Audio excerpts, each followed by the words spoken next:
You're traveling through another dimension. A dimension not only of sight and sound, but of mind. A journey into a wondrous land whose boundaries are those of imagination. Your next stop, the Twilight Zone.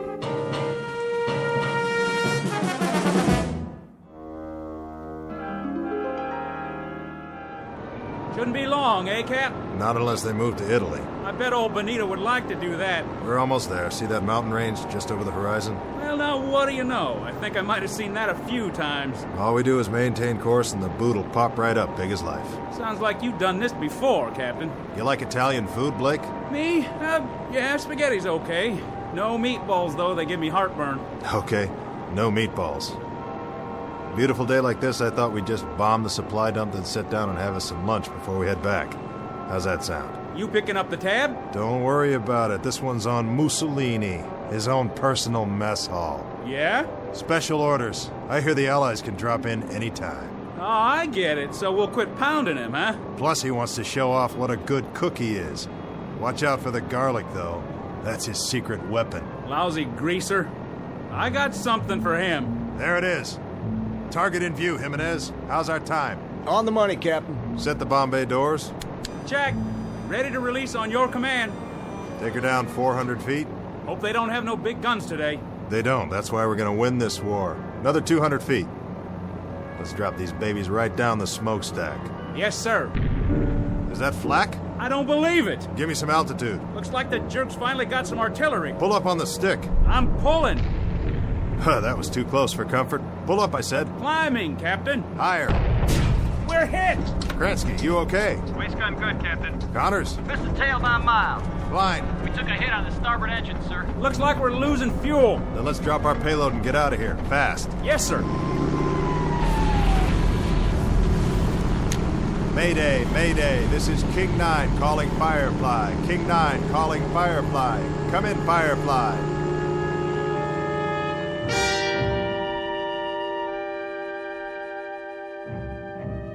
This is the war in Europe, 1943. The air spits out violence and destruction, and the sandy graveyard of North Africa swallows it up. Her name is King 9, a B-25 medium-range bomber, 12th Air Force, USAAF. On this hot, still morning, she took off to bomb the southern tip of Italy, manned by a crew who knew the risks when they signed on. Between them, they have several thousand hours of flight time, much of it in combat. They have followed these coordinates before, armed with a deadly payload for the enemy. A fairly routine run, certainly not her first, but unfortunately, it may be her last. Because this time she's taken a hit that's forced her off course and into a region not listed on any map. She won't return to home base on this day or any other. But as Captain Robert Embry is about to find out, like a resilient human being, she dies hard. Especially in the Twilight Zone. And now, The Twilight Zone and our story, King 9 Will Not Return, starring Adam Baldwin with Stacy Keach as your narrator.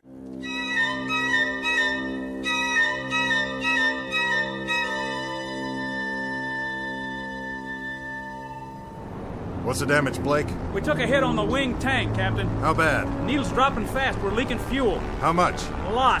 Jimenez, what's our position? 10 degrees off course, Captain. Airspeed's dropping. Losing altitude. How far from base? Too far. We'll never make it. We may have to ditch. Down there, oh, mamma mia. Take a look around. See anything? Nothing but sand, sand, and more sand. Looks like one great big beach and no ocean. Then get ready for some belly surfing. Landing gear? Leave it up. Won't do any good. The sand's too soft. Connors, Klein, all crew, strap it in. We're gonna attempt an emergency landing. Flaps down. Level her out! She won't hold. Pull up! Get over that dune! There goes the other engine. Hang on! She's holding. We're gonna belly in like a glider, nice and easy. Piece of cake, Captain, piece of cake. Watch it! Watch it! We're coming in too fast. I can do this, I promise you. Captain, look out!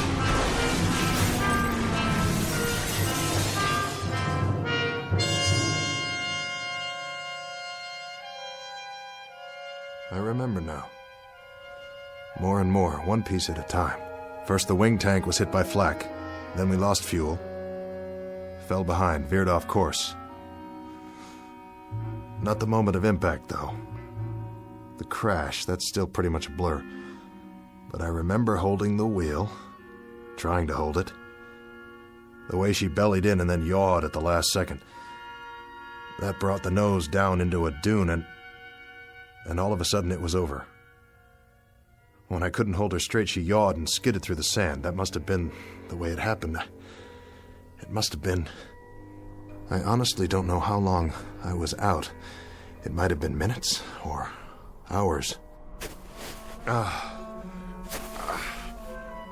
Hey, guys! Guys! We made it! Hey! Where are you? Where is everybody? We're alive, you hear me? We're still alive! The crew. What about the crew? Did they bail out? Did I order them to bail out? No. No, I didn't. I remember that much. We rode it in together. They stayed with me all the way down. Because I'm the captain. Yeah, that's right. Captain Robert Embry. That's who I am. Blake's my co-pilot. Jimenez the navigator. Kransky, radio op and waist gun. Connors, he was tail gunner. And Klein. Sure. Klein, he was the upper turret gun. Let's see. Who else? Think. Gotta think. It was coming back to me, but I wasn't 100%, not by a long shot. My leg was racked up and my head felt like someone caught me with a left jab and a right hook that put me flat on the canvas. Now I saw the plane about 100 yards away and I knew I had to get back inside to see if the guys were okay. Blake! Jimenez! I kept walking toward it, but it didn't get any closer. That's the way things are in the desert. Something about all that sand and nothing to measure it by. But I kept going. I had to help them if I could. If there was any way, any hope. Are you all right? Connors! I climbed up on the wing and finally got in through the gun turret. I dropped down inside. Blake? Blake, answer me. That's an order. And there was Blake's cap on the co-pilot's seat. I knew it was his, but I turned it over and looked inside anyway. Blake, Gerald S., First Lieutenant, USAAF. And the radio op. His headset still plugged into the radio, but he wasn't there either. Jimenez. And Connors. All gone. If they were still on board when the plane crashed, then where were their bodies? No, I couldn't let myself think that way. Piece it together, that's what I have to do, piece it all together. We bellied in, and I must have been thrown clear of the plane. That's what happened. Sure. Knocked me cold. I could have been out for hours. And the others, they... What about the others? Where are they? They didn't jump, they couldn't have. The chutes are still here, all of them. And they're not dead, they couldn't be dead. There are no bodies. But if they left the plane and started walking, why didn't they take me? Morse code. Yeah, I'm here. We're here. Wait. Give that to me one more time. Mayday, Mayday, this is King 9 calling Firefly. King 9 calling Firefly. Pancaked in the desert, 1 hour 30 minutes from last checkpoint. Bearing 290 degrees, terrain flat and sandy, low hills to the north. No other landmarks, no sign of crew. Mayday, Mayday, King 9 to Firefly. Come in, please. No answer. Nothing in the headphones, not a blasted thing. Easy now. Easy, don't panic. Go back to where this all started. The last thing I remember. I'm sitting in the cockpit. Right here. We're dipping. The ground's coming up to meet us, and we're sitting down hard. Flaps down. Level her out. Get over that dune. She won't hold. I can do this. I promise you.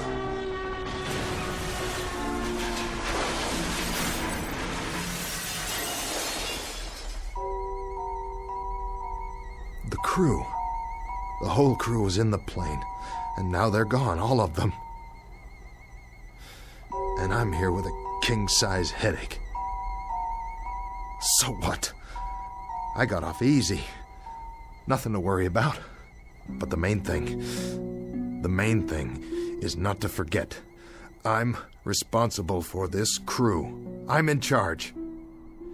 As far as it's within my power, I've got to keep them alive. I've got to keep them out of this. Every last man. I command this aircraft, and I'm responsible. I'm in charge. Nobody else. I'm responsible for all of them. Klein, Jimenez, Connors, Blake, Kransky, every last man. Who's out there? Blake? Is that you? Blake? Blake!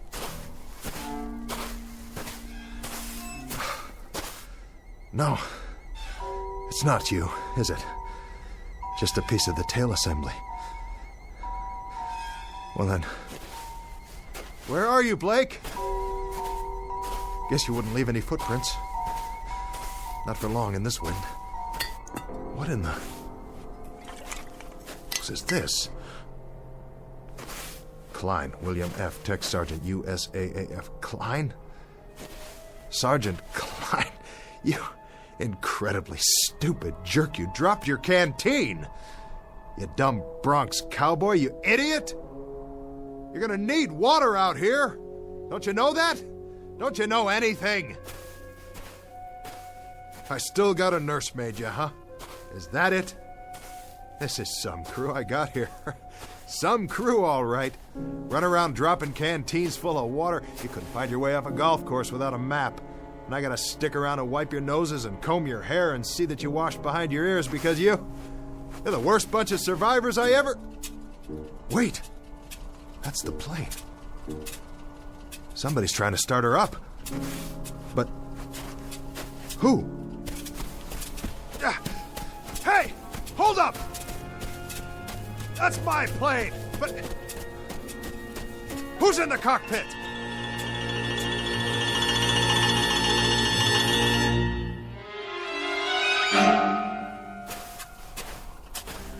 Who's in my plane? Is that you, Blake?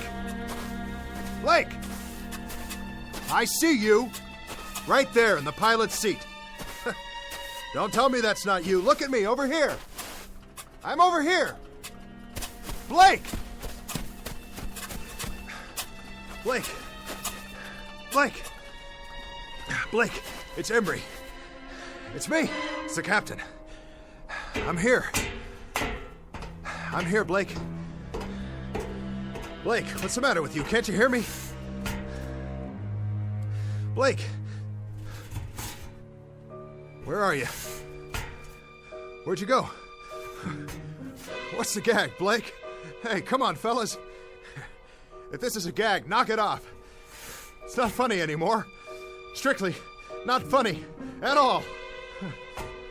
Why are you guys hiding from me? Don't you get it? I'm only trying to do my job.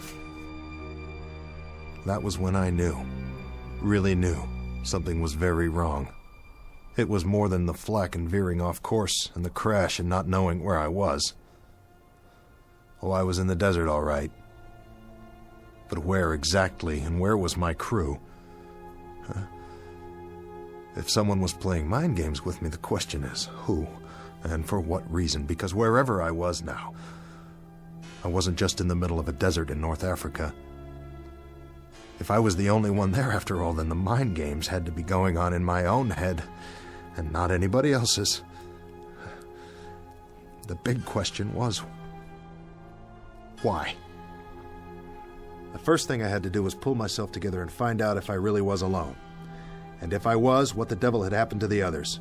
I had to find out, don't you see? Whether I survived or not, I had to know.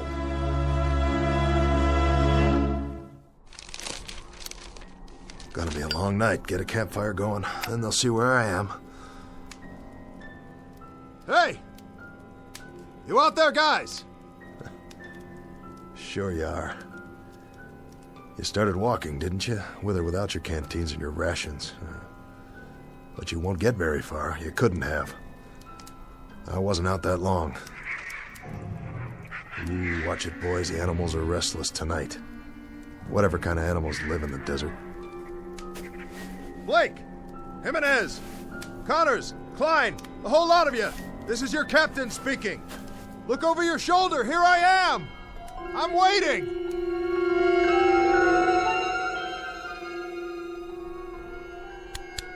This is King 9. King 9 calling Firefly. Come in, Firefly.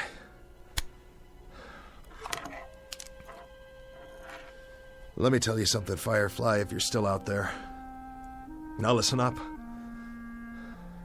You better respond before the batteries run out, because I might not be here when you fly over. I might not even be here now. For all I know, I'm already dying out there. Lying in the sand with a fractured skull. This is all going on inside my brain-damaged head. For all I know, this whole thing is one big hallucination. Sure.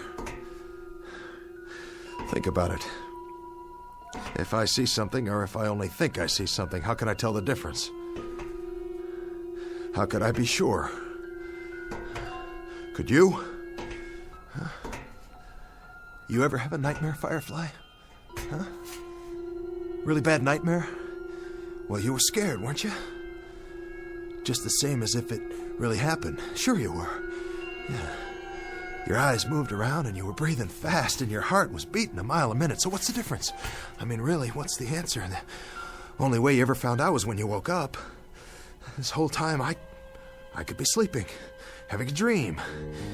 Maybe I'll wake up and I'll be back at the base, or I tied one on and I'm in a booth right now with a girl I met in a bar someplace. Oh, wouldn't that tear it? Wouldn't that really, truly tear it? When the medics get a hold of me, they'll never let loose. They'll put me in a straitjacket and send me on tour like a freak. If they ever let me out of the loony bin, that is. But for now, I think I'll just take that chair Jimenez was sitting in and carry it outside and keep the fire burning. Because that's the only thing I can do till wake up.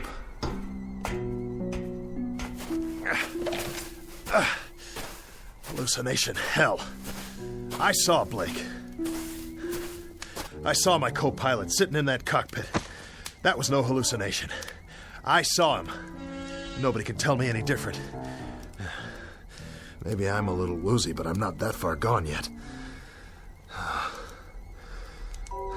Concentrate. Gotta keep my head clear. Piece it together.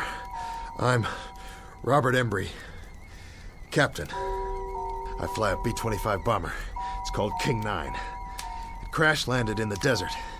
This desert right here. Because I ran out of fuel. Yes, I did. I did that. And now I gotta keep the fire going. So they'll see. And come back. You're responsible for the ship and the men. You, mister. Now you gotta pick up the dice and you gotta throw until you make a pass. That's the hand and you gotta make it. 6 the point. 6 crewmen. They're in your hands.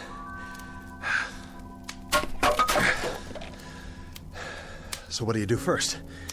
You build the fire up. The chair will burn a long time soon as it catches. Here's some more newspaper from the base this morning. What's it say on the front page? Can't make it out. Picture of a plane. B-25 Mitchell aircraft found. Just like this one. Whose plane is that? Another one went down. Well, at least they found it. Maybe they'll find this one too. Sure they will. Just gotta wait a while.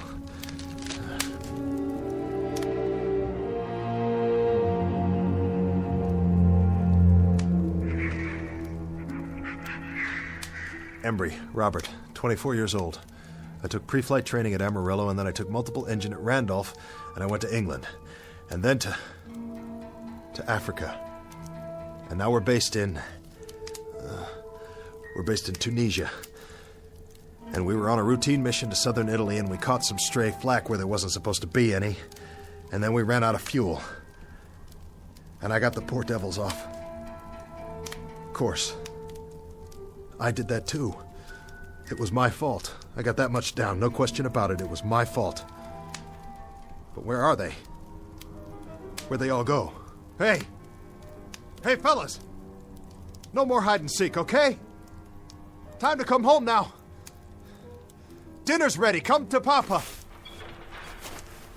Fellas! Fellas! What's this? A cross? Made out of metal? From the plane. And a flak helmet hanging down. But who? Who put it here? Somebody wrote something. Tech Sergeant William F. Klein died of wounds received in crash April 5th, 1943. Rest in peace, buddy. The crew.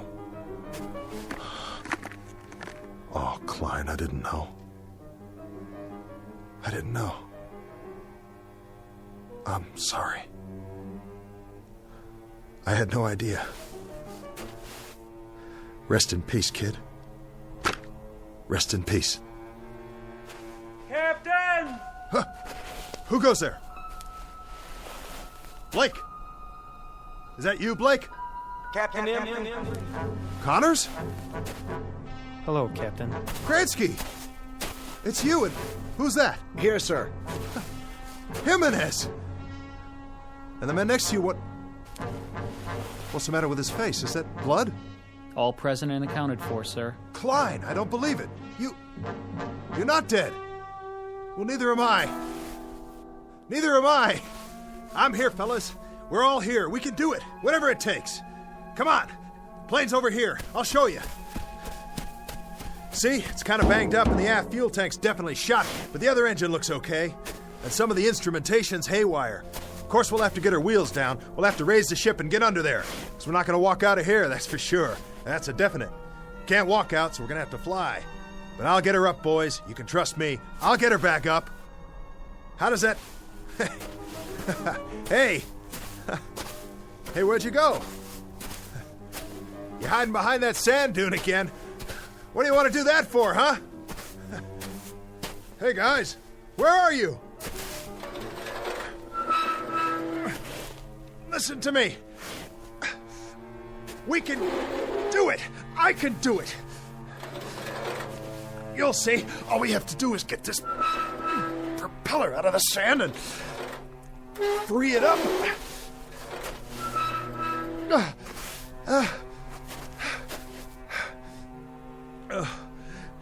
Hey, team.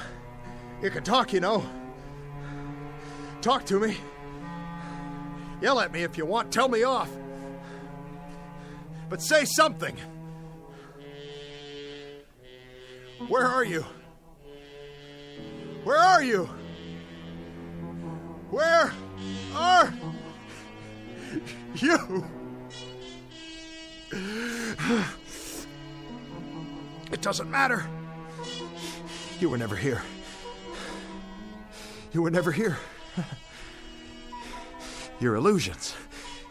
Mirages. That's all you are. You don't even exist. But there are no mirages at night. Only during the day, when the heat waves come off the sand. So either I'm dead, or out of my mind, or I'm off in limbo someplace. I'm unconscious, I'm sick, that's it.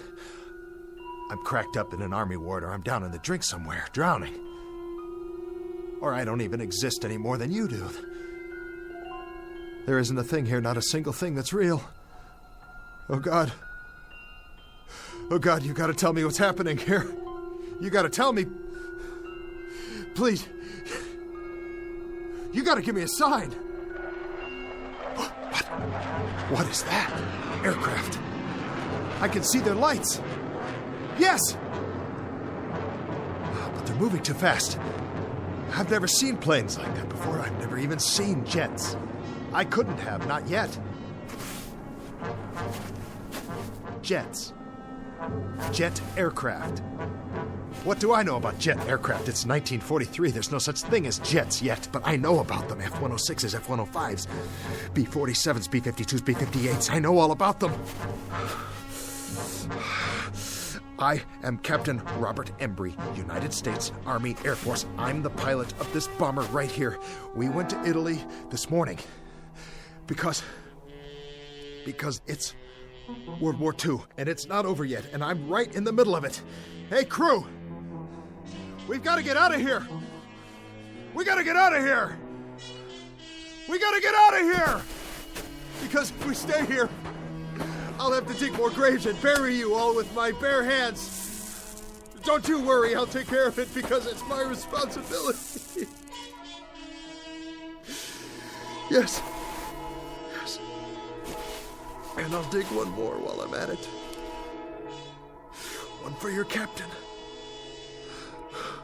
One for me, too.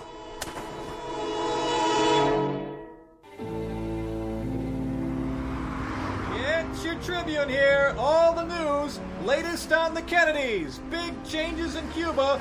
Mystery plane found in the desert. Read all about it.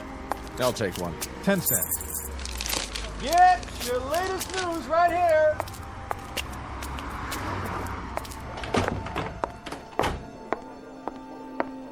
Paging Dr. Benway. Dr. Benway, please go to ICU. VA Hospital, please hold. Where's Dr. Martin's office? Third floor to your right. Thank you. Veterans Administration, how may I direct your call?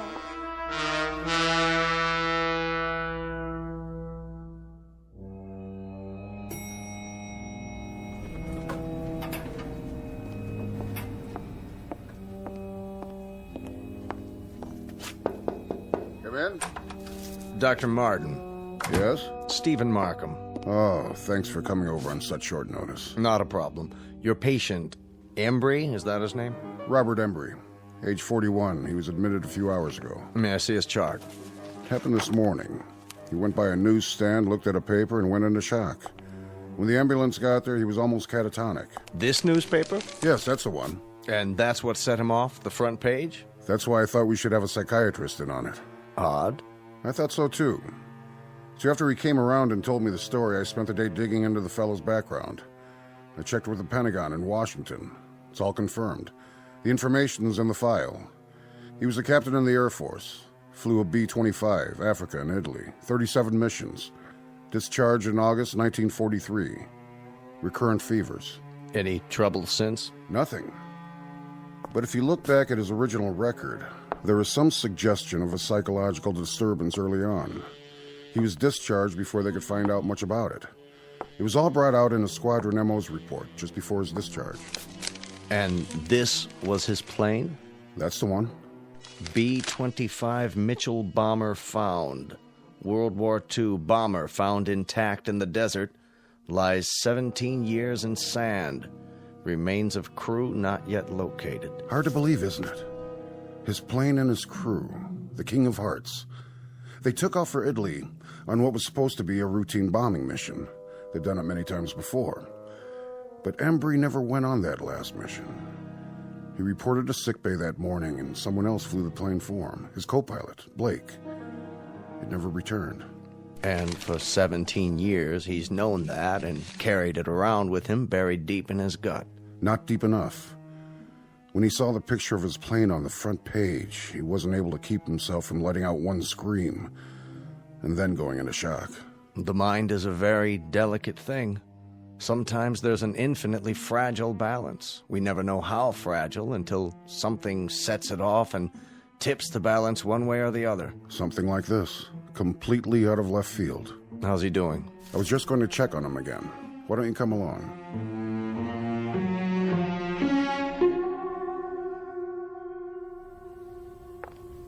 Oh, Doctor, I'm glad you're here. Did he get any rest? For an hour or so. He still seems agitated and disoriented. Thank you, nurse. Dr. Markham here would like a word with him. Of course. How are you feeling, Mr. Embry? Sorry, I don't know what's wrong with me. That's what we're here for. To get you back on your feet. That's our job. Crazy dream. Crazy. Was it? I went back. Where? The desert. Take it easy, Mr. Embry. You don't have to go over it again. Go ahead. You went back, and then what? Back to the ship. I tried to find the guys. I looked for them, looked all over, I swear. But they were gone. I thought I saw Blake and then the others, but it wasn't real. A mirage. Yeah, a mirage. An illusion, that's all. He wasn't there. None of them were. It was an illusion, Mr. Embry. You know that now, don't you? I guess so. I guess so. It seemed so real. It's over now. All that's behind you. Is it? I should have been on that plane. I should have gone on that mission. I chickened out. You didn't chicken out. And you had no way of knowing that the plane would never come back. You'll realize that as time goes on, and you'll feel better for it, Mr. Embry. It's out in the open now. You don't have to keep it buried inside you. That's what's been hurting all these years. How did you know? You've been carrying around one gigantic guilt complex for something that wasn't your fault. Buried. Yeah. Buried. I found Klein's grave. Did I tell you that? He was killed in the crash. Take it easy. But then I saw him. And I saw the others, too. I thought I did. I thought I did for a moment. The whole crew. I would have buried them, you know. The last thing I dreamed, I was digging graves for them in the sand so they could be buried just like he was. You need to get some sleep now. I'll ask the nurse to give you a sedative. As soon as you're ready, you can get back to your life, but there's no hurry about that. What you need right now is rest. Another crazy thing. Another part of the dream, whatever it was. I was standing in the desert, and I asked for a sign. And I looked up, and there were these planes overhead in the night sky. They were moving fast, and they made streaks, and I could tell by the sound. They were jets. Isn't that wild? It was 1943 in the African desert, and up above me were jet planes. F-105s and 106s. Just as if I'd gone back there today. Did I? Did I go back? To the plane? Is that possible? Well, of course it is. In your mind. That's how you went back, Mr. Embry. In your mind. The greatest time machine of all. Go to sleep, Captain Embry. You're entitled. You're going to be all right. Thank you, Doctor.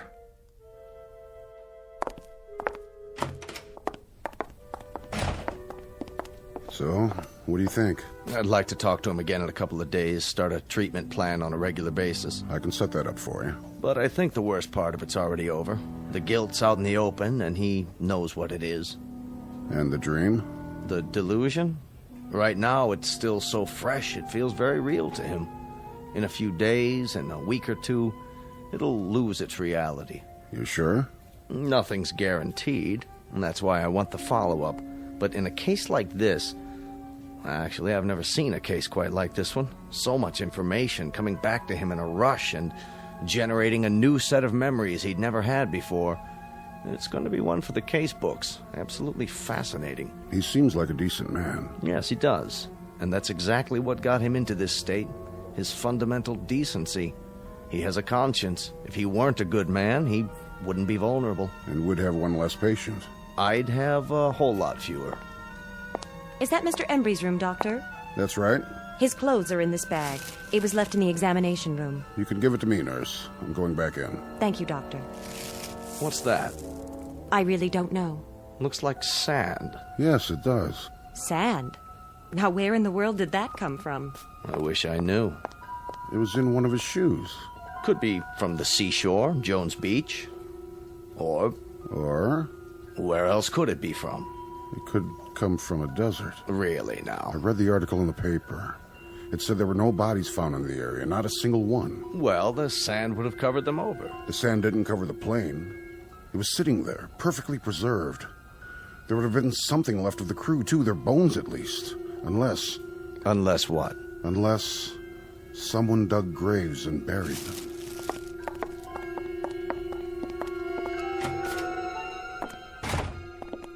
Mr. Embry. Looks like he finally dozed off. Good. Good for him. I'll just leave his things. Shirt, trousers, jacket, and shoes. Complete with several ounces of white sand. Where do you suppose it's from? Maybe a fishing trip he took recently? Very recently. Or from a plane. From a B-25 called the King of Hearts.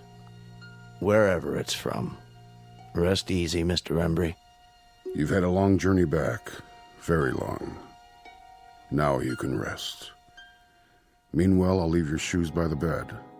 You'll need them when you're back on your feet, which will be soon. Very soon indeed.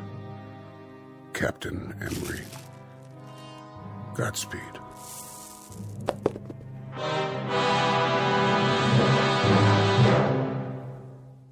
Portrait of an enigma buried in the sand. A question mark with broken wings that lies in silent grace. A marker in a distant desert shrine. Odd how the real consorts with the shadows. How the present fuses with the past. How could it happen? The question is on file in a barren desert. And the answer? The answer is waiting for us in the Twilight Zone.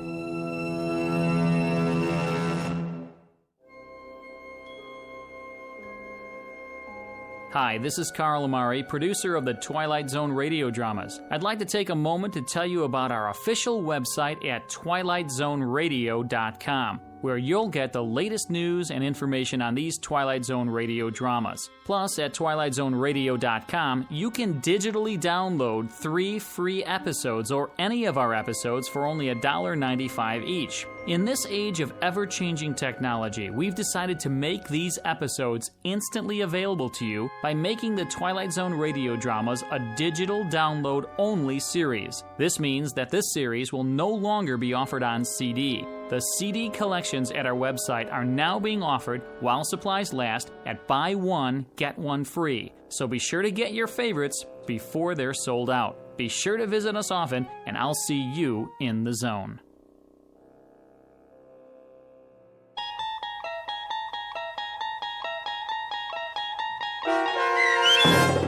King 9 Will Not Return, starring Adam Baldwin with Stacy Keach as your narrator, was adapted for radio by Dennis Etchison and based on a script by Rod Serling.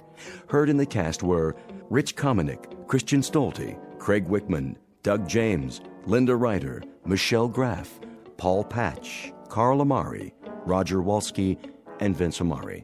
To learn more about the Twilight Zone radio dramas and to obtain audio cassettes and CDs of these programs, visit our website at twilightzoneradio.com. This copyrighted radio series is produced and directed by Carl Amari and Roger Wolski for Falcon Picture Group.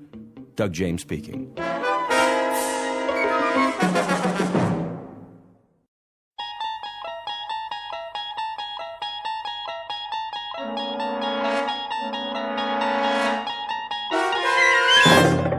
You're traveling through another dimension.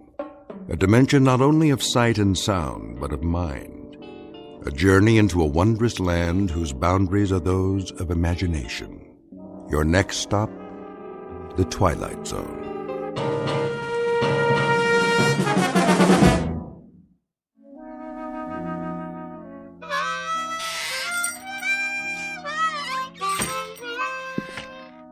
Oh, hi there, Pete. Didn't hear you come in. Why don't you join us? Set a spell. That's all right. I wouldn't want to interrupt you.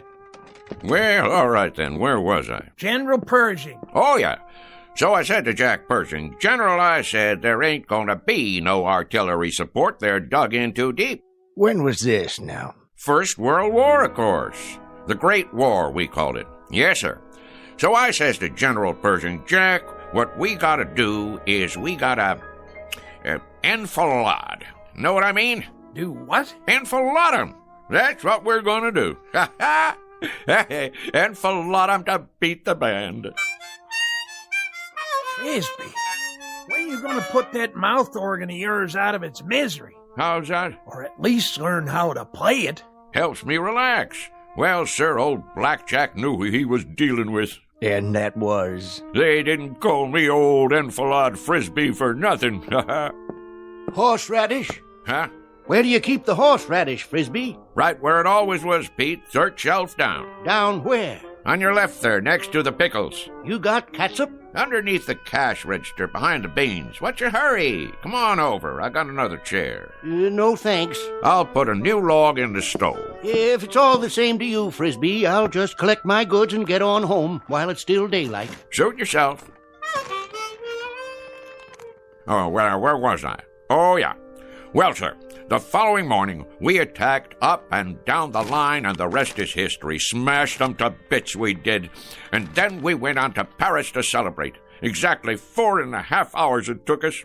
We had frogs' legs and cold duck till we couldn't eat no more. An hour later, we was in Berlin. Shall I say it, or do you want to? Be my guest. Frisby. Yeah? You not only got a pot belly big as that stove, you're the biggest liar who ever sat in that chair. You're doubting my word? You can start with that. Beyond just doubting your word, I'm calling you a liar flat out. How can you go from Paris to Berlin in 1 hour? Find the radishes, Pete? Yep. What about celery? All out. Getting some fresh ones in the morning. We're waiting, Frisby. How do you go from Paris to Berlin in 1 hour? Oh, hold your horses now. I'm coming to that. It's what made the whole operation so fantastic. I was doing some reconnoitering, and I found me a back route. That's very interesting, Frisby, except last week you sat right there, big as life, and told us you were in the Balloon Corps. You sure did. And that over the Battle of Marne, you shot down 3 German Fokkers with a pistol and personally directed the artillery so the Marines could win. Oh, I did that too. Only it was a year later. It was, let's see now, April of 1917. That's it. I heard enough. More than enough. I'm getting out of here. Well, now you might want to give that some thought, boys. Looks like rain to me. Rain? Sure enough, gonna be some rain. Tell by the clouds. You can always tell by the clouds, you know. Take that big job up on the hill. That there is a stratocumulus opacus. Anything you say, Frisby. You fellas know anything about meteorology? Don't get him started. Well, what do you know? Looks like it got me a customer. Carload full of them. Better get out there and pump some gas before they change their minds. Oh, now ain't no reason to hurry. Them clouds, for instance, they like to take their time. So do I. It's the way Mother Nature made things. Why, did I ever tell you about...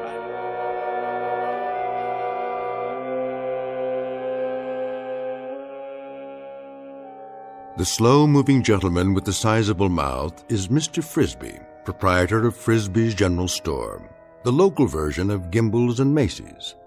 He has all of the drive of a broken camshaft and the aggressive vinegar of a corpse. As you've no doubt gathered by now, his stock in trade is the tall tale, the outrageous falsehood, the bending of truth up to and beyond the breaking point. What he doesn't know is that the visitors in the car out front are a very special breed, destined to change his life beyond anything even his fertile imagination could manufacture and embroider. The place is Pitchville Flats. The time is the present, or thereabouts. And Mr. Frisby is on the first leg of a rather fanciful journey into a place we call the Twilight Zone.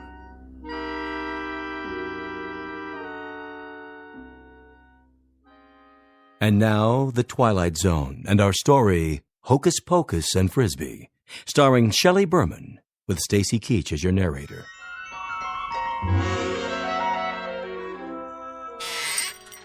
I believe I asked you boys a question. Oh, I'm sure you did. About meteorology. Well, I know plenty about that particular subject. University of Wichita it was.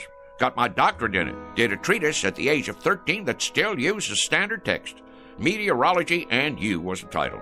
Talk was, it was the most scholarly treatise on the subject in the history of the field. My colleagues used to refer to me as Cumulus Frisby. Cumulus Frisby. Frisby's a meteorologist. I'm vice president of the United States. Well, what do you say, Mr. VP? Better get out there, Cumulus. I'm coming. All finished, Frisby. You want to add it up? You do it, Pete. There's a pencil and paper right on the counter there. I could do it in my head for you, but it's been kind of a long day. I'm a little pooped out. 1 bottle of catsup. Horseradish. Ever tell you about the time I gave a demonstration, me against the computer machines? 13 of them, lined up in an auditorium. 133 columns of figures, 8 digits apiece, and no pencil and paper, mind you, all in the head. Well, sir, people came from miles around. What happened, Frisby? I thought no one would ever ask. 4 of the machines broke down from overwork. Not you, of course. 2 come up with incorrect answers, and I beat them all by 21 seconds. Ha ha. That does it for me. I simply can't take no more, Frisby, I gotta tell you. Can't take what? I wouldn't mind if you was a bright liar. I mean, if there was some logic to it, but daggone, the way you tell it, well, you'd have to be 100 different people living in 200 different places in 12 different periods of American history. Hallelujah and amen. Shucks. What are they in such an all-fired hurry for? Time to do some work, Frisby. You got customers. You just said a dirty word. Only thing that works in Frisby's whole body is his mouth. All right. Keep your britches on.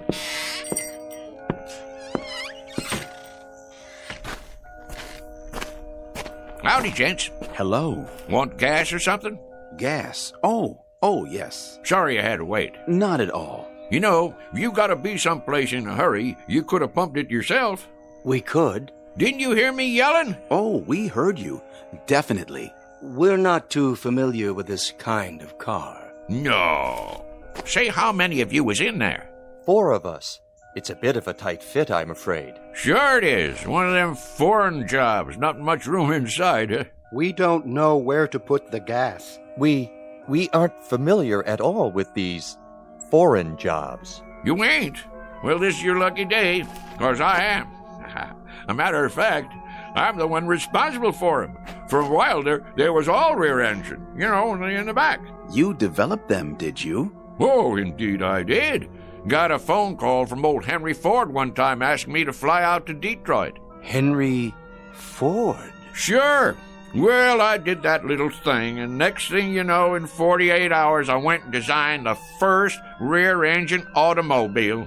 Advantages are fantastic, Is that right? Sure. All the weight on the driving wheels gives her better traction, eliminating the drive shaft, lowering the whole car. There's a whole lot better visibility, plus the heat and gas fumes go right on out behind. You're quite familiar with the internal combustion engines, then. That sort of thing. Familiar with them? Why, mister, you're looking at the granddaddy of the modern-day automobile. Henry said to me when I finished that there designing job, rear engine, he said, that's what he called me, old rear engine Frisby. He says, rear engine, you're an automotive genius. That's what you are. Hey, well, I couldn't very well argue with him, being as how he was Henry Ford. I guess not. Now, where was I? Say, you want it filled up? If you don't mind. Not at all. That's what made this country work, and more work. Me, I've done more of it in my life, more different kinds of work than most people ever even heard of. Of course, I had more than my share of ingenuity, too.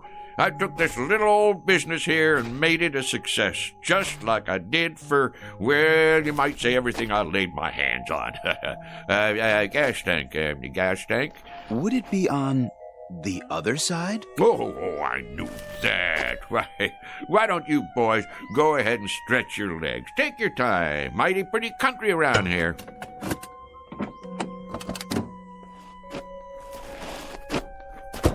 Yes, pretty. Of course, it wasn't very pretty when I moved in. First thing I did was plant all these trees, hundreds of them. I had to import them from my old friend Luther Burbank. You gotta give them just the right amount of water and a special kind of plant food I cooked up. This is the man. Without doubt. Frisby, is that it? Not a common name. He must be the one. Frisby. An incredible specimen. Done it all, knows everything, and everyone. All the greats. Then what we've heard is true. All of it. Absolutely. He studied at most of the major universities, holds a doctorate in at least 8 disciplines. A key man, obviously. Water and oil okay? I believe they are, but I'd feel better if you checked them. Might as well, as long as I'm out here. I'll just open the hood and let me see now. Where's the latch now? In the front, maybe. Front? Where? Oh, no, what am I thinking? In back? Of course, where the engine is. Engine. You're a big help, Mr. Frisby. You don't know how much we value your personal attention. Oh, that's okay, boys. Look here. Ain't that something? They got the dipstick and all hidden away so's nobody can go messing with them. But I can see from here that they're just fine. They're just fine. And yep, they're fine and dandy. Well, that ought to do it. How much do we owe you? Looks like $5 and a couple of cents. Make it 5 even. Did you bring a supply of local currency? Right here. Which one? Will this do? This here's $20. That what it is? Yes, of course. 20. I think I got some change. Change? In my pocket. Hold on now. Did we give you enough? Oh, sure, but you got 3 5s coming back. That's not necessary, Mr. Frisby. You keep it. Huh? For your trouble. We have no need of it. Well, that's mighty decent of you. You folks from around here? No, we're from quite a ways off. Well, if you're planning to drive a spell, I'd check in someplace first if I was you. And why is that? Those are dangerous-looking clouds. Dangerous? Yes, sir. We're going to have some rain shortly. You can tell when it's going to rain? Rain? Mister, I can tell when the humidity drops 0.5%. I can predict fog, smog, hail, sleet, snow, dew, and freezing 24 hours before it happens. Really? Well, I was working on a perpetual motion machine in Sioux City, Iowa, back in 1921, when I got a call from President Harding. He was begging me to fly to Washington, D.C. and help him set up their meteorology department. Is that a fact? Not only is it a fact, but I'm giving it to you oversimplified, kinda. 'Cause I'm too modest to say what they put on the medal they gave me after I got 'em on the right track. That's how come you have weather predictions on the news. Mr. Frisby, we were wondering if... Not yet. We'll see you later, Mr. Frisby. You will? You may rely on it. Well, that'd be real nice. Stop on back and we'll sit around and talk some more. But mind what I told you about the weather. Best check into a motel or something till she blows over. We'll do something like that. Thank you so much, Mr. Frisby. Into the car now, gentlemen. Well, you take care now. Oh, we will. We will.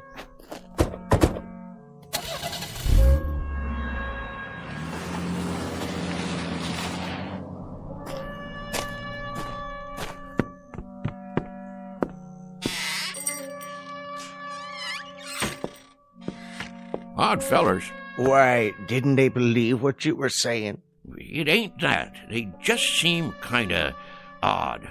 Wearing suits like business fellows from the city. Handed me a $20 bill like they didn't know what it was. Well, how come you didn't tell them you was Andrew Jackson and that was your picture on it? That's one of the few things I ain't heard 'em claim. Wait around here long enough and you will. Well, we'll see you tomorrow, Frisby. Yep, see you tomorrow. Sure enough, boys. I'll be here. Same as always.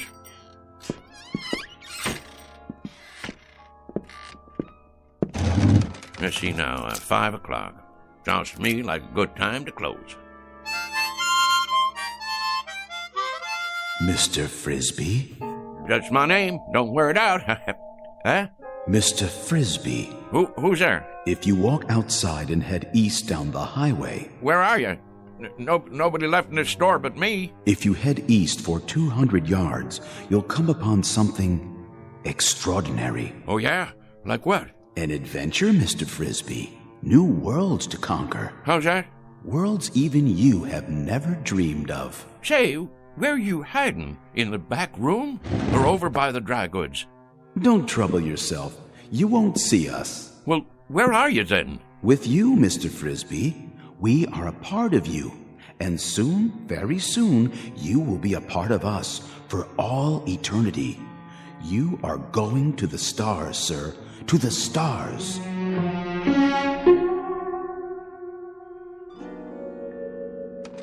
What do you mean, the stars? You talking about going to Hollywood? The stars in the heavens. You're not afraid, are you? Afraid? Me? Stonewall Frisby?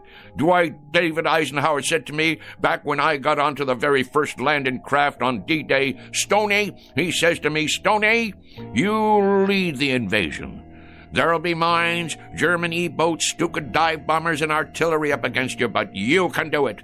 Well, like I says, I guess if you really want me to. An exceptional record, Mr. Frisby, but our time grows short. Will you accept this last greatest adventure? You mean go walking outside? It's not far. Just beyond the first grove of trees. Afraid I can't take you up on that, seeing as how it's gonna rain. Then you are frightened. We had thought you'd be the one man willing to take almost any risk. That may be, but who, may I ask, is telling me all this? If you'll walk on down the road, as I suggested, you'll find out. Well, rain or no rain, I never was one to turn down a little excitement. Who'd you say you was? Your questions will be answered soon enough. Well, all right then. Just let me lock up. That won't be necessary. Why not? Because, Mr. Frisby, you won't be coming back.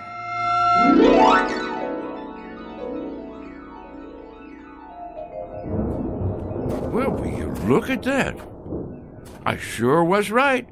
Gonna be a big old storm tonight. Hurry, Mr. Frisby. I'm coming. Don't get your long johns in a twist. Straight ahead. We're waiting for you. Where? Look to your right. I don't see... Wait a minute. What the heck? Oh, I get it. Some kind of movie prop, right? What you doing? Making one of them science fiction movies out here? Dang, if it don't look like one of them flying saucers. That's exactly what it is. You may come inside. Now, how am I going to do that? You got it made to look like there ain't no doors or windows. Very well. In the interests of time, I suppose we can give you a slight assist at this point. Hey! Hold on, Mr. Frisby. Whoa, Nellie! How'd you do that? Teleportation, Mr. Frisby, but I'm sure you know all about it. Well, what do you know? You got a nice setup in here. I'll give you that. What's underneath all that aluminum paint? Wood frame or drywall? I assure you, it's all quite authentic. Impressed? Me? Impressed? With this rinky-dink set? Why, shucks, it looks like a flea on a dog compared to the one I designed for the United States Space Agency. Oh, we didn't know they had flying saucers yet. Apollo, of course, and Viking. Well, mine was called a Buzzard. Biggest span you ever saw. And that was back in 51. Old Rocket Thrust Frisby, they called me. Please, Mr. Frisby, be good enough to follow me. Well, don't this take all? How do you do, Mr. Frisby? Welcome, Mr. Frisby. How do you... So this is part of that movie prop. That's it, ain't it? Some kind of Hollywood thing. Advertising a flying saucer picture, huh? In a word, Mr. Frisby, no. This is an actual spacecraft. Go on now. And we, my colleagues and I, have come here from another planet. We have indeed. All this way, across the interstellar darkness. To meet you. Well, in that case, I'm leaving. Correction, Mr. Frisby. You are staying. Wait, let me loose. I can't even wiggle my toes. I suggest you stop struggling against the force field and relax. After all, you're going to be here a while. A very long while in Earth terms. Why not make yourself comfortable while you prepare to meet the others? The others? That's right. The Intergalactic Council.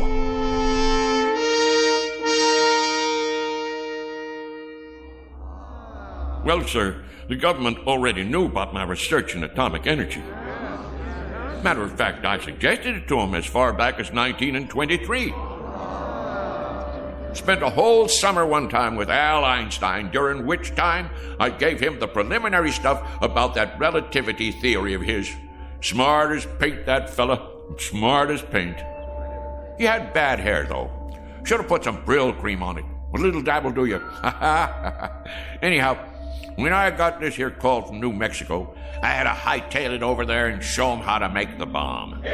Incredible. Fantastic. What a specimen. Now, let's see. That covers atomic energy. What was the next thing you fellows asked me about? If you wouldn't mind, sir. Go on, speak your mind. You're entitled, son. Your research in liquid propellants. Oh, yes, liquid propellants. Well, now, the main thing I gotta say about that is there ain't no liquid in the world that'll propel me faster than a dry martini on the rocks. We were referring to liquid propellants as applied to space travel, Mr. Frisby. Oh, them liquid propellants. I get your drift. Yeah, I developed the first ones used by the Air Force in that old whack Corporal rocket, remember? Used to have a model of it out in front of Disneyland. Well, that thing sure could move, thanks to me. Made up a batch of liquid stuff in my cellar.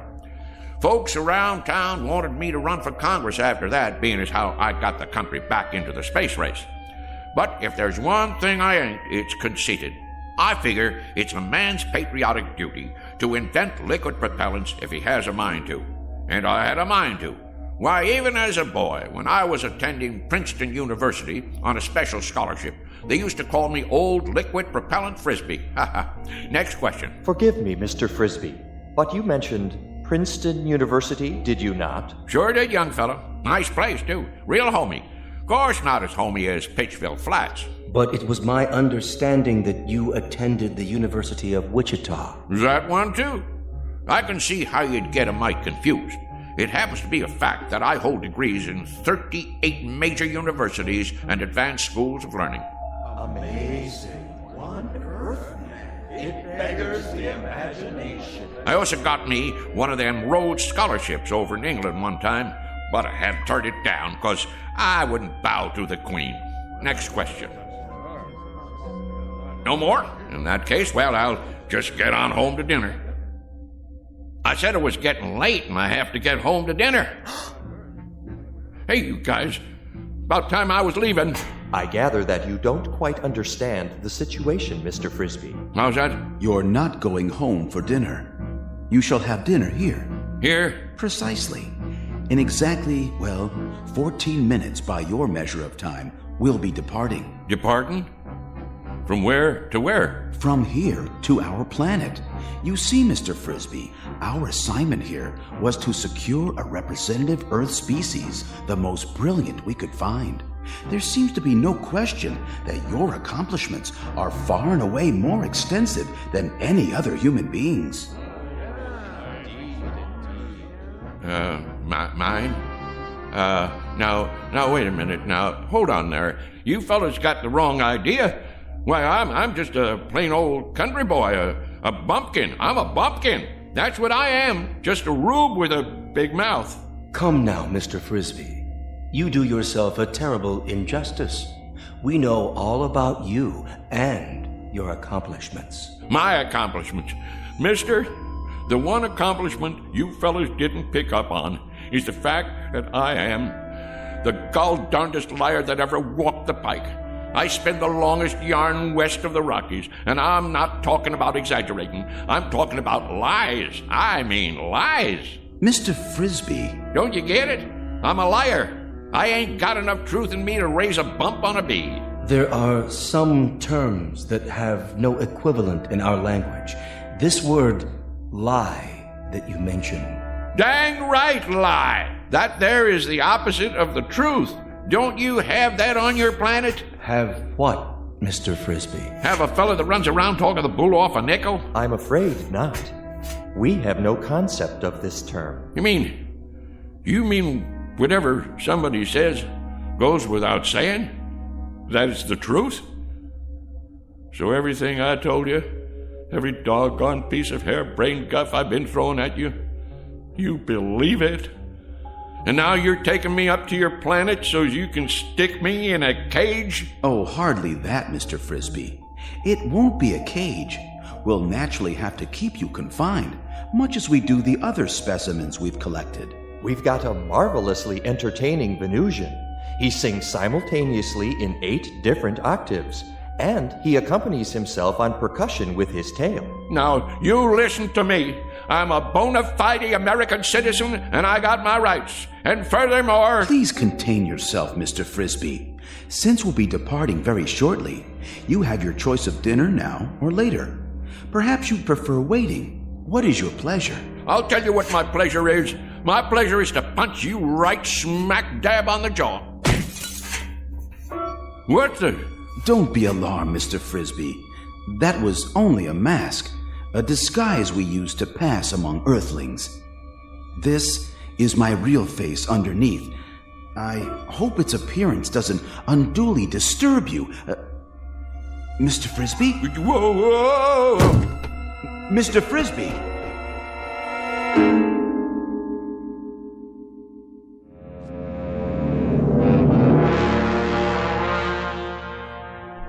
Oh my, aching back. Where am I? Feeling better, Mr. Frisby? Better than what? I thought I should tell you. We'll be departing in 5 minutes. You still on that kick? Listen to me. I ain't interested in departing anywhere except from you. I never been more than 50 miles outside of Pittsville in my life, and that's the one record I'm right proud of. Curious remark. It does not compute. You took a bump to the head. Lie still. I'd better scan you. Get that thing away from me. It's only a vibrometabolic scanner to detect organic damage. Stay back, I tell you. You're in perfect shape. No spikes in your brainwaves, none whatsoever. Remarkable, I must say, for someone with such active cranial matter. Man, the last time I saw something like you, I'd been 4 days on a corn jug. And even at that, what I thought I saw was a whole lot prettier than you. I'm sorry you find my features distasteful. On our planet, my appearance is considered quite satisfactory. But if you prefer, I could wear another one of those pseudo-faces. This place where you're from, do the girls look like that too? The females? Why do you ask? Because if they do, it's a downright wonder you ain't extinct. Please try to accept my true appearance, Mr. Frisby, much as we have become accustomed to yours. Some effort is required on both sides. Shall we, I believe the customary phrase is, shake on it? Don't point your finger at me. What you got there, a claw? A gesture of friendship, Mr. Frisby. Hands across the galaxy and all that. Well, okay, but don't you go pinching me. You're built hard as a crawfish, I'll say that. Oh, we are indeed, by your standards, which is quite fortunate for us, considering the gravitational pressures on our home planet. You have a match on you? Pardon? For my pipe. Hold on, I gotta light my overalls. What are you doing? Helps me relax. A pinch of Prince. One time a guy come in my store and he says, "You got Prince Albert in a can?" And I says, "No, I already went and let him out." Never mind. You boys wouldn't understand. I'm afraid there's no smoking on the ship. Well, who ever heard of a rule like that? It upsets the negative ion balance. No, I really ain't going. What do you think of that? Well, I suppose if you sit over here, directly under the laminar flow. Kinda chilly. Ooh. Don't you boys have a wood-burning stove at least? Must get mighty close to freezing up there in outer space. What's that? Oh, that? Oh, that's just my old harmonica. Want I should play you a little tune? Oh, please. Please, Mr. Frisby. I've been meaning to give a concert one of these days. Maybe Carnegie Hall or over in Branford. Oh, attention. X10 and X12. I need you here at once. Most beautiful sound there is, huh? They have harmonicas where you guys are from? Well, do they? I ask you a question. Do you have harmonicas up there where you Help! Help! You don't look so good. Kind of green. Whoa, well, let me play some more for you. Ain't nothing like a little tune before dinner. That's what I always say. What's that horrible sound? It's that object. I've got to get it away from him before it's too late. Back. It's dangerous. Stay away from it. Save yourselves.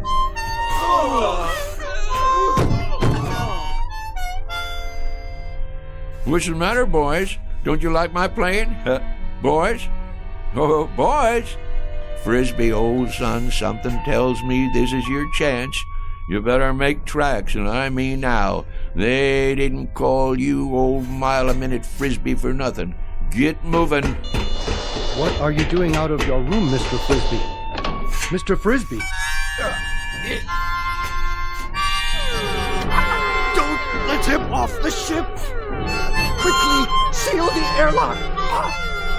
No, you don't, boy. Get out of my way. No. Don't go after him. He has some sort of fantastic instrument that emits a death sound. I've never heard a pitch like it. It's powerfully destructive. We'd best take off before he warns others of his kind. They may have the same weapon.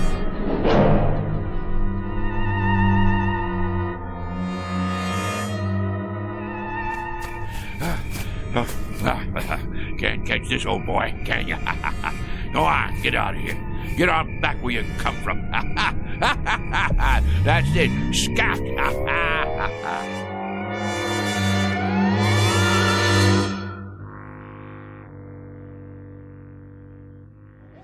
Shh, quiet. Douse the lights. Here he comes.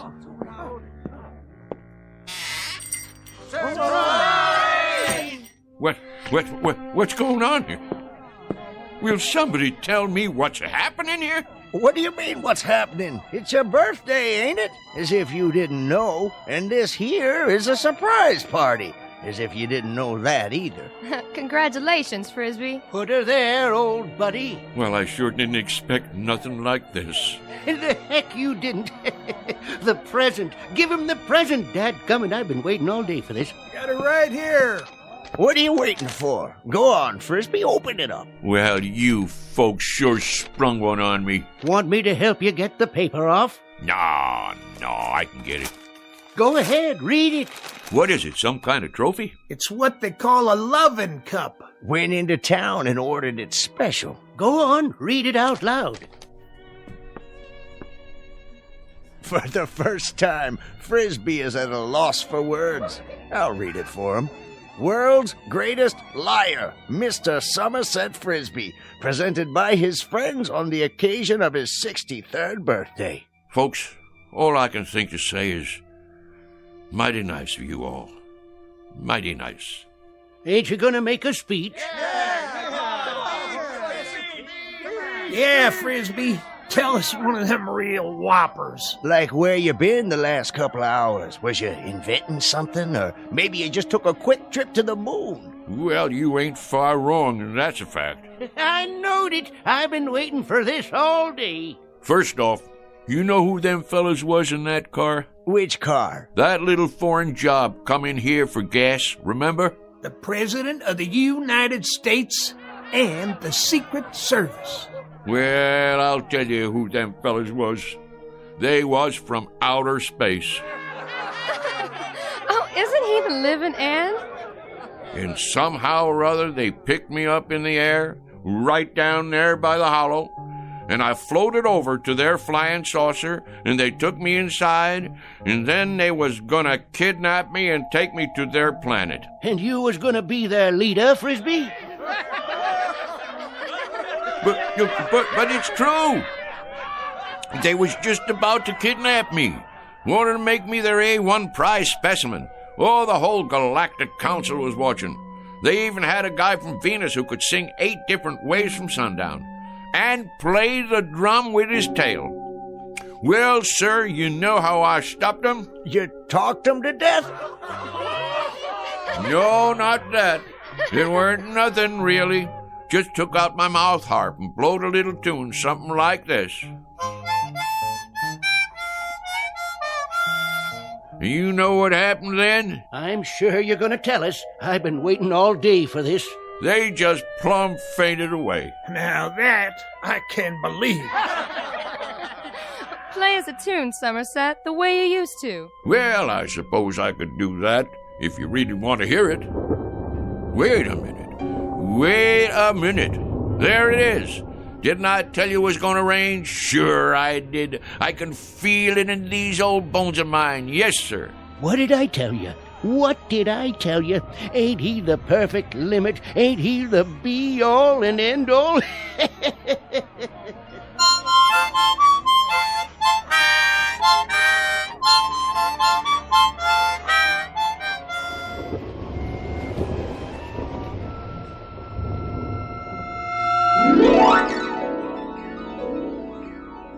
Mr. Somerset Frisby, you might have profited by reading an Aesop fable, the one about the boy who cried wolf. For now, consider this one more tall tale from the timberlands of the Twilight Zone.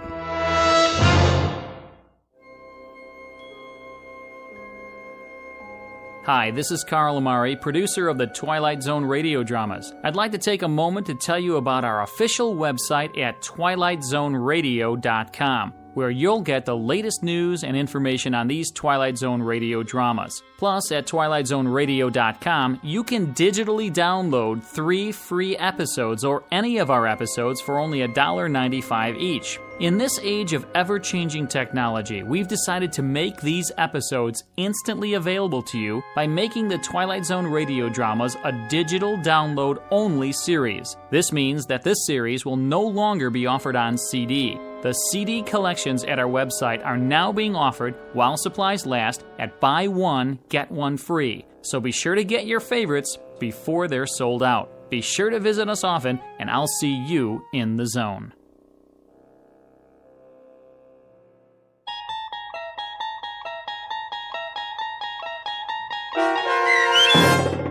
Hocus Pocus and Frisby, starring Shelley Berman, with Stacy Keach as your narrator, was written for the Twilight Zone by Rod Serling, from a story by Frederick Lewis Fox, and adapted for radio by Dennis Etchison. Heard in the cast were Mike Novak, Richard Hensel, Turk Muller, Sarah Marks, Jeff Lupetin, Christian Stolte, and Doug James. To learn more about the Twilight Zone radio dramas and to obtain audio cassettes and CDs of these programs, visit our website at twilightzoneradio.com.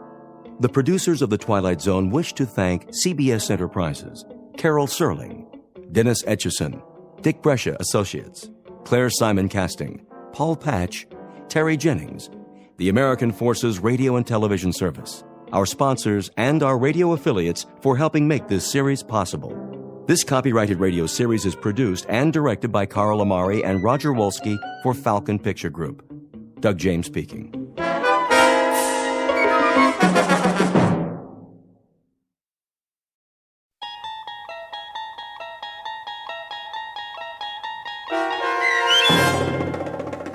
Mute, starring Wade Williams with Stacy Keach as your narrator, was adapted for radio by Dennis Etchison and written for The Twilight Zone by Richard Matheson. Heard in the cast were Amanda Amari, Deb Dotzer, Linda Ryder, Craig Brawley, Valerie Glowinski, Jamie Barron, Richard Shavzin, Roderick Peoples, Doug James, Carl Amari, and C.J. Amari.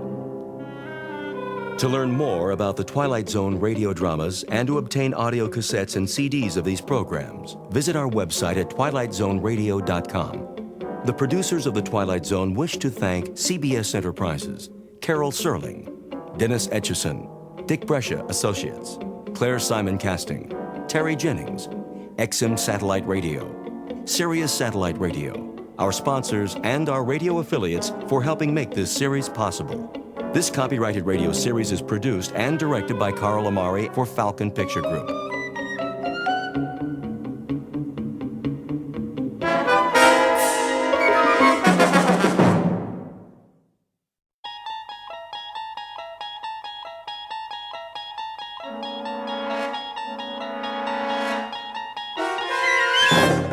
You unlock this door with the key of imagination.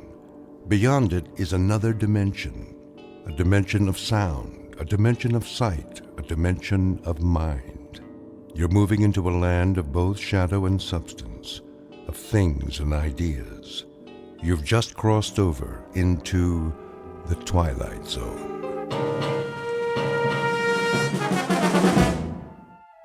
So here is the agreement.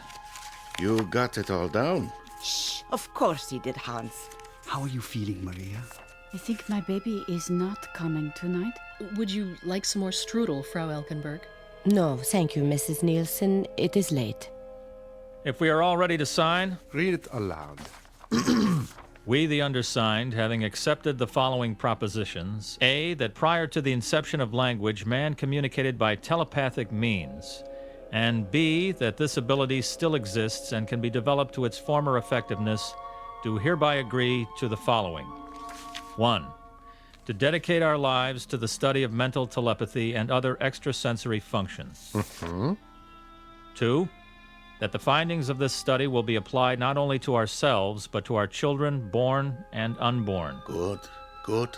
3. That each family unit shall strive to avoid the interference of society. 4.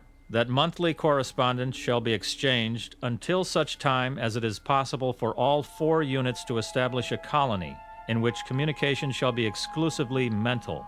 Comments? More than sufficient, I think. Most specific? Carl? It is what we agreed upon. That sounds very close to disapproval. No, I will sign. You're certain? This must be entered into with absolute assurance. He is assured, Holger. His uncertainty is only a sympathetic reflection of my own. You are still uncertain? Not of the general concept. Yet I wonder, have we the right to impose this study on our children? Even those unborn? Impose, Maria? You speak as though we harm our children. Is it not rather that we bestow upon them a great gift? Of course, that is our hope. But we offer them no choice in the matter. Is that just? I am also a mother, Maria, devoted to the welfare of my child. Yet I am convinced it is just. It is more than just. It is inevitable. Destiny demands it. That's why I will be the first to sign. And I, beneath my husband's signature. Herr Calder? I have no hesitation. Nor have I. Professor Werner? The pen, please. Have you and Holger decided definitely not to remain in Heidelberg? There's a house in Pennsylvania which was left to him by an uncle. And what is the town? It is called German Corners. Ah. May I have the paper? As soon as you have signed. It's for the better, Maria. You'll see. Yes, all right. Thank you. And my signature? Thank you all. It is a nice town, is it? Oh, yes. Small, secluded. Ilse needs to be fed again. Surely not. She's asleep. You see? Excuse me, I must see to her. What you have just witnessed is the curtain raiser to a most extraordinary play, to wit, the signing of a pact. The play itself will be performed almost entirely off stage. The main character of these final scenes lies sleeping in her crib, unaware of the singular drama in which she is to be involved. Her name is Ilse, the daughter of Professor and Mrs. Nielsen. Her age, barely 1. But 10 years from this moment, Ilse Nielsen will know the terror of living simultaneously in this world and in the Twilight Zone. And now, The Twilight Zone, and our story, Mute, starring Wade Williams, with Stacy Keach as your narrator.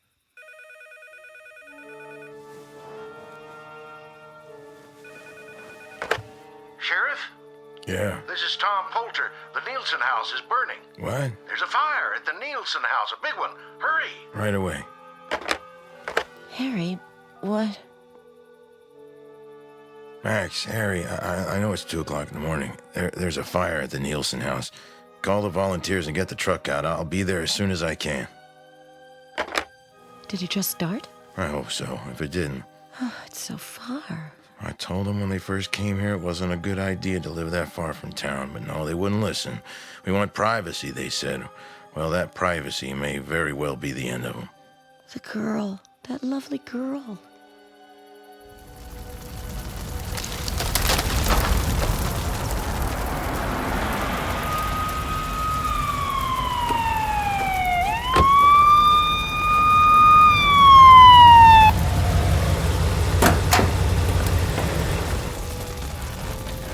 I won't ever put that out. We can try.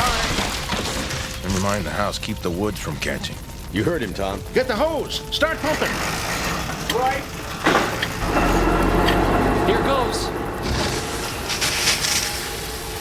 Let's check the back.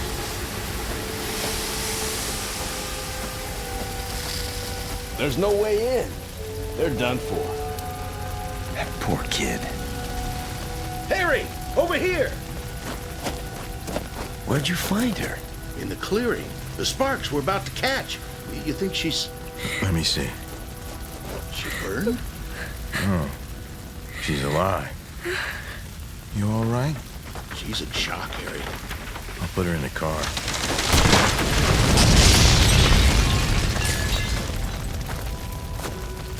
Lay her down on the seat. There's a blanket in the back. Here you go, little lady. Put this around you. It's gonna be all right now. Bad off.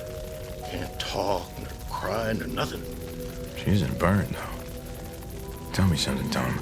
How could she get out of that house without being burned?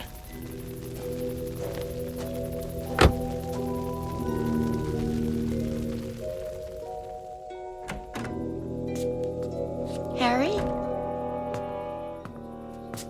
I brought the girl with me. Are you? I'm fine. Is she hurt? Not physically. I think she's in shock. We better put her to bed. Where are you going? We'll have to use Sally's... the other bedroom. Cora? All right, Harry.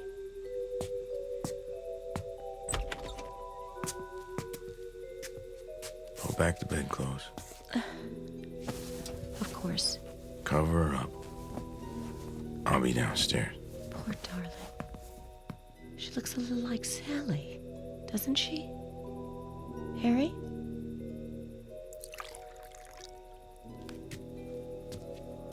You want something to eat? No, I gotta get right back. Thought I'd take a thermos of coffee for the boys. Are her parents? No way of knowing. We haven't been able to get into the house yet. It's burning too hard. But she... Tom Poulter found her outside. Outside? We don't know how she got there. I expect her folks didn't get out, though. It's an awful fire. The poor child. Something's wrong with her. I know she isn't deaf or dumb or retarded or anything, but before she fell asleep in the car, I tried to get her to talk. She never said a word. Not a word. Even in shock, the power of speech isn't completely gone. It's as if she doesn't know how to talk. Oh, Harry. You know something, Cora? I don't think her parents ever taught her.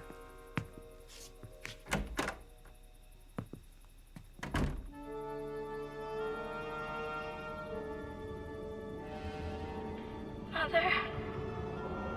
Mother. Mother. Where are you, Mother? Ilsa. Ilsa. Are you near me, Father? Ilsa. Ilsa, you must be brave now. Mother. Mother. Where are you?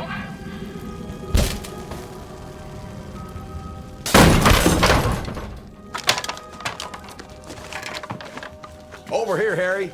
The other room. Oh, my God. Both of them. What is it, Ilsa? Oh, darling, what is it? I'm not gonna hurt you. Ilsa, what's the matter? They're dead. They're dead. They're dead. They're dead. You still awake, Cora? Is the fire out? Yes, it's out. And her parents? Too late. How did it start? We're not positive, but apparently the professor was smoking his pipe in bed, fell asleep. And there was nothing left to... Everything was burned, Cora, I told you. There's no way of getting in touch with Ilsa's relatives, then. Tom Poulter says the post office gets 3 letters for the Nielsen's from Europe at the end of every month. But wait till the next batch arrives and write to the 3 addresses. What are we going to do with the girl until then? We'll have to keep her here. It'll only be a week or so, Cora, unless the girl can tell us something. I doubt that she can. You don't think she can talk either? I tried everything I could to get her to, but... That explains it. What? Those times Miss Frank and I tried to talk the Nielsens into putting the girl in school, the answer was always no. I don't know why. Maybe there is something physically wrong with her. The Nielsens would have told us if there was, Cora. Not if they wanted to keep it a secret. We can have Doc Steiger check her over, but I don't think he'll find anything. But they were educated people, Harry. Well, why wouldn't they teach their own daughter to talk? They were strange people, too, Cora. Hardly spoke a word themselves. As if they were too good to bother talking to us. It might not be a bad idea to put her into school while we're waiting for those letters. Teach her how to talk, at least. Not right away. No.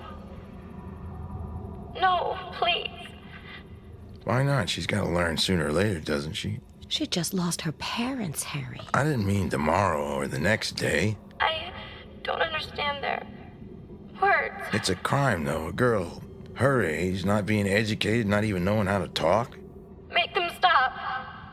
Her father, a professor, too, keeping his own child in ignorance. Well, something has to be done about it. Somebody's gonna have to undo what her parents did to her. She needs time, Harry. She's been through such an awful ordeal. She's only a child. A poor, pitiful, orphaned child. Mother. Father. People here. I can't understand what they're saying. They speak in loud noises. Not the way we do. Please. Make them stop. Well, at least she likes my cooking. Especially at breakfast. Of course she does. She's a growing child. Do you think she likes us? She's calm when you're around. In fact, she hardly ever leaves your side. The doctor says she's healthy. I don't understand it. If there was something organically wrong with her. Don't talk. Please. Don't make those sounds anymore. There's nothing wrong with her. He checked everything. There isn't a reason in the world why she shouldn't be able to talk. I'm sure she will, when she's ready. Then I'm afraid we got a problem on our hands. She can't just learn on her own. I told you when she first moved here. Speak gently, Harry. You're frightening her. That's ridiculous. She has nothing to be frightened of here. Think of how it must seem from her point of view. If she's gonna live among normal people, she'll have to... But she is normal, except for the... She's not. Got. Stop! Stop! Oh, Harry, what did they do to her? Ilsa! Cora, leave her be. I can't just... She's been with us over a week now. What's the use? There's no way of getting through to her. I have to keep trying, Harry.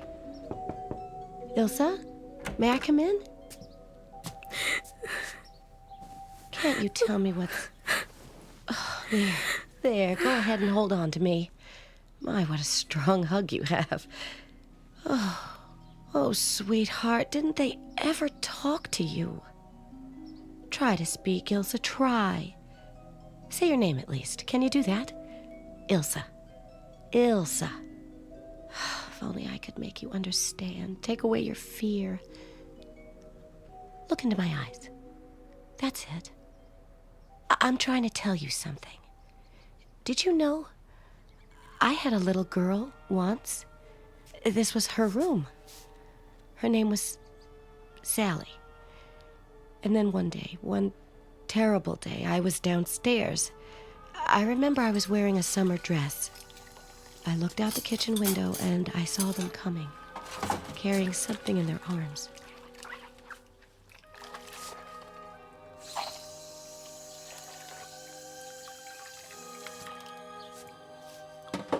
What? What? Is that you, Tom? And Max? What do you have there? I'm terribly sorry, Mrs. Wheeler. What is that in the blanket? Go on inside, Cora. Why are you bringing it in here? Where's Sally? She was swimming in the lake and... No, she wasn't. She's home, I tell you. Maybe you better sit down, ma'am. Sally? Sally! Sally? Oh! Sorry. I can't help but think of it sometimes. But now, you look so much like her. It's almost like you understand. Do you, Ilsa? Do you?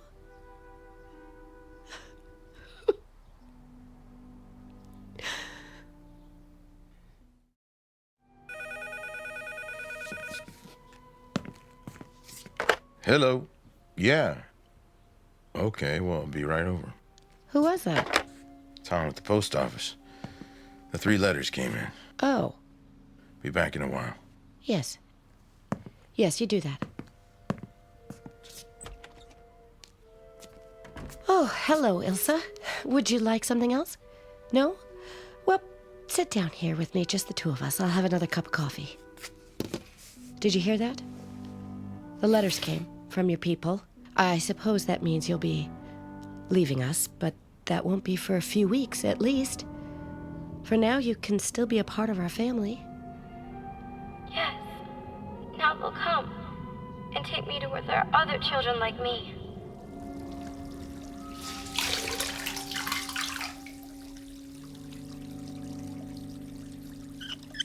Perfect, Ilsa. You're just about the best helper a person could have. Harry? Everything all right? Oh, why wouldn't it be? Ilsa was just helping me dry the dishes. Do you have them? What? The letters. You said you were... Oh, we can't have the letters, Cora. It's against the law. Tom's got to send them back. All he could let me do is copy the return addresses. Oh. I'm going to... Oh, hello, Elsa. You like to stare, don't you? Go in the living room, Ilsa. I'll be with you in a minute. Get me some paper and envelopes, will you, please? I suppose you have to write them. What do you mean? Nothing. Would you like a cup of coffee? Thanks. What are you telling me? Oh, just about the fire at the Nielsen's dying. Asking them if they're related to the girl or know where any of her relatives are. What if... Hmm? What if her relatives don't do any better with her than her parents did? It's none of our business, Cora. The welfare of a child is everybody's business. We're not in a position to decide for her. No, of course not. Our position is to send her away. Get rid of her. And maybe she'll never talk, Harry. Maybe she'll be terrified of shadows all her life. Cora, I know how you feel. Sally's gone. Another child in the house. But she's not our child, Cora. We have no rights where she's concerned. And there is something wrong with her. Is that why you want to get rid of her? I think you know better than that.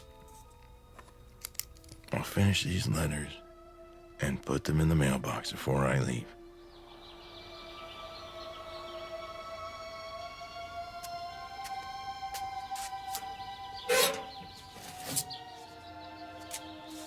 Hi there, Cora. Oh, hello, Eunice. How's the little girl these days? Fine, just fine. I was just checking for the mail.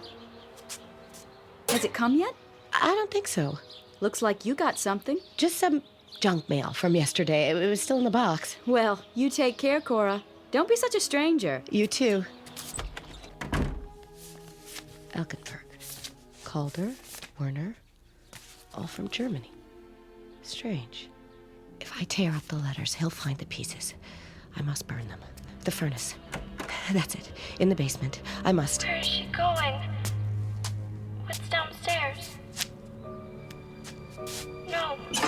No! She's going to burn them. She can't. Fire! Fire!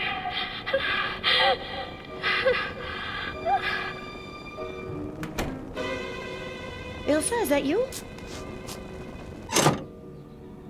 Ilsa, come back! Ilsa! Ilsa!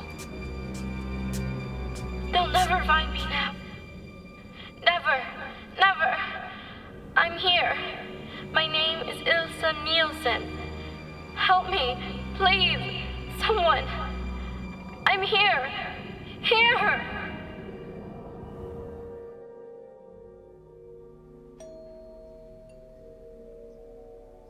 Now, who would that be? Probably Miss Frank. Miss Frank? What does she want? I asked her to stop by. Harry? Are you gonna let her in? Oh, Harry, what have you done? Mrs. Wheeler? Hello, Miss Frank. Is Ilsa here? Won't you come in? Thank you. Good afternoon, Miss Frank. Sheriff? Glad you could come. I felt it was my duty. Please, sit down. You haven't heard from her family, I take it. Like I explained to you the other day, I wrote to these people in Europe 4 or 5 weeks ago, but we haven't gotten an answer. We don't know exactly what we're gonna do with the girl, but until we decide, I feel she ought to start getting some education. She most certainly should. It was positively criminal of her parents not to have started her education years ago. The smugness of them. The insufferable disdain. We do not wish our daughter in your school, just like that. In many ways, that fire may have been the blessing of her life. Miss Frank. I'm not just referring to her lack of education, Mrs. Wheeler. But to call the hideous death of Ilsa's parents a blessing. I'm sure I didn't mean it that way, Mrs. Wheeler. What do you mean? I'd rather not discuss it at this time, Sheriff, except to say that I believe I know why Ilsa doesn't speak. You know? And how very much she needs to be educated. Why doesn't she speak? I can't go into details right now. I shall at a later time, after I've had the opportunity to question her. Question? The first thing she must do, of course, is to learn to talk. If I may see her now. She's upstairs resting. I'll get her. Elsa? Elsa? Don't let them put me in school. Please. Elsa? Oh, please. They don't understand. They don't understand. And when would she start school? Why, tomorrow morning, I should think. Just a moment. Harry? Harry. What is it? I'd like to talk to you before. Cora, if it's about the girl going to school... Harry, please. We waited long enough. Those people aren't going to answer. No, Harry. What do you mean, no? Why shouldn't she? I don't know. It's just that... She starts tomorrow. She'll be so frightened. All right, she'll be frightened. A day, maybe 2 days, but she'll get over it. She'll start to learn. She isn't ignorant. I swear she understands me sometimes, without talking. Elsa? Ah, there she is. She's very shy, Miss Frank. She'll need understanding. And she shall receive it. Come here, Elsa. Go on. Shake her hand. Her name is Miss Frank. I won't. I know what she's thinking. I can hear her mind. I said, come here, child. Don't touch me. Go on. There. See? I don't bite. I think we're going to get along just fine, you and I. Not her. Not her.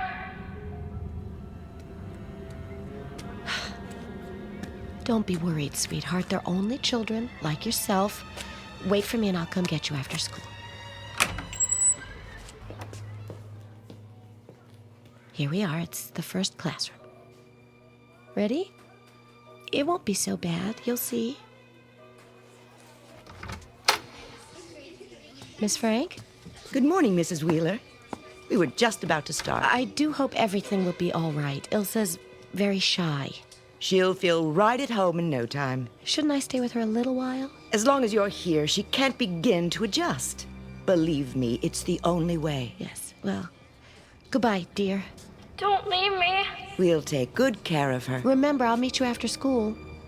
Now, let's introduce you to everyone. Class, this is Ilsa Nielsen. We're going to have to be very patient with her because her parents never taught her how to speak. Not one word of English. We'll help her to learn, though. We'll work with her until she's just like everyone else. Now, Ilsa, can you say your name? Ilsa Nielsen. Try to say it, child. Your name. Ilsa. Ilsa. Try to say it, child. Ilsa. Take your hand off my arm. You're hurting me. A little later, then. We have plenty of time. You'll learn. I promise you. You'll learn. Open your books, class.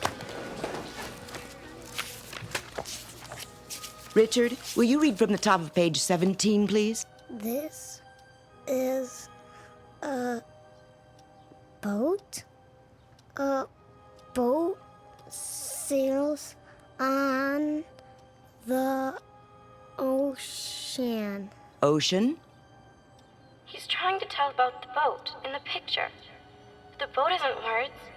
It isn't. Why don't they learn the way Father taught me? Ilsa, look at this picture. Ilsa, you must pay attention. Get up. I said get up. Now, we'll try again. Say your name, Ilsa. Your name. Do you understand? Your name is Ilsa. Ilsa. Stop poking me! Tell her what her name is, class. On the count of 3. 1, 2, 3. Ilsa. Ilsa. Ilsa. Ilsa. Ilsa. That's all for today, children. Don't forget your homework. Wait. Ilsa, I want to talk to you. I want you to know that you're not fooling me. I know exactly what you are. I know because my father tried to make me into the same thing when I was your age. But I was able to overcome the sickness he forced on me. As I'm going to help you overcome it, Ilsa. It's true, isn't it? They were trying to make you into a medium. To distort your innocent mind so that you could communicate with the dead. What is she saying? You've been trained to be a medium. No! Haven't you? It isn't true. It's not what they were training me for. Oh, you understand me. You know what I'm thinking. That proves it. Don't you see? You've just proven it to me. You are a medium. No, you're wrong.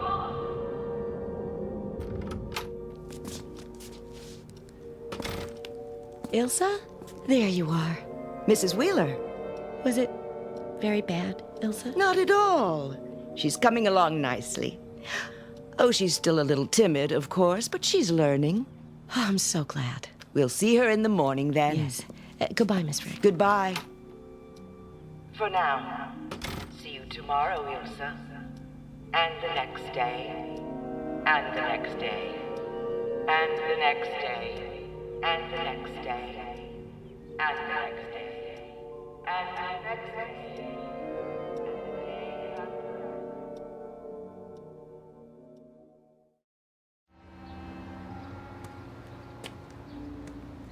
Ask someone, Werner. Please, where might we find authority? Authority? Constable? The... Sheriff? Yeah, the sheriff. Down one block on the other side. Can't miss it. Thank you. I feel so guilty, Carl. What could we do? We simply could not get away sooner. We have our own responsibility to the project. I know. But almost 6 months since we last heard from Holger and Fanny. If only they hadn't chosen such a far-removed location for their work. They are American, Carl. We could not have expected them to reside in Europe. Yeah. You still think something has happened? Why else would they fail to write? I hope you are wrong. That lovely child. Oh, such a talent. The progress with her has been phenomenal. It is as if she was born telepathic. I think that of all the children, she has the most potential. Perhaps they were forced to move like the Eltenbergs to avoid prying. Let us hope so.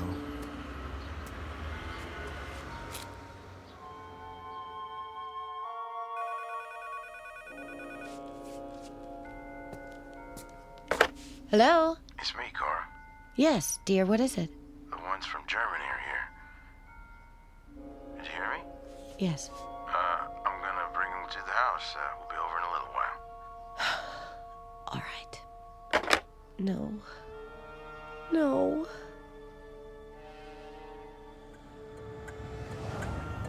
If only we'd heard from you, but there was never a word. Under the circumstances, you can understand why we felt at liberty to start adoption proceedings. We understand completely, Sheriff. As I said, we received no letters. I just don't understand it. Well, Here we are.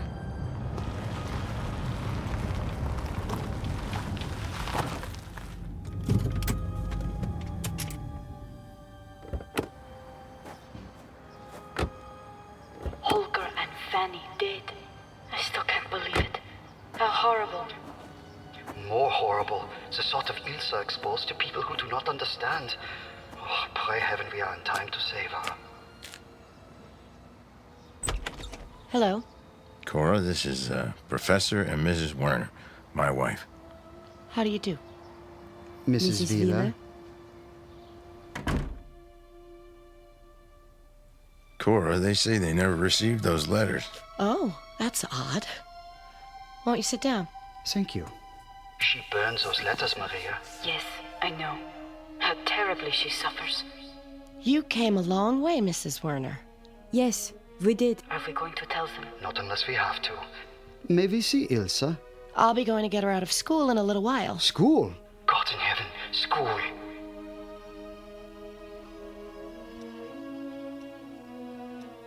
Ilsa Nielsen, stand. Come forward. Face the class. Shoulders back. What is your name? Your name. Class, we will do again what we've been doing for the past few weeks. On the count of 3, think of Ilsa's name. Don't say it aloud. Just think it. Ready now? 1, 2, 3. Ilsa, Ilsa, Ilsa, Ilsa, Ilsa, Ilsa, Ilsa, Ilsa. Here they are. Ilsa, this is Professor and Mrs. Werner. Ilsa, you remember us? Our children are the ones who are just like you in Germany. You remember the Elkenbergs, the Calders, us, your father and your mother? Heidelberg, 10 years ago. The telepathy project. The Werners are from Germany, Elsa. They were friends of your parents. Think. Where is your mind, Ilsa? Your mind. Hear me, Ilsa. My name is Ilsa. My name is Ilsa. My name is Ilsa. My name is Ilsa. My name is Ilsa. My name is Ilsa. My name is Ilsa. My name is Ilsa. My name is Ilsa. My name is Ilsa. Ilsa, don't. My name is Ilsa. My name is Ilsa. Shh, Ilsa. Don't cry. I'm with you. I'm with you. You can't take her from me. You can't. Cora. No. I won't let them. I love her, and she loves me. She needs me. You have no right. No right.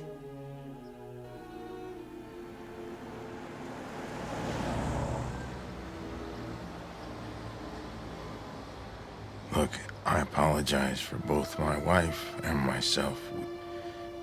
We thought... We understand. Naturally, you would think that we had come to take Ilsa back with us, but as I've said, we have no legal power to demand her, being no relation. Auf Wiedersehen, Sheriff. Goodbye. Your bus should be here in about 5-10 minutes. Good luck. And thanks again. I hope we did not make a mistake, letting them keep her here, even though we do have the legal right to take her. I don't think so, Carl. To take her to the other children now. The talent is gone. Even with work, it might not return. I suppose. All those years Holger and Fanny spent on her, wasted. Wasted, Carl? If they had not made her mind so receptive, how could they have directed her out of the burning house, even though they themselves were trapped? Ah, but the loss, it isn't right. There is no right or wrong in it, Carl. They all meant well. No one wanted to do anything but help her. But to lose everything? She has not lost everything. Why do you think I asked for you to let her stay here? Because she has gained something. Gained? We always knew that Holger and Fanny did not really care for her. Maria! Oh, they were not unkind. They gave her what affection they had in them to give. But the project always came first. You know that, Carl. To them, Elsa was less a daughter than an experiment in flesh. She is going to be all right. Now she is loved, and that is so much more important than telepathy. Isn't it, mein Professor? Ja, Liebchen. Much more important.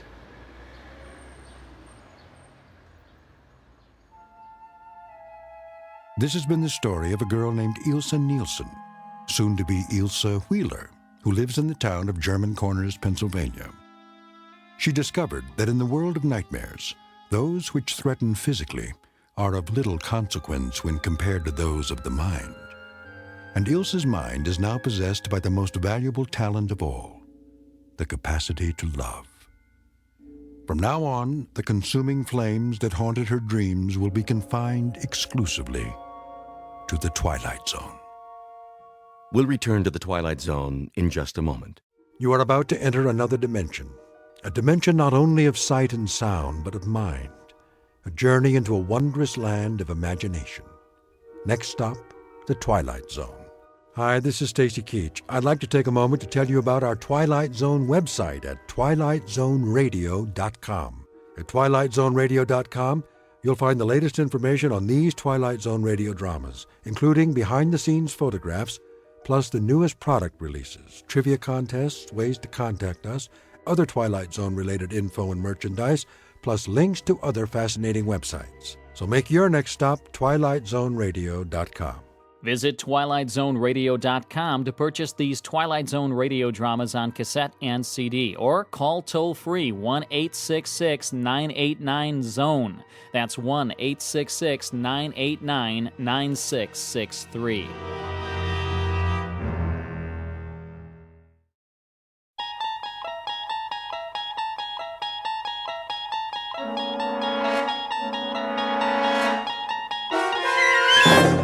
You're traveling through another dimension.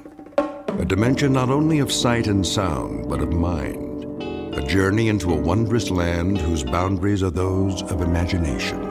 Your next stop, the Twilight Zone.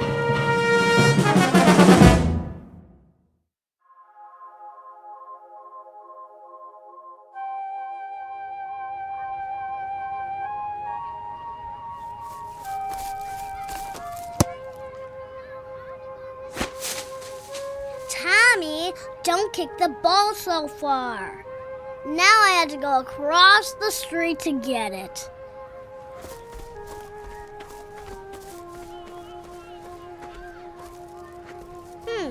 Where did it go? Is this your ball? Who said that? Me.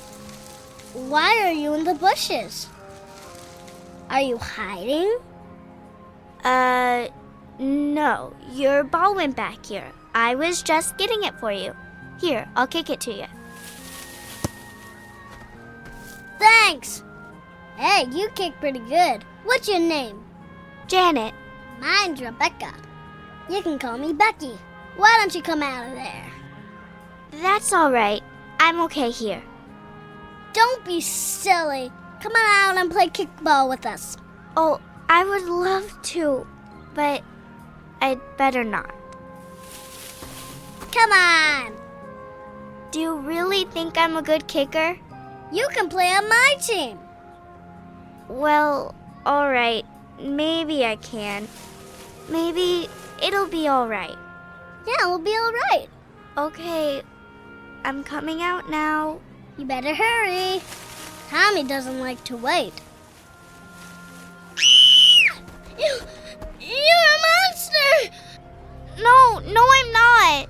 Stay away from me! It's just my face. I'm really just like you. You're not! You're a monster! Get away from me! Wait! Come back! I kick really good. You said I do. Don't leave. I want to play kickball. I could help you win. You should see. Don't run away. Come back! You don't have to look at me while we play. Miss Tyler. What? Are you all right? Where am I? Where did that girl go? Oh, the hospital. I'm in the hospital. Yes, you're in the recovery room. Must have been having quite a dream. Yes. Yes, it was the same dream I have every night. Something that happened when I was a child. Well, you're coming out of the anesthetic now. So the procedure is over? It sure is. Did the doctor say the treatment was successful? If it was, he didn't tell me. I'm afraid we humble orderlies aren't privy to important information, but all your vital signs are good. I'll be wheeling you out of recovery and over to your room soon. Do you know when the doctor will be taking the bandages off? I'm afraid I don't know that either. I'm sure it's frustrating to have those bandages all over your face. Not being able to see and all. Strangely enough, I'm getting used to it. You've had this treatment before? Yes. How many times? 10. 10? So this was your 11th treatment? Yes. I see. If it didn't work, I'll have to... Now, don't get yourself upset, Miss Tyler. Right now, the important thing is that you get your rest. You know, Dr. Bernardi is an excellent physician. One of our best. Yes. He's worked on me a few times before. Oh, will he be in soon? I'd like to talk to him. Well, I can leave a message for him at the nurse's station if you'd like. I'd appreciate that. You just rest now, Miss Tyler, and don't worry about anything. Thank you.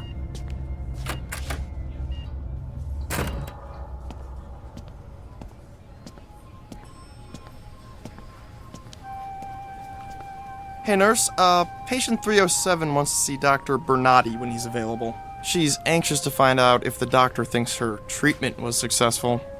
It was her 11th. I know. No wonder she's chomping at the bit. You didn't get a look at her when she was admitted, did you? I sure did. I had to turn away. I'm afraid I've got an overactive gag reflex when it comes to those face cases. I know what you mean. I'll tell you something. If that were my face, I'd bury myself in a grave someplace. Some people want to live no matter what.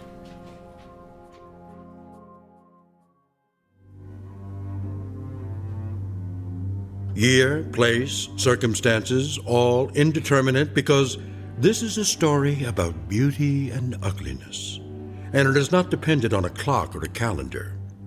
You have been introduced to Miss Janet Tyler, who lives in a very private world of darkness, a universe whose dimensions are the size, thickness, length of a swath of bandages that cover her face. In a moment, we'll join Miss Tyler after she's been moved to her hospital room, and also in a moment, we'll look under the bandages, keeping in mind, of course, that we're not to be surprised by what we see, because this isn't just a hospital, and this patient is not just a woman. Miss Janet Tyler, patient number 307, is recovering from a medical procedure that is only performed in the Twilight Zone.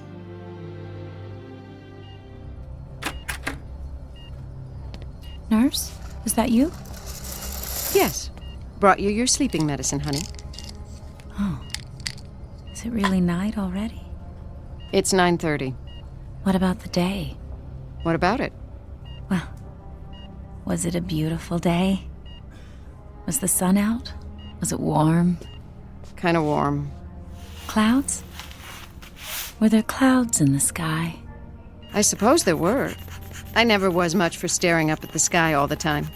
I used to look at clouds a lot when I was little.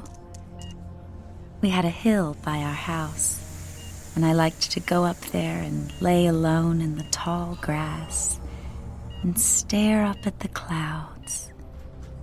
Did you ever do that? Can't say I ever did.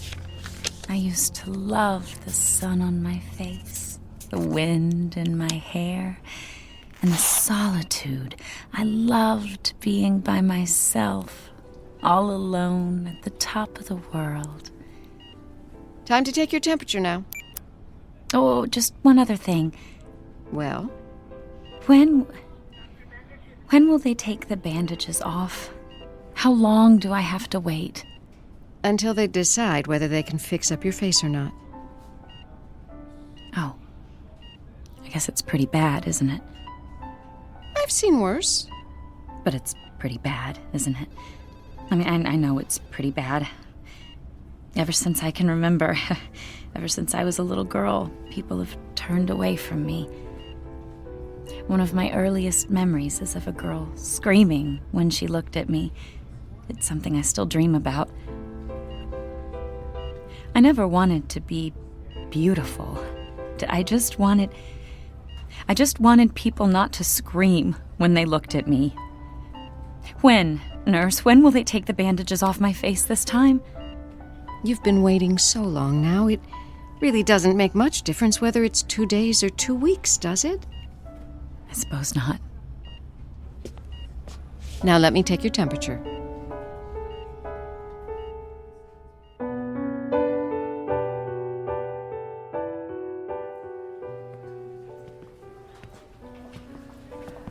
Good evening, nurse. Hello, Dr. Bernardi. How's patient 307? Resting comfortably. How would you describe her emotional state? Apprehensive. A bit agitated. Can't blame her. This is what, her 9th visit? I've lost count. You have to give her credit. She keeps trying, doesn't she? Yes. A shame. All her previous treatments were unsuccessful. Doctor, what would cause such deformity? I wish I knew. I'm going to check in on her, come back about 11, nurse. Give her the usual sedative then. All right, Doctor.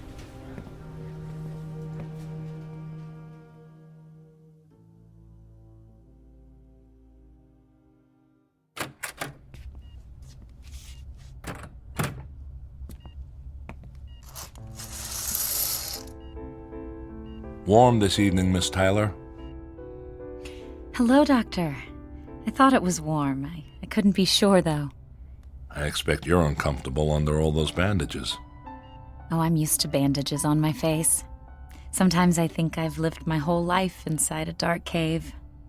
The walls are gauze, and the wind that blows in from the mouth of the cave always smells of disinfectant. There's kind of a comfort, though, Doctor, to living in this cave. It's so wonderfully private. No one can ever see me. It's hopeless, isn't it, Doctor? I'll never look any different.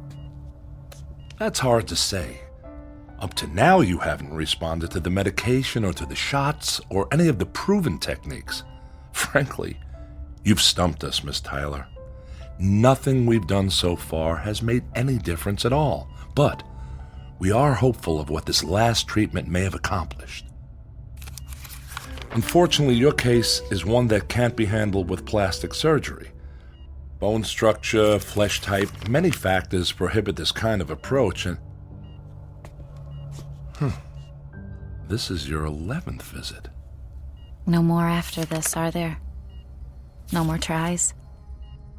11 is the maximum number of experiments. No more are permitted after 11. Now what? Well, you're kind of jumping the gun, Miss Tyler. You may very well have responded to these last injections. There's no way of telling till we get those bandages off. But if I haven't responded, then what? There are alternatives. Like? Don't you know? I know. You realize, of course, Miss Tyler, why these rules are in effect? Each of us is afforded as much opportunity as possible to fit in with society. Doctor, may I walk outdoors? May I sit out on the lawn just for a while, just to smell the flowers, just to feel the air, just to make believe, Doctor, to make believe that I am normal. If I sit outside in the darkness, then I know that the whole world is dark. I'm more a part of it that way, not just one grotesque ugly, deformed woman with a bandage around her face, with a special darkness that belongs just to her. I want to belong. I want to be like other people. Please help me, Doctor. You're not alone, Miss Tyler. You realize that, don't you? There are many others who share your misfortune. One of the alternatives, should this last treatment prove unsuccessful, well, it would be to simply allow you to move into a special area in which people of your own kind have been congregated. People of my own kind? Congregated, Doctor? You don't mean congregated, you mean segregated. You mean imprisoned. You're talking about a ghetto now. A ghetto designed for freaks. You know what everyone calls them, Doctor? Ugly camps. They're camps for ugly, deformed freaks like me. Miss Tyler, the state is not unsympathetic. Your presence here in this hospital attests to this. But you're not being rational. You can't expect to live any kind of life amongst normal people. I could try. I could wear a mask or this bandage. I wouldn't bother anyone. I'd just go on my own way. I'd take a job, any job. Who are you people anyway? What is this state? Who makes up all the rules and the statutes and the traditions?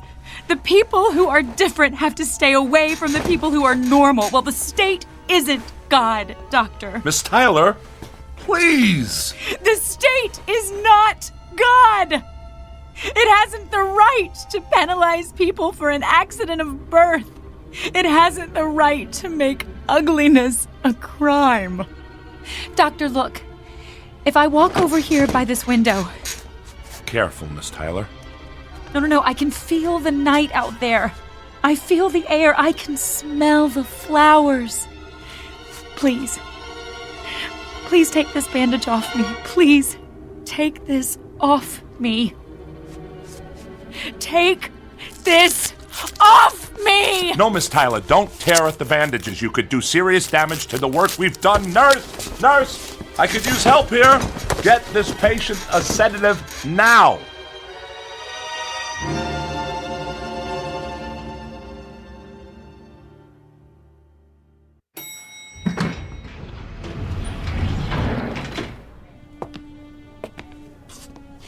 Excuse me, nurse? May I help you? Yes, we're looking for Dr. Bernardi. If you don't mind, Mr. Smith, I can speak for myself. Of course, Minister. My apologies. I believe Dr. Bernardi is with a patient. May I ask who wants to see him? Just tell him it's the Minister of Relocation. Of course, Minister. You can wait right over there. I'll just find the doctor for you. Thank you. Hey, who's that? He looks like he's from the state. It's the Minister of Relocation. Probably here to find out about patient 307, but who's that with him? He's so grotesque. Isn't it obvious? He's from one of those ugly camps. If patient 307 hasn't changed when they take off the bandages, he'll be here ready to cart her off to Gruesome Gulch.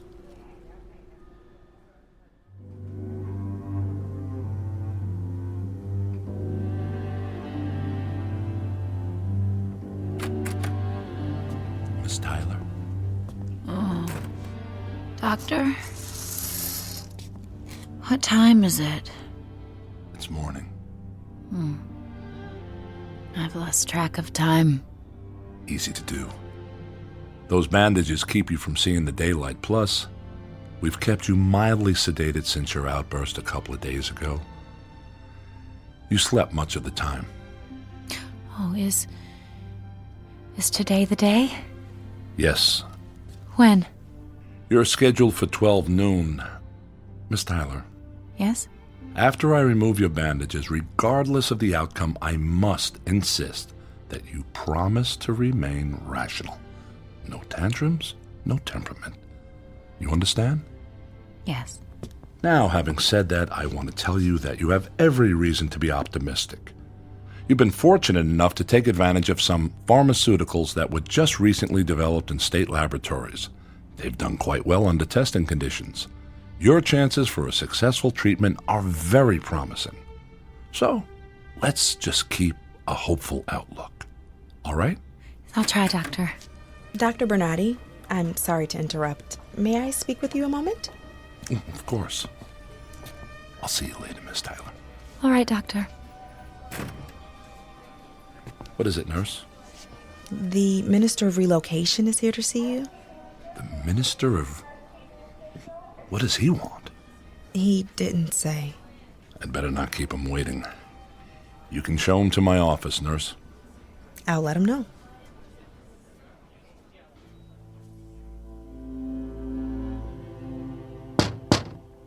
Come in.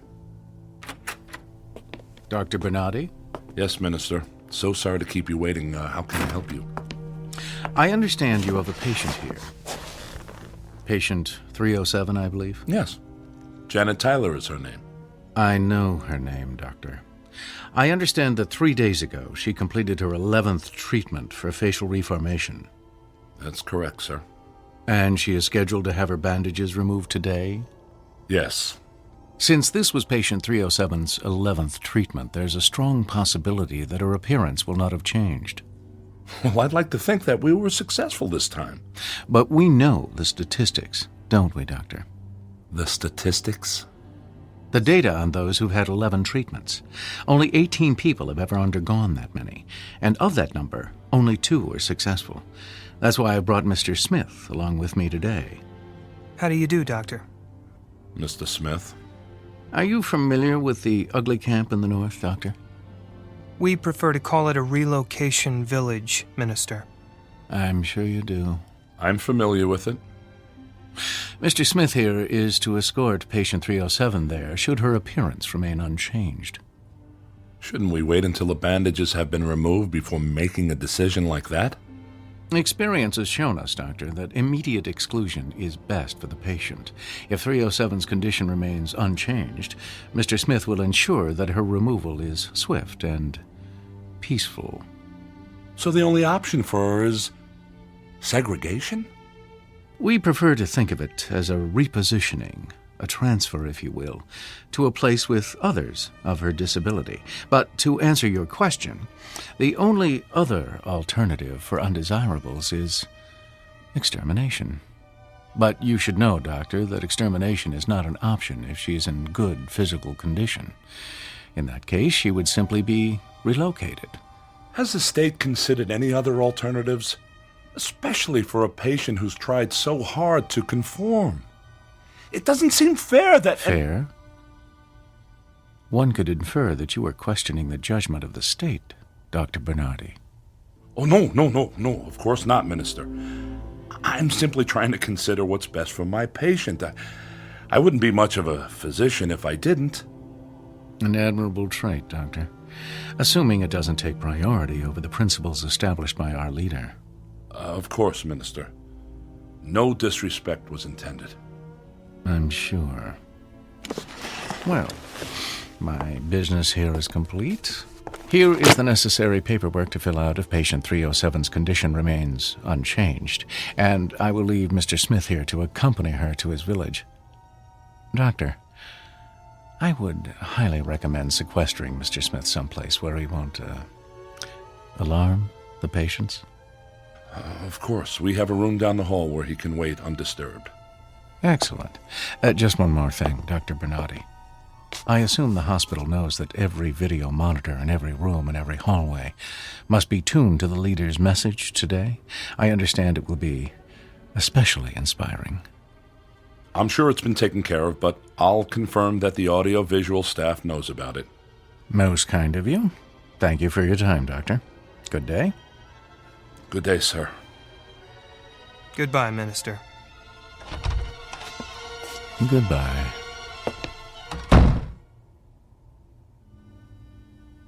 I'll show you to a room where you can wait, Mr. Smith. Thank you, Doctor.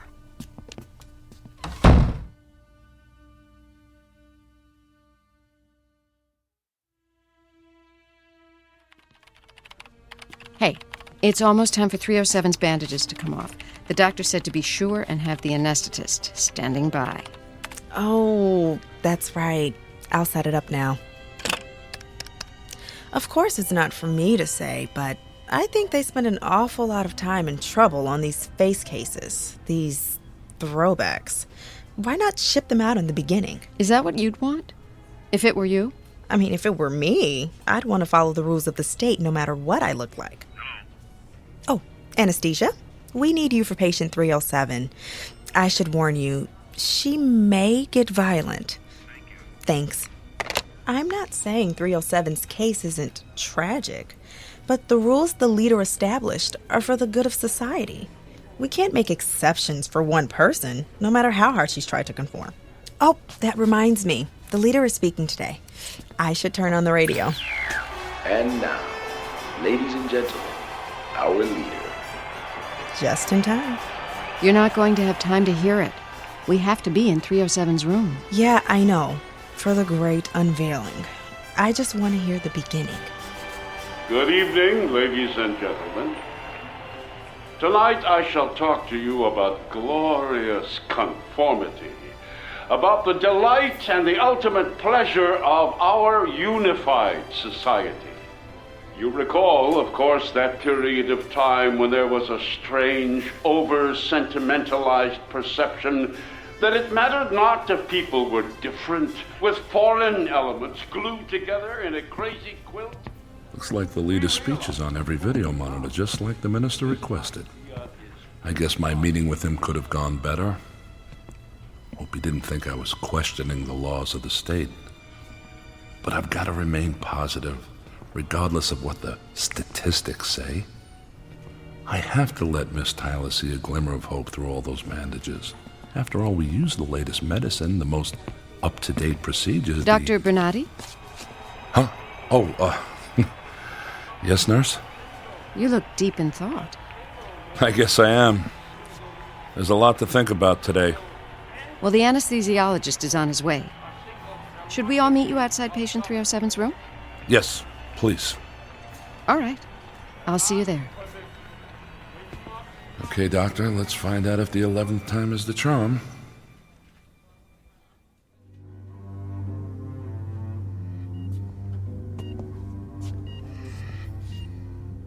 Hello, Miss Tyler. Hello, Doctor. There are others with you. It's time, isn't it? It's time. How are you feeling? Oh, I'm frightened. This is my last chance, Doctor. My last chance. I understand, but let's stay positive, all right? Now, I'll tell you precisely what I'm going to do. I'll start to unwind the bandage very gradually. See, the process has to be slow so that you can become accustomed to the light. As you know, the injections may have had an effect on your vision. Now, as I unwrap, I want you to keep your eyes open. And I want you to describe to me the different shadings of light as you perceive it as each layer of bandage comes off. All right. Now, if you make any sudden movements or start getting emotional on us, Miss Tyler, I'm going to have the nurses hold you down and have the anesthesiologist put you under sedation. Is that understood? I promise I won't. All right, then. Nurse, may I have the scissors? Here you are, Doctor. All right, Miss Tyler. I'm going to remove the first layer of bandages now. There. Do you see any light? Oh, just a little. It looks gray.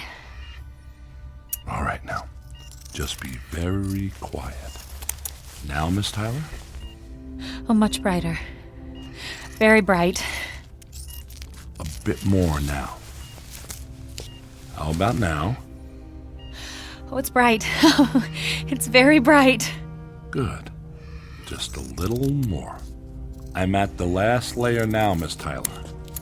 Oh, I can just distinguish your outline, just vaguely, but I can see you. Do you want a mirror? No, thank you, no mirror. All right. I'm going to remove the last bandage now. Are you ready? I'm ready.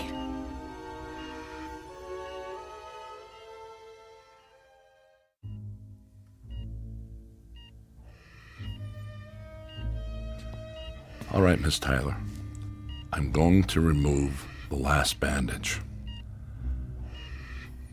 I want you to remember something, please. Miss Tyler, we have done all we could. If we were successful, all well and good. There are no problems. If, however, this final treatment has not achieved the desired results, keep in mind that you can still live a long and fruitful life among people of your own kind. All right, Miss Tyler, remain very quiet, please. Keep your eyes open. I'm about to remove the last of it. I wish you every good luck. There. That's the final... Oh, no change! Her face has not changed at all! Oh no! Oh no! Look at her. Radiant, supple skin, high, delicate cheekbones, a petite, dainty nose, full, soft lips, and those blue eyes. They seem to offset her features so that her face has a luminous quality. Why, she looks hideous. Oh, God. I really haven't changed. Not at all. I'm afraid not. You look exactly the way you did before the treatment. Oh, no, no, no, no, no. Now, Miss Tyler, you need to calm down. Let me get you something. I don't get it. I just want to look normal. After 11 treatments, she still doesn't look even remotely like the rest of us. There's no bony mass protruding over the left eye, no swollen, distended upper lip. Is that really so much? Where's the sack of spongy, discolored flesh hanging from the right ear or the peeling, blotchy skin? Why don't I look like everybody? And a nose? I can't Is it answer that, gnawed Miss and Tyler. pushed to the side like it should Sometimes be? we can't explain why things like this happen to certain people. No! No!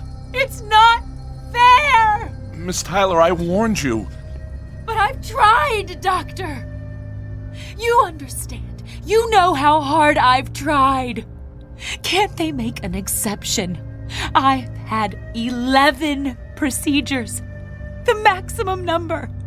Can't they see that I've tried to conform, to be a part of normal society?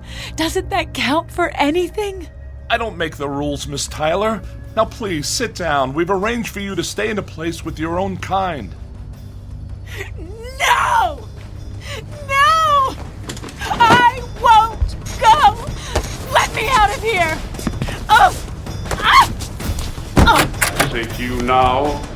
Come on. There is no We have to stop her. I'll call security. She's running toward the elevator. Stop her. Stop that woman. Don't let her get away. The door's closed in time. She didn't make it. Let me out! Let me out of here! I've got to get out of here! Oh!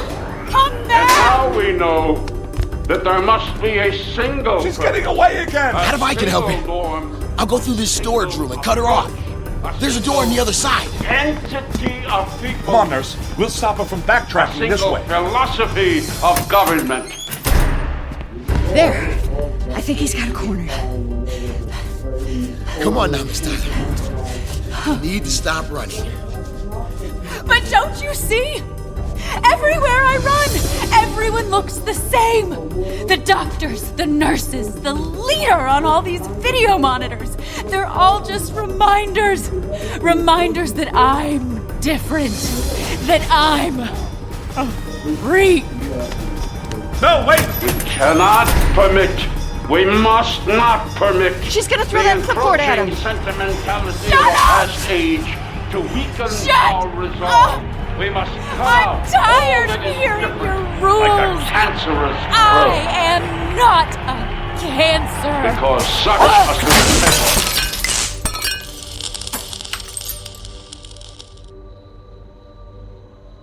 Is everybody okay? Yes. I'm fine. I'm fine. She's getting away again. Come on.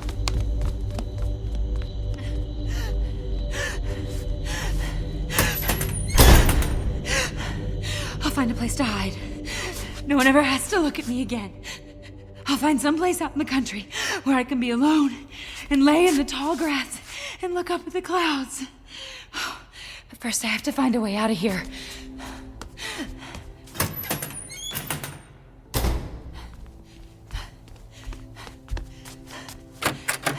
Oh, this is just some kind of waiting room. Oh, excuse me. Oh, get away! I won't hurt you, I promise. Miss Tyler, here you are. Now don't be afraid.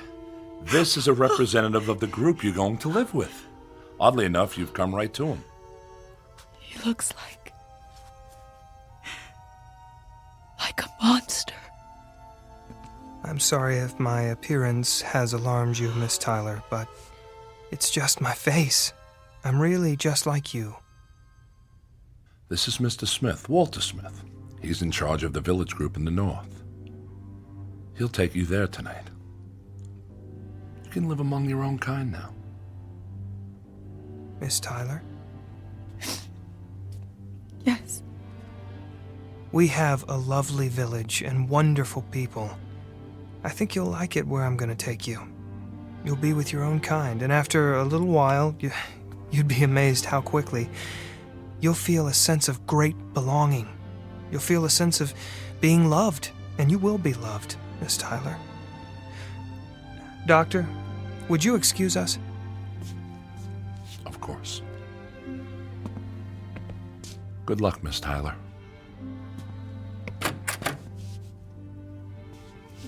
Miss Tyler? Yes. I'd like you to look at me. I can't. Please, Miss Tyler. I'm looking at you right now, without turning away. Won't you do me the same courtesy? All right. Thank you. Now, what do you see? I see clear brown eyes, smooth, tanned skin,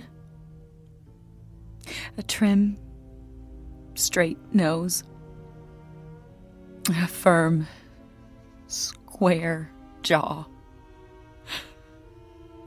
I see someone who looks different. That's right. You see someone who understands how you feel. Miss Tyler, I can take you to a place where it doesn't matter if you look different. Mr. Smith, why are some of us born so ugly? I don't know, Miss Tyler. I really don't know. But do you know something? It doesn't really matter. There's an old saying, a very, very old saying. Beauty is in the eye of the beholder. When we leave here, when we go back to the village, keep that in mind. Try, Miss Tyler. Say it over and over in your mind. Beauty is in the eye of the beholder. Come on now. We'll get your things and we'll leave.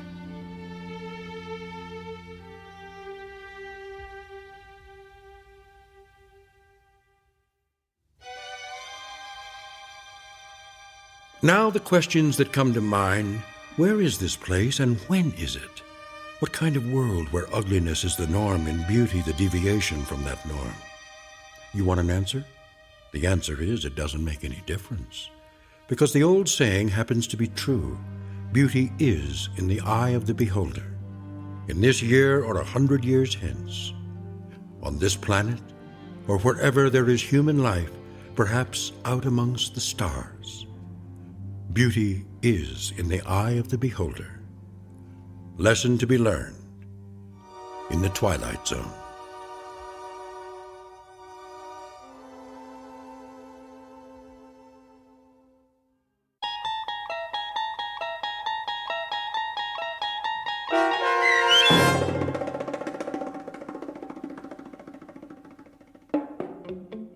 Eye of the Beholder, starring Virginia Williams, with Stacy Keach as your narrator, was written for The Twilight Zone by Rod Serling and adapted for radio by Barry Rickert. Heard in the cast were Mike Starr, Fernette Lebo, Taisha Davis, Tony Maka Sr., B.J. Jones, John Hugenacher, Patrick Francis, Ernest Stanton, Natalie Pear, and Mary Kay Cambria. The producers of The Twilight Zone wish to thank CBS Enterprises and the Rod Serling Estate for making this series possible. This copyrighted radio series is produced by Carl Amari and directed by Joby Cerny for Falcon Picture Group. Sound design, custom Foley effects, recording, and editing are produced in the Cerny American Sound to Picture Theater by sound designers Craig Lee and Todd Beyer. Music for The Twilight Zone is provided by CBS and American Music Company Incorporated, New York. To learn more about the Twilight Zone radio dramas and to download episodes, including 3 free episodes on our homepage, visit our official website at twilightzoneradio.com. Doug James speaking.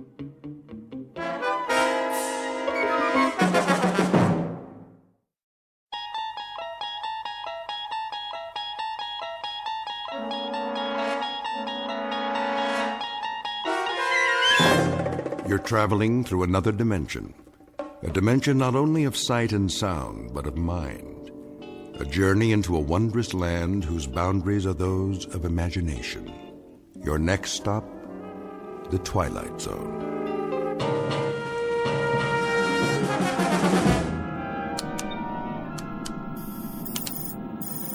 Boys. Oh, boys. Yeah, Ship. There's a planet up ahead. I think it's the one you've been looking for. I see it. Thanks, Marilyn. We'll take it from here. How's our course, Mr. Knopf? Bearing 0090, Commander. Gravitational field? 1.1, same mass as Earth. Almost. Good. We don't need to compensate. That'll save some power. All we have to do is slingshot in and follow the orbit for 1 revolution. This is the last planet on the list, right? Right. 1 more recon and it's back home. Commander. Yeah, Knopf. Think they're going to give us a parade? You mean up 5th Avenue with ticker tape? Don't hold your breath. Why not? We've been in space longer than any other mission, right? Right, but this isn't a glamour job. We're strictly survey and reconnaissance. The guys who make Planetfall get the front page, you know that. Yeah, the pretty boys. The ones from Central Casting. So what's wrong with us? Are we that ugly? Well, I don't know about you, Knopf. I'm serious. I mean, we're in shape. I work out every wake period. I take all the food supplements. I even got a UV tan. Look at this profile. Pretty good, huh? Heads up. The planet's in sight. Got the cameras ready? Yeah. Shutters are all set. Spectroscope? Check. Biodetector? Check. Digital storage bank? Check and double check. Let's do it and get out of here. You know, maybe I'll get a satellite interview this time. What do you think? Or a collector's hologram. An action figure, at least. Ready for flyby. That's your mark. It's not like I want more money or anything. I mean, I'm not greedy. Set coordinates. I just want what's coming to me. A little respect. On 1. On 1, got it. I mean, 6 months in deep sleep for every mission. 3, 2, 1. That's the same as staying in bed while everybody else is doing things. You know, going places, having a life, in other words. 1. Set. Okay. Oh, good Lord, there's a meteor belt. That's not in the database. Fire retro rockets. We're going too fast. They'll stall out. Manual override. Now? That's in order. If you say so. Manual firing of retro rockets is not recommended at this speed. Severe damage may result. I'll say that again, boys. Manual override is not. We'll have to ride this out. No sweat, Commander. Those meteors are the size of fleas. We missed the orbit. Scuttle the flyby and get us out of here. Too late. Gravity field's got us. Then set her down or it'll tear us apart. Fire side retros. Did you know that firing retro rockets in a gravity field wastes energy? I really think you should wait to attain proper cruising speed. Boys, I'm not kidding about this. I'm feeling pretty shook up right now. Shut your mouth, computer. Retro's on. Turning. We have to set down now. Look for an open space. I'm looking, Commander, but we're losing altitude fast. Then go for the first clean landmass, you see. We're in a dive. Level her out. Tail gear down. I'm trying. Hard starboard. Harder. We're gonna burn out the bearings. 500. 400. 300. Turn. Turn! Landing at this angle is unsafe at any speed. Please apply your anti-vibration absorbers and abort your present course. I'm serious about this, boys. I really, really mean it. The fine for unsafe turns in planet space is just not cost-effective on this mission. Boys, can you hear me? The time is the space age, when interplanetary flights to collect scientific data are a matter of course. Except that in this instance, the data collectors made a miscalculation and flew too close to the planet in question. Below them is a barren landscape located millions of miles from Earth that unfortunately has little to recommend it for an extended stay. So the most pressing order of business is simply to repair the craft and head home. But as you might imagine, some things are easier said than done. The cast of characters in this little misadventure? You've just met them. William Fletcher, commander of the craft, his co-pilot Peter Knopf, and the voice of a computer with the unlikely name of Marilyn, whose job it is to make sure these flyboys get back home safe and sound. As to any other individuals who might inhabit this particular locale, well, you may never actually meet them face to face. But you can take it on faith that they're here just the same, as these two gentlemen will soon find out. Because we're about to partake of an unscheduled exploration into that gray shaded area in space and time known as the Twilight Zone. And now, The Twilight Zone and our story, The Little People, starring Daniel J. Travanti, with Stacy Keach as your narrator.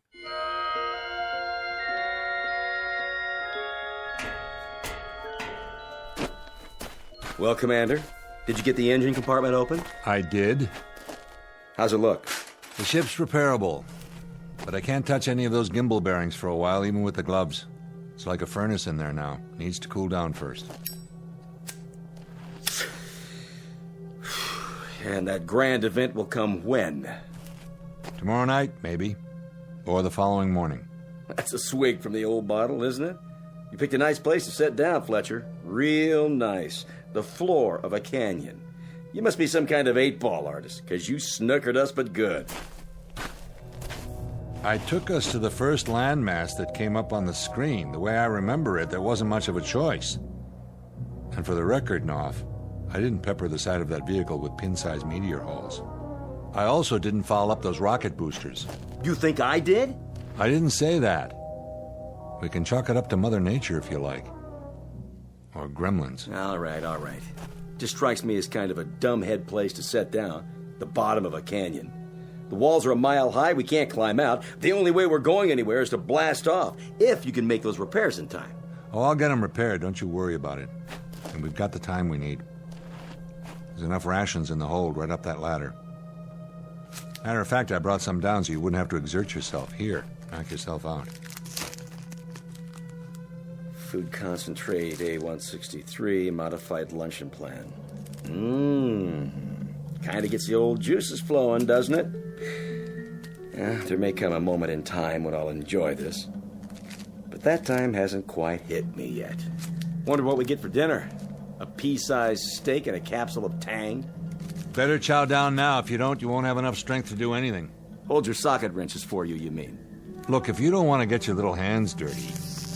I'm eating it, all right? Oh, jeez, what is this stuff? Petrified wood? You know, there may come a moment in time when you'll lick a rock as if it were the drumstick of a Thanksgiving turkey. But for the time being, buddy, you'll eat what's prescribed to eat. And if you've got any deep-rooted complaints, enter them into the ship's ledger, for the record. But don't spray them all over me, because it's a waste of effort and a waste of food. Do you read me, Knopf? Yeah, loud and clear. Then dwell on it. And while you're dwelling on it, you might count a few blessings. We don't have any extra food and water, that's a fact. But we've landed in a place where there's oxygen and we can survive. We walked away from the landing without a single bone out of place. And all things considered, I'd say we happen to be a couple of extremely lucky people. Now, the standing order is as follows. You got tears to shed, save them for sleep time and shed them into your pillow. Just don't bother me with that. Now, do you read me? Still loud and clear, Commander. But there are times when a man gets sick of being led around by the nose, and I mean sick to death. That's a big thing with you, isn't it, Nov? What is? Taking orders. Being on the receiving end of a command. That's hard for you to live with, isn't it? Oh, if I had my druthers, I might stick in a few changes. Like what? Say again? I mean beyond getting out of here. Let's assume that this is the end of the line. Try to use that imagination of yours. Say this happened to be it for us. What would you ask for to sweeten the pot? If you could have anything. A sirloin steak. A blonde? What? How about Mumbly-Peg? Or maybe 20 questions. Try me after dinner. I may feel up to charades by then. Just a point of interest is all. What are you interested in, Fletcher? I guess I'm interested in what makes you tick. Or maybe it's what makes you tick so loudly. What do you hunger for the most? Try this one on for size, Fletch. I'd like a whole lot of people at my elbow. What do you think of that? And the more the merrier. And the louder, the better. I'd like Yankee Stadium right alongside me. Anywhere I go, but I'd like them on my terms. That's what I'm getting at. What are your terms? I'd like to be the #1 straw boss. I'd like to be the one who gives the orders. I'll bet you would. That a crime? No. Hey. What's the matter? Shh. What's wrong with you? Did you hear that? Hear what? Something wrong with your ears? What? That sound. Sound? Fletch, I heard something. I definitely heard a sound. A sound like... A sound like what? Of people. Of voices. Right. I know what it was. You do? Sure. It was the crowd at Yankee Stadium cheering when you throw out the first ball of the season. What else could it be? Hold on, I think they want you to sing the national anthem while you're at it. You don't believe me? Sure, I believe you. Of course, this planet is uninhabited, which you'd know if you'd bother to look at the database. I'm telling the truth, Fletch. So am I. Now, why don't you take a walk around and see if you can find us some water while I get to work on the ship? I've got an energy panel to fix before the sun goes down. Or should I say both suns?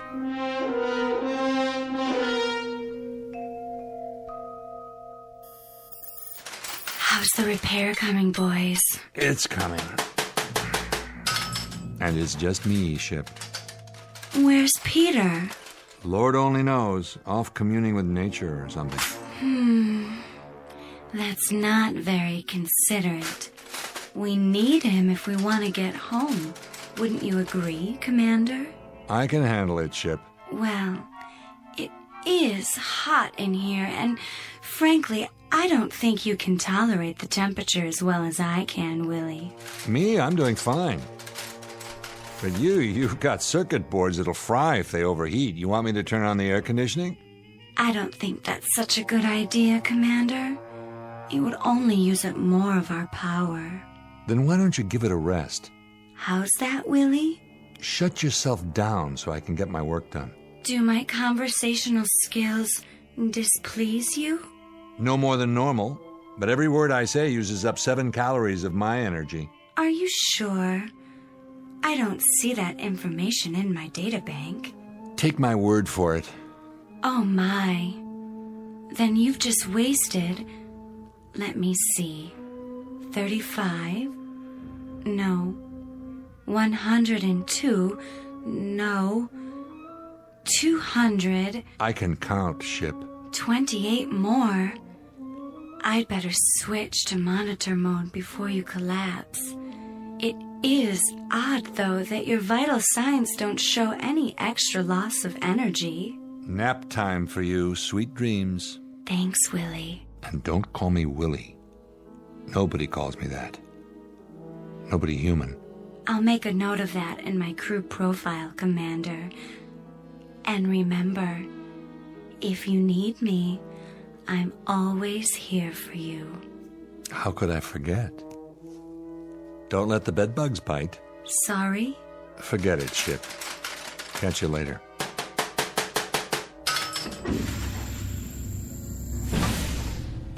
How's it going? Well, well. And where has my wandering boy been all day? Taking a walk. Another one? You take a lot of walks, buddy. Something better to do? Oh, a few things, like checking out the subspace radio and the hydraulics, the propulsion system, the injectors, the thrust chamber. Yeah, Knopf, there's a few things you could do. But no, you got more important places to be. Still hearing voices? Maybe. Guess I can't blame you. A few more days on this rock, I'll hear a few of my own. Find much out there? Not much. I could have told you that. I think it would be an exceptionally good idea if you started to work on those charts again. You sound like the computer. I need your cooperation is all. Offhand, I'd say we should be able to try it tomorrow, late afternoon. That is, if you can tear yourself away from your bird walks long enough to climb into the co-pilot seat again. Thanks. Don't mention it. Hot, isn't it? Tolerable. You some kind of a camel, Knopf? What do you mean? It just occurs to me, I haven't seen you take any water. I'm a straight whiskey man myself. Or hadn't you noticed? You're going to have to do better than that. What's going on? Repeat the question. You heard me. Your water hasn't been touched in 24 hours. You couldn't have found anything by any chance, like a mountain stream, and decided to hang on to it all by your lonesome, could you? Why don't you talk sense? Why don't you? For the last 2 days, you've been pulling out of here on a private safari every morning, as soon as that double sun comes up. Where do you go, Knopf? And what do you find wherever it is you go? I'll tell you what. Let's you and I make that trek together. Get your jacket, let's go. Thanks, but no thanks. I'm tired this afternoon. I said put it on. Give me that, it's mine. Well, well, what's this, a sample box? And what's inside? Something green? You found life? It's only moss. Where'd you find it? I told you, I've been looking around. It's wet. You found water, didn't you? Where? About a mile up ahead. But it's just a crummy little stream. But with enough water for you to drink anytime you feel like it. Come on, Fletch. I'd have told you about it. As a matter of fact, I've been testing it. I just found out it was pure a little while ago. I've underrated you, mister. I knew you were a foul-mouthed little malcontent, but I didn't know you were a cheat. It's just a variety of lichen. Let's look at it through a magnifying tube, huh? Or have you done that already? Fletch. Trees? They look just like miniature trees. That's what they are. And where that came from, there's a little stream. It runs about 100 feet. Yeah, it's about, 2.5 inches wide. All right. I might as well show you the rest. Look at this. Where? Here, on the palm of my hand. That little speck? Looks like a grain of sand. Now take a look through the magnifier. What is this, a trick? If it is, how'd I do it? You're looking at it with your own eyes. What do you see? I see a boat. A tiny microscopic boat with an outboard motor on the back of it. That's fantastic. Fantastic. You want to see more, Fletch? You bet I do. Then let's go. After you, Commander.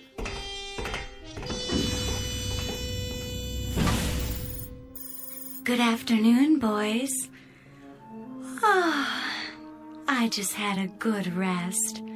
How's that energy grid coming, Willie? I mean, William.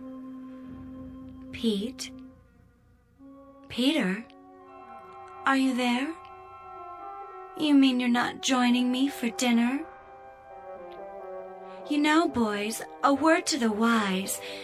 It's not a good idea for you both to be away from the ship at the same time. If anything happened, where would that leave me? Boys? Boys? Don't you like me anymore?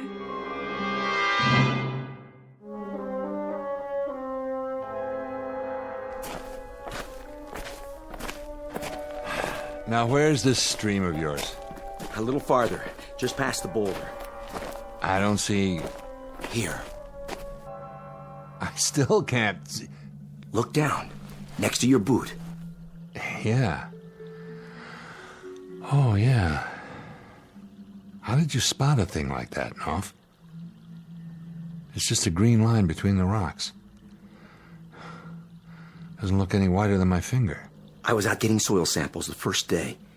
I wouldn't have noticed it either, but I sat down to rest, and all of a sudden I felt something wet under my hand. It really is a stream. My God. Yes? Just kidding. Fletch, get this. To us, this stream is just a tiny trickle. And that clump of little green weeds, see it there? Is only so much moss. But if you look close, I mean real close, you'll see a couple of other items that aren't par for the course. I'm not sure I... Here, use the magnifying tube. All right. Lean right in. If you showed me a picture of this, I'd think it was an optical illusion. But I'm looking at it with my own eyes. And I still don't believe it. Aha. And what do you see, Fletch? I see... It looks like the shore of a lake. And little houses. With docks. Boat launches next to them. Now you know why I kept my mouth shut. No way you would have bought it, would you? Who lives in them? Lean down. Now follow that line with your eyes. You see those little specks on the ground? There and there. Yeah? Keep staring. Don't blink. The specks are moving. That's them. Welcome to the neighborhood. This is incredible. It means there's a whole race of people no bigger than ants. Yeah, so now you know. I wasn't just off on some nature walk while you were busy gluing together an engine. I was out here actually making contact. For the very first time. Do you realize what's happened? This is the first authentic contact with an extraterrestrial life form. If it's authenticated. First, you have to fix the ship and get back home so people will know all about it. I wish the ship could see this, analyze it. Their language, for one thing. The computer could decipher and translate. I don't know their language yet, and they don't know ours, but they do know mathematics. So that's the language I've used. Symbols, equations, number progressions. They're bright. I found that out right off. They learn fast. And cooperative, Fletcher. You'd be surprised at how cooperative they are. I made all my wants known to them. What kind of wants? Well, they've shown me where to find edible plants. Last night, I think I ate one of their forests. You know, they didn't seem to mind one little bit. What have you told them? What have they said to you? Mostly basic stuff, you know, where we're from, how we got here, what it's like on Earth, how advanced we are. I mean, they eat it up. And I've only scratched the surface, Fletch. I've only just begun. Begun what? What do you think? All my life, I've wanted to sit up in front of the wagon and hold the reins. What do you think I've got here now? They're scared, Fletcher, petrified. And so they do what they're told. Because this giant is like some avenging angel to them. I've graduated, Fletch, from a slob technician to a god. Knopf, if what you say is true, they're sentient beings. Flesh and blood, no matter what color it is or what size they are. You have to respect that. If they're intelligent, then in any way that matters, they're no different from us. Oh, sure they are. Because they've been created in my image. Cut it out, Knopf. Stop it. Leave me alone. You said it yourself. To them, that's the Mississippi River, the whole Atlantic Ocean, for all we know. You can't stop a god. We'll see about that. Nice one, Fletch. You got me good. A sucker punch. You're no god. That's not what you are at all. But the worst part of it is you probably just got them to start believing in the devil. Sorry. Listen to me. Can you hear me down there, whoever you are? If you can understand my words, I'm truly sorry. Please. Please forgive me. Forgive us. I only exist to serve you. You boys created me. Then maybe we shouldn't have. That's not a very nice thing to say, Fletch. Too much responsibility. Let me ask you a question, Ship. You can call me Marilyn. That's the name you picked. Or don't you like it anymore? Do you look up to me? Well, I don't actually look at you at all. I feel you when you're inside me, and I try to keep you happy. My sensors monitor your heart rate and, all the vital signs to make sure you're up for the job. I only want you to finish what you started.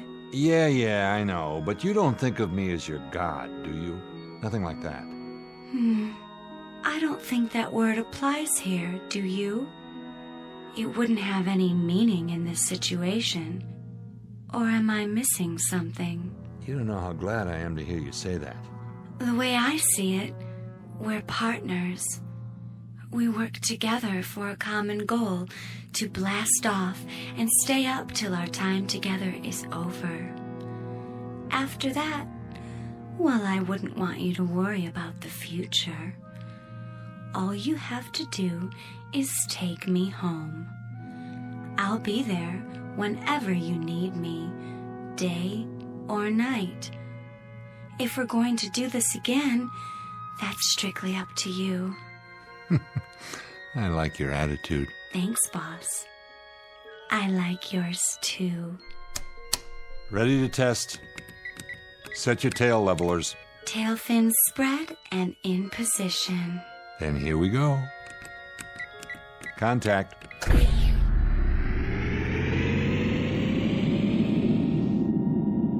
Yes. Oh, Commander, you did it with your own 2 hands. I think I'm ready. Pack your bags, sweetheart. We're out of here. Where's Peter? He wasn't around much at all last night. No? I think he's cheating on me. On the mission. I'll go find him. Tell him to hurry, will you? While I'm still warmed up. Knopf! Knopf! Hey, Knopf!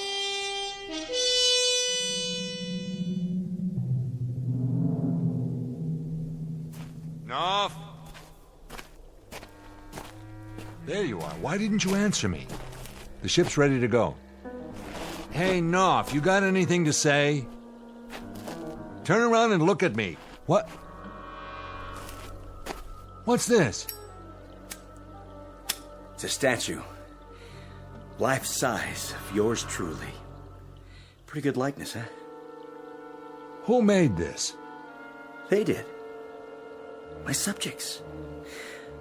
Amazing how much they accomplished with nothing to work from but rock. And their little tools. Or maybe their bare hands. Who knows? They did this overnight?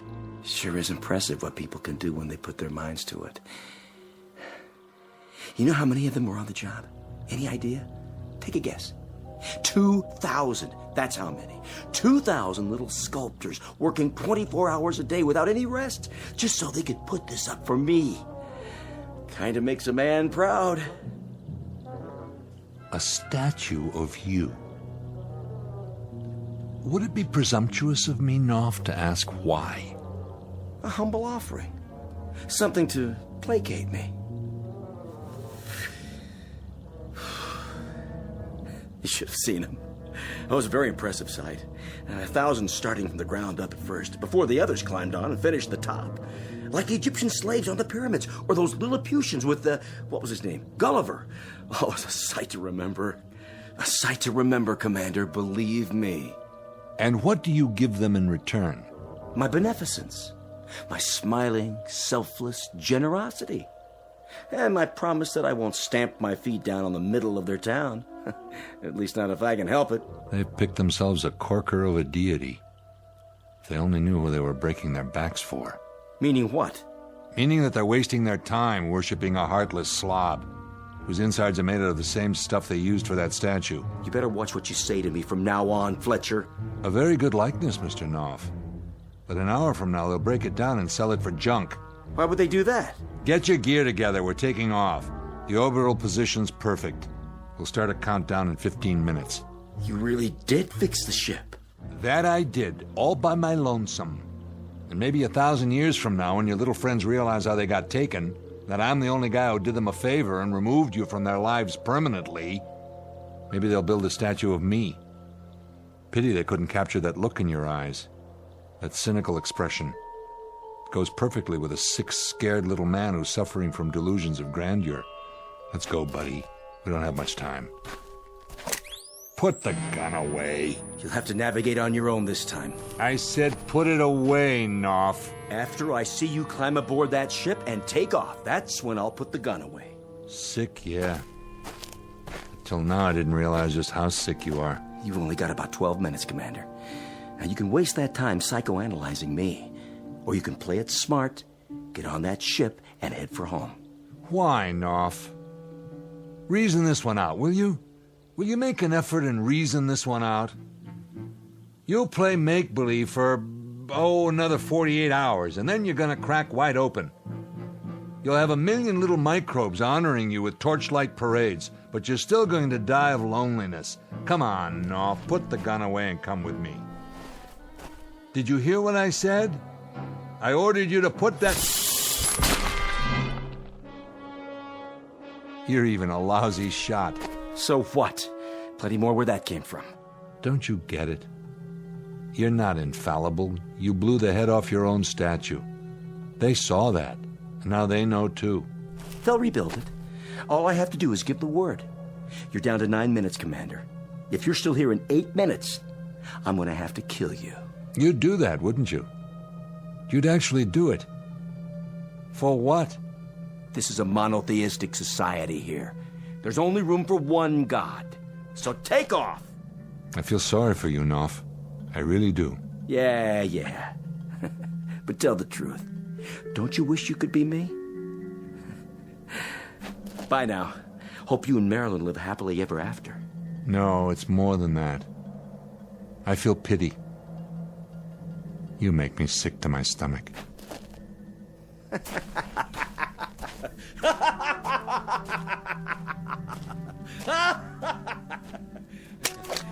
Hello down there, my little friends.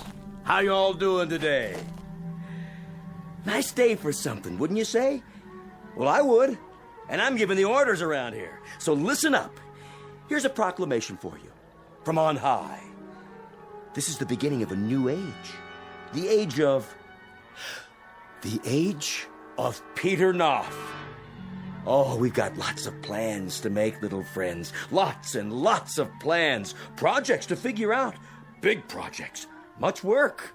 Oh, more work than you've ever done before.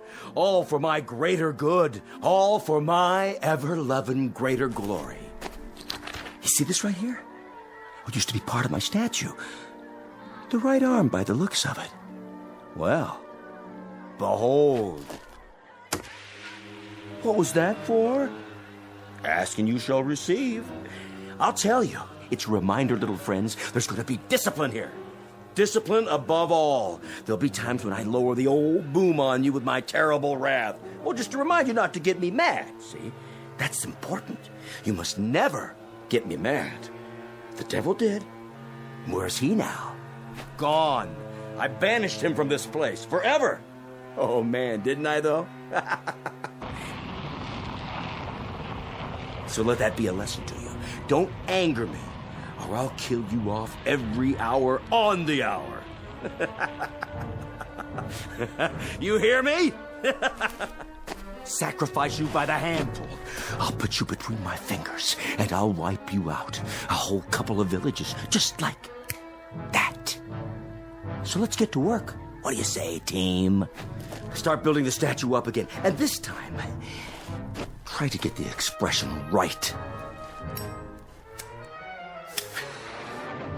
What's going on? Fletcher came back? What? What'd he do? Change his mind? Wait a minute. That doesn't sound like Fletch.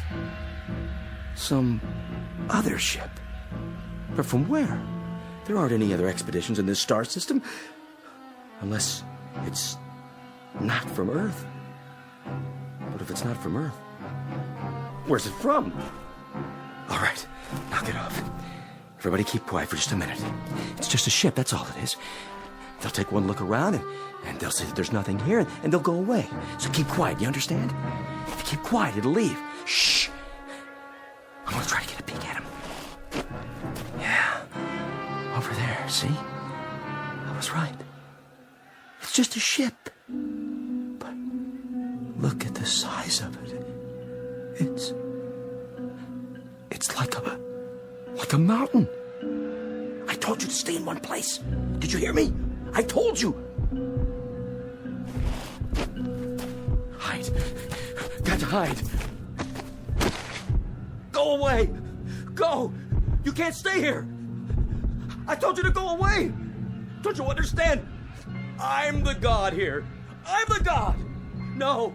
No. Put me down.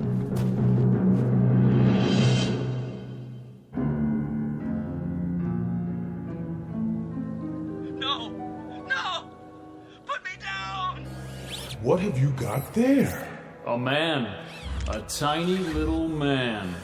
You've killed him. Crushed him to death in your fingers. Not quite. Look, he's still wriggling. Do you suppose there are more of them down there on the ground? It doesn't make any difference. We're not exploring. We're just down here for repairs. Come on, let's get back to the ship. Yes, Commander, as you wish.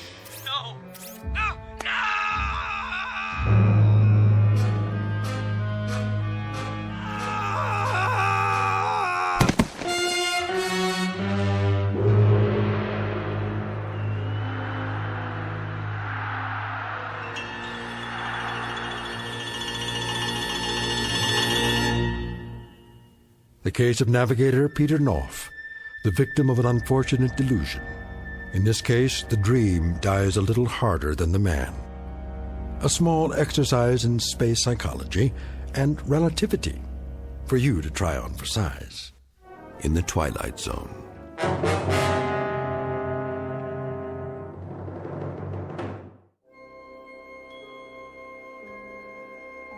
Hi, this is Carl Amari, producer of the Twilight Zone radio dramas. I'd like to take a moment to tell you about our official website at twilightzoneradio.com, where you'll get the latest news and information on these Twilight Zone radio dramas. Plus, at twilightzoneradio.com, you can digitally download 3 free episodes or any of our episodes for only $1.95 each. In this age of ever-changing technology, we've decided to make these episodes instantly available to you by making the Twilight Zone radio dramas a digital download-only series. This means that this series will no longer be offered on CD. The CD collections at our website are now being offered while supplies last at buy one, get one free. So be sure to get your favorites before they're sold out. Be sure to visit us often, and I'll see you in the zone.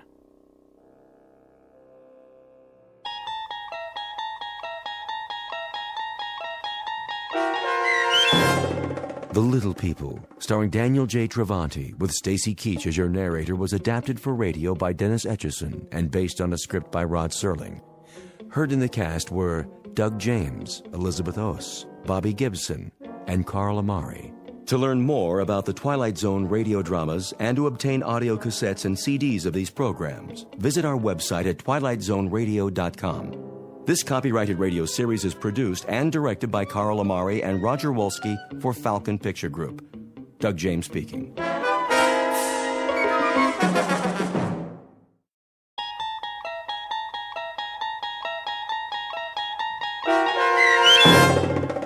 What's in the Box? Starring Mike Starr with Stacy Keach as your narrator, was adapted for radio by Dennis Etchison and based on a script by Martin Goldsmith. Heard in the cast were Meg Thalken, Jeff Lupetin, Christian Stolte, Franette Lebo, Doug James, Carl Amari, Paul Patch and Roger Wolski. To learn more about the Twilight Zone radio dramas and to obtain audio cassettes and CDs of these programs, visit our website at twilightzoneradio.com. The producers of The Twilight Zone wish to thank CBS Enterprises, Carol Serling, Dennis Etchison, Dick Brescia Associates, Claire Simon Casting, Terry Jennings, XM Satellite Radio, Sirius Satellite Radio, our sponsors, and our radio affiliates for helping make this series possible. This copyrighted radio series is produced and directed by Carl Amari and Jason Mallow for Falcon Picture Group. Doug James speaking.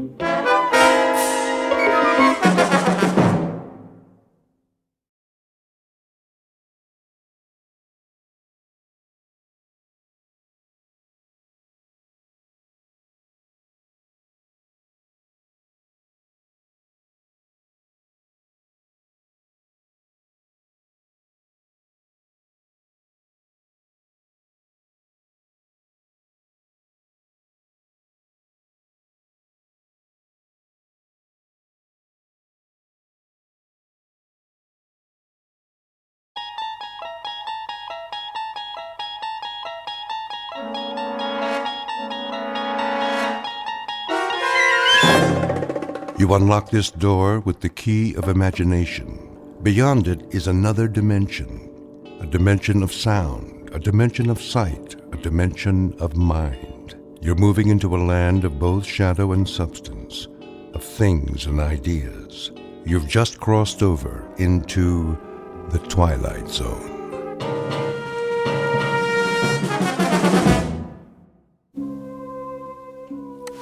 Okay, you know the drill. You talking to me, Copper? Well, I don't see anyone else here. Spread them so I can read you your rights. Set it and forget it. 3 easy payments. Coffee beans that are aged. Will you stop it? Turn that thing off. We'll have to operate on his brain at once. Scalpel. Watch it, nurse. It's the bottom of the 8th inning, and so far it's been a very tight game. Drop it! Drop it or I'll shoot! Take it easy, Phyllis. The repairman's coming. You did call him, didn't you? Of course I did. Now turn it down. I'm trying to cook dinner in here. I gotta keep it warmed up, don't I? Bring me another beer. Get it yourself and wash your hands. It's almost ready. Yeah. Acme TV repair. Come on in. So, what seems to be the problem? Did you hear me, Joe? Dinner is served. In a minute. Channel change is messed up. You don't say. Keeps flipping all over the place, one thing after another. Well, let me take a look. Yeah, you do that. Shall I repair it here, or perhaps take it to the shop? Are you kidding? Tonight's a big match from the Garden. World Hardcore Tag Championship. You know, Mr. Britt, it may take some time. Just fix it, will you? I gotta watch my programs. Okay, Joe, have it your way. If it's cold, it's not my fault. I'm coming. Go ahead, pal. I'll check back with you. Most certainly. Mind if I turn the sound up? A man's gotta do what a man's gotta do. Just keep it down to a raw, huh? The wife. You know how it is. Yes, I do. Your wife, that's all I hear. Easy. I said I'm taking care of it. Huh? Why don't you just tell her about us? Don't worry, I'll tell her everything. When the time's right. If you were any kind of a man, you'd do something now. You'd get rid of her. Wait a minute. What kind of program is that? Oh, that's Channel 10. But I don't get Channel 10. There's no such thing. Portrait of a TV fan. Name, Joe Britt. Occupation, cab driver. Married to one Phyllis Britt, long-suffering companion in a lower middle-class apartment. His one consolation is the time he spends in front of his television set, watching various sports, crime, courtroom, and medical shows, his nightly escape into a world of fantasy and high drama. But tonight, Mr. Britt is going to watch something not listed in his local newspaper, a special broadcast designed for the cabbie who's seen everything. Joe Britt doesn't know it yet, but his flag is down, his meter's running, and he's already in high gear, on his way to a call that will lead him off the pages of the map book and into the Twilight Zone. And now, the Twilight Zone and our story, What's in the Box? starring Mike Starr with Stacy Keach as your narrator. Great dinner. Glad you liked it. Scrumptious. Wasn't it? Absolutely mouth-watering. I thought so, too. Tastes like... Yeah, go ahead and say it. Like what, Joe? I got it. Fiberglass. Well, keep on being late. What do you expect? Not much from you. Yeah, the feeling's mutual. I'm telling you, I'm getting sick of it. Where'd you get this slop? The Lucky Dog pet store? You're getting sick of it. How do you think I feel? I don't get a man coming home to me at night. I get something left in the cab that's all used up. Nice, Phyllis. Real nice. Tell the whole world. We got company, remember? Oh, yeah. The TV repairman? Better hope he gets finished pretty soon, Joe, so you can watch your programs instead of having a conversation with your wife. We're having a conversation right now. Sure we are. It ain't my fault I'm pulling long hours. Yeah? Whose fault is it? The man in the moon? I already told you. Guy hails me when I'm heading into the garage. Had to haul him all the way up to Yonkers. Oh, give it a rest, Joe. I heard that one before. The other day it was Yonkers. Yesterday it was LaGuardia. You don't fool me one bit. Just tell me. Who's the girl? What girl? The one you've got on the side. You're crazy. Yeah, and you're a louse. You don't have nothing left by the time you get home. You gotta be giving it away someplace else. Yeah, I got so much extra energy. Where would I get it? Not from this food. You get what you pay for, Joe, and you're slipping way behind in your payments. Give me a break. I'll give you a break in your head is what I'll give you. If you're cheating on me, Joe, I swear. Can it, Phyllis? The guy out there's getting a free show. Free? How much are you paying him? $10 an hour? 20? And for what? So you can watch your stupid TV. I got a suggestion, Joe. Why don't you sleep on the couch tonight so you don't miss the late show? That's it. I'm going in the other room. Well, don't let me stop you. Take the whole six-pack. As soon as he gets done, you better hurry up. It's getting late. The main event's coming up. Goat Boy and Old Crow versus Dude Love and Rob Van Dam. I know what's going on. You think I don't? You can't even look me in the eye anymore. You're so guilty. Phyllis, for the love of... Well, don't jump off any building on my account, Joe. One of these days, I'm going to even up the score. Make it a real tight ball game. What's that supposed to mean? Freddie Broom. You know, that good-looking butcher? He's always given me the once-over. I can feel his eyeballs rolling over me like ball bearings. You'd think I was the Queen of Sheba. What are you trying to do, start a fight? Well, I got no fight left in me. Once that joker gets fiddling with the TV, all I want to do is watch wrestling and flake out. I'm pooped. Yeah, I'll bet you are. You drove to Yonkers. For all I know, you even went twice. You shouldn't drive so much, Joe. You'll ruin your health. How's it coming, Mac? Well, Mr. Britt, you've got yourself a little problem here. Little problem? You've been at it an hour now. I could have built a whole new set by now. Is that so? Sure thing. I didn't just step off the ferry from Jersey. I know how you guys operate. Do you? First you kill a $20 hour. Then you say you gotta take it down to the shop. Another 20. Then you start switching tubes and charging me for the privilege. I get some poor sucker's old parts, and he gets mine. Nobody's the wiser, right? If you say so. And what was that phony station you brought in? Channel 10 my aching back. I don't know what you're referring to. You don't, huh? Probably put a videotape in just to confuse me. It's a racket, that's what it is. A penny ante Cosa Nostra. Well, the state of New York's got laws against that. So save yourself a headache. I ain't swinging for no big bills, period. In that case, the set's ready.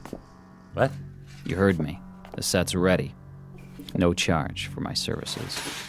Want a beer? On me. No, thanks. Have a pleasant evening. Same to you, pal. Same to you. Now, where's the remote? Hey, Phyllis! Come on in. We can get Channel 10. Your wife, that's all I hear. In a minute, Joe. Hold your horses, baby. What? That guy looks just like... Why don't you do something about her? I trusted you. I didn't hold anything back. I waited and waited. Wait a minute. You drove me all the way out to the park in your taxi, and now you won't even speak to me. What's the matter? I'm talking to you. What's the matter, Joe? How did they know? There wasn't no camera around. What do you want from me? Marry me. Marry you? What, are you crazy? If you don't, I'll tell her everything. Like what? I'm a bigamist? Look, baby, we're talking about two different things. Love is flowers and wine with dinner. Marriage is a floor mop and 2 pounds of hamburger. I'm serious, Joe. So, how's the picture? The picture? Look at you, you slob. You spilled your beer. It'll dry out. It's a good thing your mother gave us this rug. I hate it anyway. Even beer stains is an improvement. Take it easy. You say we can see Channel 10, so where is it? I turned it off. Well, turn it on again. Maybe later. Later, I've got the stove to clean. Turn it off, Phyllis. Quit clowning. Give me that thing. What are you, nuts or something? Never mind. You yelled to come in and look at Channel 10, and then when I drop everything... What's the matter? Is the set still on the blink? Yeah, I mean, no. Well, there must be something screwy. You know there's no Channel 10 around here. Did you try the other channels? Let me see that remote again. Get your hands off that! Listen, Phyllis. You by any chance trying to pull a fast one? I don't know what you mean. That guy. Who was he? What guy? Don't give me that. The guy, the repair guy. Oh, him? How do I know? I never saw him before. No? You're the one who called him. I told you to call a repairman. I didn't say which one. You picked him out. Oh, you're suspicious. Well, Casanova, you can relax. When I even up the score, it'll be with that butcher, Freddie Broom. He's got the most expressive hands. Oh, I've watched him cut meat. You should see what he can do to tenderize it. He sends me right to Yonkers. Yeah, sure, that must be it. He did something to the TV. They can do all kinds of cockamamie things with electronics. You're acting like a lunatic. Okay, who was he? Before I crack you one in the mouth. Like I told you, I don't know. The regular repair guy, he's on vacation. So you were yelling to get the set fixed tonight so you can see every drop of blood on Goat Boy's forehead. Excuse me, I mean forehead. All right, knock it off. You don't have to read my horoscope. Where did you get this, Fink? Let go of me. From the phone book. Where else? What's wrong, Joe? He didn't fix it right? No, he fixed it. He fixed it perfect. You should have seen this Channel 10. Nah, never mind. I'd like to. Turn it on. No. It's nothing. Honest. Go finish your cleaning up. I'm sorry I yelled at you. See, I guess the traffic got to me. Yeah, that's it. Well, something sure did. You keep this up, Joe, you better see a psychiatrist. Take my word for it. I guess I'll stick to wrestling. Something civilized. They're circling each other, looking for an opening. With a tag team gold on the line, this is going to be a real slobber knocker. This is more like it. Now the collar and elbow hookup into a quick go behind. Whoa, Nelly! Dude loves going for this patented sleeper hold. Oh, but wait a minute. Goat Boy fouls him with a billy goat kick. Whoa, where's the referee? Oh, that one must have hurt. Now, you're not going to believe this, folks. He's trying to chew Dude Love's ear off.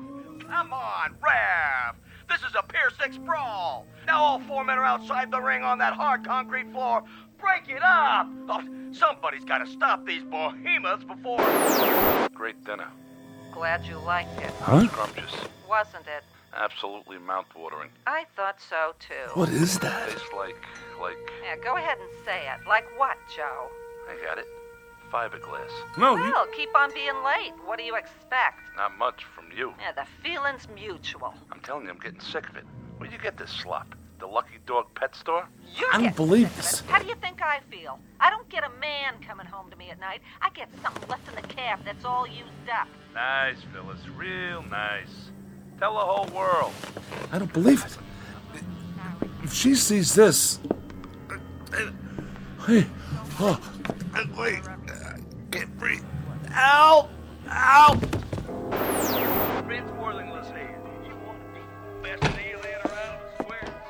Joe, I'm all finished.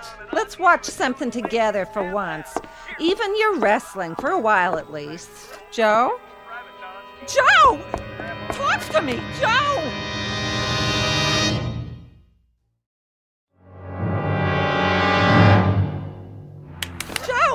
Joe, wake up. Are you all right? What happened? I don't know. Here, get up on the couch. I must have fainted or something. Are you okay? Yeah, sure. What happened? Maybe something I ate. Yeah, that's it. It tasted kind of funny. Well, why wouldn't it? I had to heat it up 3 times. Twice would have been enough. Now listen to me, Joe. Huh? It may be your heart. Oh, come on. I'm serious. All that overtime, it's not good for you. You ain't kidding. You'd better go to bed while I call the doctor. No.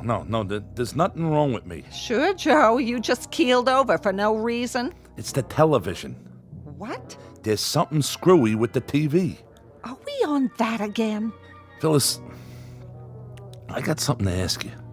I'm listening. Here, put your feet up. You want some hot chocolate? This is important. Are you sure you never saw that repair guy before? I'm going to call the doctor.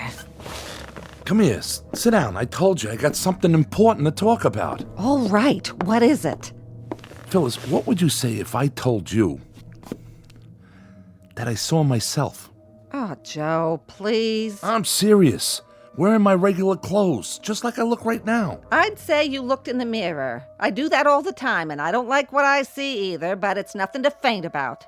Like Frank Sinatra said, that's life. Nobody's getting any younger. But what are we going to do about it? The moving finger writes and haven't written a... I said, listen, I'm talking here. Phyllis, I saw myself on TV. Really? Was it that candid camera? I hope you were smiling. You always had a real nice smile. No, it wasn't the candid camera. What would you say if I told you I saw you on TV, too? When? Just now. I'd say you're cracked, Joe. I haven't been out of the apartment all day. And somebody's spying on us. If you really think that, you must be losing your marbles. Why would anyone want to spy on us? It's not like we ever do anything anymore. Nothing to write home about. Enough! Okay, forget it. Either you really are a bird brain or you're in on it. Ain't there something you want to tell me, Phyllis? Look me in the eye. I'm giving you a chance to come clean. Joey, you know better than that. Never mind that Joey stuff. I'm on to you. You're trying to trap me. You set me up, didn't you? Joe, you're scaring me. Well, you'll have to get up mighty early in the morning to get the drop on Joe Britt. You must be sick. You're not yourself. Now, you listen to me. You go into the kitchen and you look up that repair guy in the phone book. Tell him to get back here on the double. Understand? Sure, Joe, sure. Take it easy. You'll get your blood pressure in an uproar. Because if he don't, I swear I'll go down to his shop, wherever it is, and drag him here. Who do you two think you're dealing with? I ain't nobody's sucker. Oh, okay, I'll call him. See, I'm going. In the meantime, why don't you go to bed? Calm down. Take a load off. Now, fellas!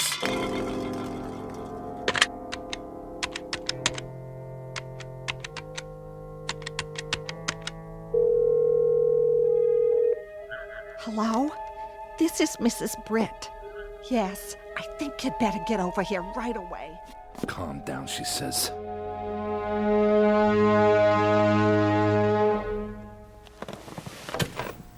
Come here. What do you see now, huh, Joe? What do you see? I'm on to you. You're nuts. We'll see about that. Ha! Missed me. I'll kill you. What's that? Say it again, Joe, so the neighbors will hear. I have witnesses. I said I'll kill you. Oh, no, you don't. Not my mother's face. Stand right there. Put it down, Joe. It's an antique. Yeah? An antique, huh? What's it gonna be worth in a minute? You lousy, no good. Come to Papa. Get away from me. I got you cornered. No place to go now. I don't like that look in your eye. Unless it's out that window. Joe, put it down. Not the vase. Don't you try to run or I'll smash it, I swear. No! Get away from the window. Let go of me. No! Phyllis! Phyllis, honey! Oh. Phyllis. Phyllis! Yeah? What's the matter now, Joe? Joe? What's the matter? Can't you hear? Can't you see? Look! Look at what? The TV! What about it? On the screen! There's nothing on the screen. See for yourself. But I saw it, I tell you. You and me right here in this room. What are you talking about? Channel 10 again? I told you, Joe, we don't get Channel 10. It's a trick. It's gotta be. Somebody's playing a trick on me. Why? Why?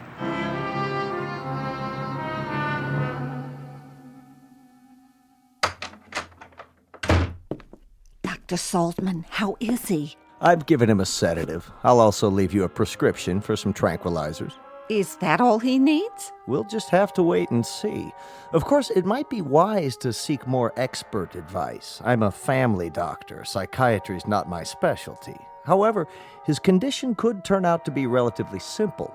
What condition is that, Doctor? I read an interesting study the other day. It might apply here. According to this study, it's possible for someone to suffer delusions, even actual hallucinations, because of what's called media overload, effects that are directly attributable to the electronic culture we live in. Why don't you give it to me in plain English? I can take it. Well, for example, television. You told me your husband's an addict. Perhaps he's been staring at this mixed blessing, so to speak, for such a long time that its reality has become his. You mean he's turning into a TV set? No, nothing like that, but he may have reached a stage of confusion where he no longer knows whether he's watching the action or participating in it. You're putting me on. He's living a kind of waking dream, in other words. Mind you, that sort of thing isn't limited to the mentally ill. It can come in flashes for anyone who's exposed to large enough doses. I have on occasion found myself actually calling for sutures or sponges while watching an operation on television. Even a man like you. Never mind. Is that what's wrong with my Joey? He thinks he's one of those doctors on TV? In your husband's case, I gather he believes that he has, in some sense, already murdered you. What? Or rather, that he will. He no longer seems capable of differentiating between past, present, and future, between reality and fantasy. Yeah, like with his wrestling. In any event, we don't want this situation to develop further. I should say not. I'd like you to bring him to my office first thing in the morning. I'll order a thorough checkup, reflexes, blood work, and so forth. Sure, if you say so. Meanwhile, see that he gets some rest. I will. Thank you, Doctor, from the bottom of my heart. Glad to be of help. I'll let myself out. Oh, Dr. Saltman. Yes? Is this your little black bag, or am I just imagining it? Oh, yes, of course. Thank you. Perhaps he shouldn't watch any more television for a while. Oh, good idea. Think of it this way, Mrs. Britt.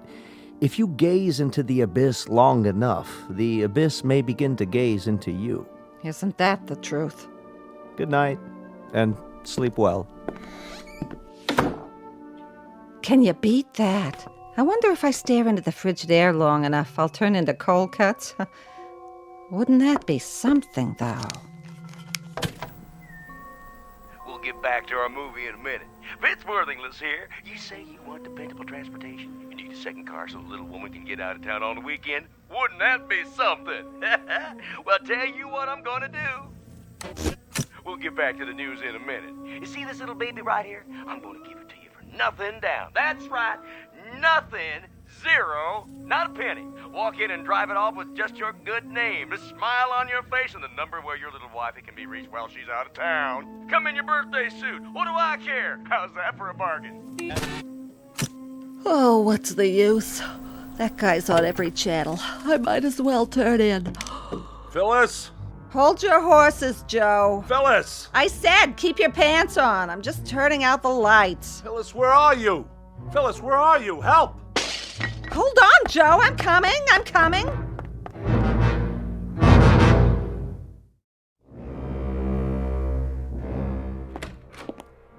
What was that noise? I heard a crash. The mirror. What did you do? The mirror on the dresser.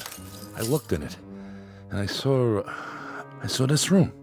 And in this room, I saw you, Phyllis. You were arguing with someone, and I didn't want to see that. So I threw the water glass and broke it. I'll clean it up. Now lie back down. The doctor wants you to sleep. I can't sleep. You wouldn't be able to either if you'd seen what I saw. So, okay, stay awake. Only let's make a deal. What you saw, I don't want to hear about it. He told you? Yes, and what you saw on the TV before. But he said not to worry, just go to sleep, and tomorrow you'll be fine. Can I fix you something? It's okay. Phyllis. Yes? Phyllis, lean closer. I have to talk to you. Oh, no, you don't. What's the matter? Every time you start off like that, we wind up in a fight. And tonight, if you don't mind, I'm passing. Don't you worry about it. I got nothing to fight with you about. That's a relief. If anyone's to blame for us not getting along, it's me.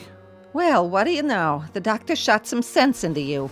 Do you think so? Now, go to sleep. You're not well, Joe. You can't be. If you were right in the noodle, you'd never be talking like this in the first place. No, I mean it. I really mean it. Oh, Joe. You know, Phyllis, driving a cab is pretty lonely work. You're all by yourself for hours and hours.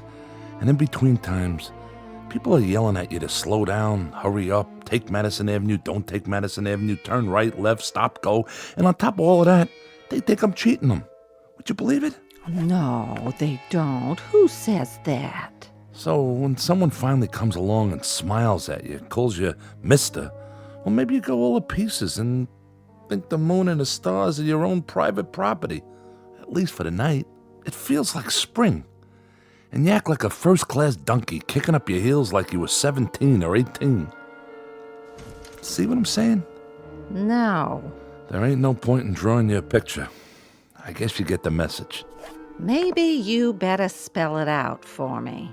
Well, seeing you dead like that, after you fell out the window, or at least I thought you fell out the window, because it was on the TV and all, it was an awful shock. And I realized, well, you know what I'm trying to say. Then say it. Okay, I'll give it a try. It took a shock like that to make me realize it's you, and not some... Sounds like you're trying to confess something. I just mean, it's you I love. You're the one. I'm touched. Okay, I'm just trying to be honest. I'm really touched. How's that, better? You don't have to get nasty. Me? Nasty? What am I supposed to get, dewy and gooey? Please, Phyllis. Am I supposed to fall all over myself when my husband of 27 years tells me he's finally decided he loves me? You don't know what love is. That's not the point I was making. What is the point, then? After charming the pants off the entire borough of Manhattan, he pins the blue ribbon on me? Which means I win one used-up nitwit. Easy credit, no money down. All mine to keep and feed and pamper and obey till death do us part. The only point you've got is the one on top of your head. Take it easy, Phyllis. I'll take it easy, all right. I'd take a butcher knife to you right now if you weren't so pathetic, lying there in bed out of your ever-loving mind. Who's out of his mind? You are if you think I'm gonna take your crap lying down. Well, at least you take something lying down. Yonkers, huh? Tell me another one. No wonder you're so short on the money every week. You've been blowing it on some cheap floozy. Cheap? Not everybody's cheap. Some people are expensive. You admit it. I didn't admit nothing. That's where our money's been going. You get out of here before I... You bet I will. This is one time I'll be glad to obey. To think of the years I gave you. Well, never mind that now. What are you doing? What does it look like? I'm packing my bags and moving on. You can't do that. Oh, you just watch me, Buster. I'm gonna drag you into court, Mr. Britt. You and your fancy woman, whoever she is. This is the thanks I get for trying to turn over a new leaf. So long, Joe. Thanks for the memories. I don't know what I ever saw in her. Will somebody please tell me? That woman wouldn't know sympathy if it jumped up and bit her on the behind. Get out of here before I throw you out. Order in the court. Phyllis? Your Honor, the prosecution objects to these interruptions by the defense. What's going on in there? May we have a sidebar, Your Honor? For what purpose? Who's in my living room? Approach the bench, but I warn you both, if this is a delaying tactic. Ugh, that TV again. I should have known. Your Honor, the defense is merely trying to establish the sequence of events. Or, should I say, to respond to the fantasy presented by the prosecution. Throw me out. I'd like to see him try. Now what are you doing? I'm taking my crystal glasses. They were a wedding gift, remember? But why? But no. You don't have to do that. Why, he says. Stay away from me, Joe. I'm warning you. The mood I'm in right now, you're lucky I don't tear you limb from limb, you dirty, rotten cheat. Order. This court will stand in recess. What did you have to turn the TV on for? On? It's been off for 15 minutes. Look for yourself. Channel 10. What do you want to do, drive me nuts? That'd be a short trip. We don't get Channel 10. Get it through your thick skull. You didn't see anything on the tube? No, I didn't, and neither did you. You've been faking it the whole time. Phyllis! I'll Phyllis you. It is the ruling of this court that Dr. Saltman's testimony be entered into evidence. He testified that, in his expert opinion, the accused was sane at the time of the crime, so the charge of murder 1 with special circumstances will stand. How can you stand there watching this? To what? You flapping your gums? That's not me! Who's not you? Joseph Britt, the jury has found you guilty. It is the judgment of this court that you be taken to the state prison where you'll be put to death in the... Oh no! Turn it off! Off! The set's already off. Anything you see, it's in your mind, Joe. It must be your lousy conscience. Take a good look. Turn it off! What's the matter, Joe? There's nothing on Channel 10, is there? If you see something, go ahead. I don't mind. Why should I? I never meant anything to you anyway. We'll both watch it together. Why not? I need a good laugh. Get out of my way! Oh, I'm so frightened. You just scare me to death with your big muscles. Way I said! My, how rough you are. Tell me what you see, Joe. It must be very upsetting. Lord is my shepherd, I shall not want. No, I'm innocent, I tell you. That's what they all say. He maketh me to lie down in green pastures. You ain't getting me in that room. Don't fight it, Joe. Lo, though I walk through the valley of the shadow of death. All I know is I ain't sitting down. There's no use struggling. In all my years, I haven't seen a strap break yet. No! No! There. Now let's see this TV work. No more Channel 10 or anything else. Was it Lady Wrestlers, Joe, or a burlesque show with fan dancers from Yonkers? Shut up! You shut up or I'll kill you! I swear I'll kill you! Come here. What do you see now, huh, Joe? What do you see? I'm on to you. You're nuts. We'll see about that. Ha! Missed me. I'll kill you. What's that? Say it again, Joe, so the neighbors will hear. I have witnesses. I said I'll kill you. Oh, no, you don't. Not my mother's vase. Stand right there. Put it down, Joe. It's an antique. Yeah? An antique, huh? What's it gonna be worth in a minute? You lousy, no good. Come to Papa. Get away from me. I got you cornered. No place to go now. I don't like that look in your eye. Unless it's out that window. Joe, put it down. Not the vase. Don't you try to run or I'll smash it, I swear. No. Get away from the window. Let go of me.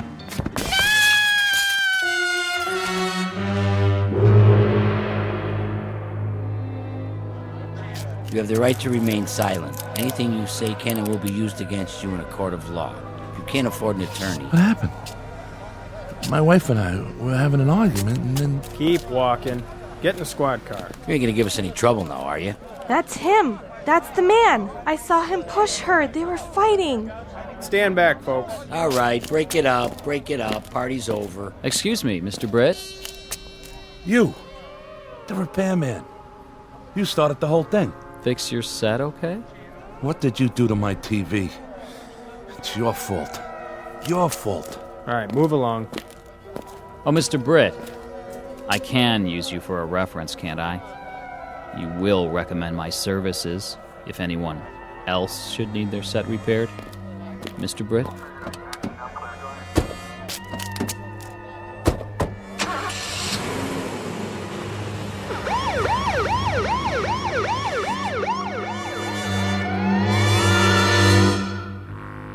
Joe Britt, cab driver.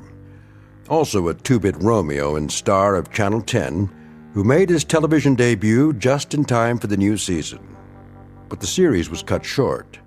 His final show was only a few months later, broadcast live from the prison at Ossining in the Twilight Zone.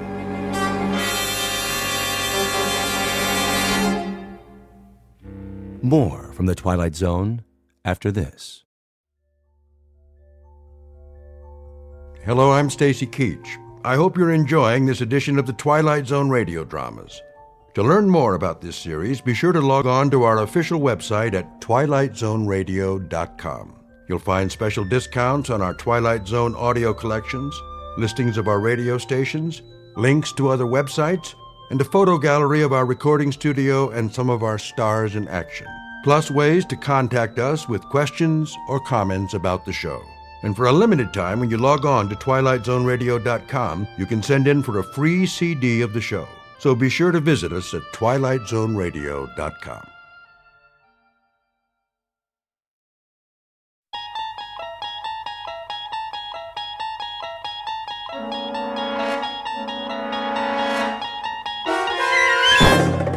There is a fifth dimension beyond that which is known to man.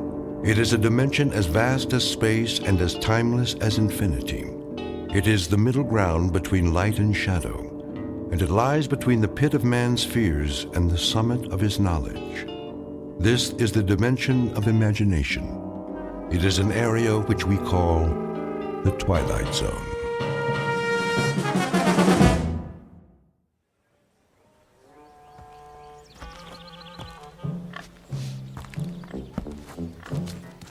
Out of my way, you vermin! What are pigs doing out on the street anyway? It's not sanitary. You should be in a sty or a sandwich. Good morning, friend Woodrow. What's so good about it? Oh, that's the spirit. Keep your chin up. What'll it be this morning? Daily Courier. Daily Courier. That'll be 2 cents, Mr. Mulligan? 2 cents? 2 cents. Same as always. Seems more expensive. Thank you very much, sir. Now, let's take a look. Government surplus. Can you believe it? Believe what, Mr. Mulligan? Government only earns $1.5 million more than it spends. First thing you know, they'll owe money. Then everything will collapse.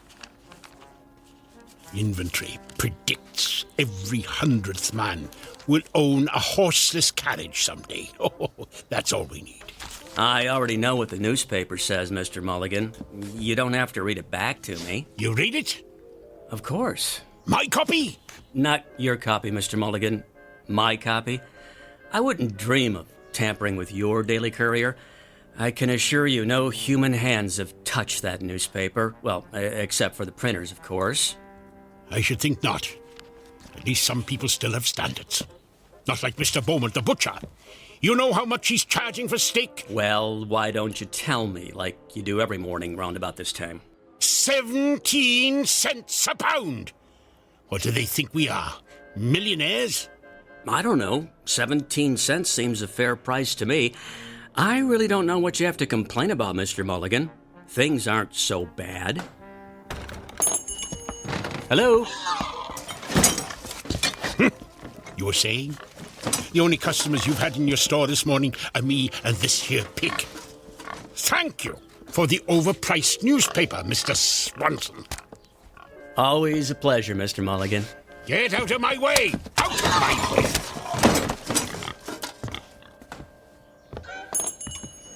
What is this country coming to? It's a madhouse, I say. Hey! Something the matter, officer? Something's the matter, all right. Don't you ever look where you cross the road, Mulligan? Look! What are you talking about? Can't you see that horse and carriage coming? Where? There! Oh, yes, I see it. Damn nuisance if you ask me. Well, I didn't ask you. No one's asking you. I ought to run you into the station house. That's what I ought to do. What did I ever do to you, O'Flanagan? It's Officer O'Flanagan. And why don't we start with causing a public nuisance by standing in the middle of the street waiting to frighten the horses? Just watch your step, Mulligan. You watch your step.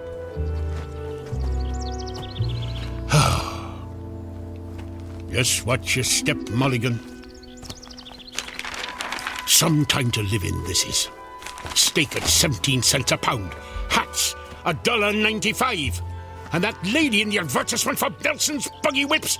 Shameful. You can see her ankle. Her whole ankle. Hey! Better move, mister! Whoa!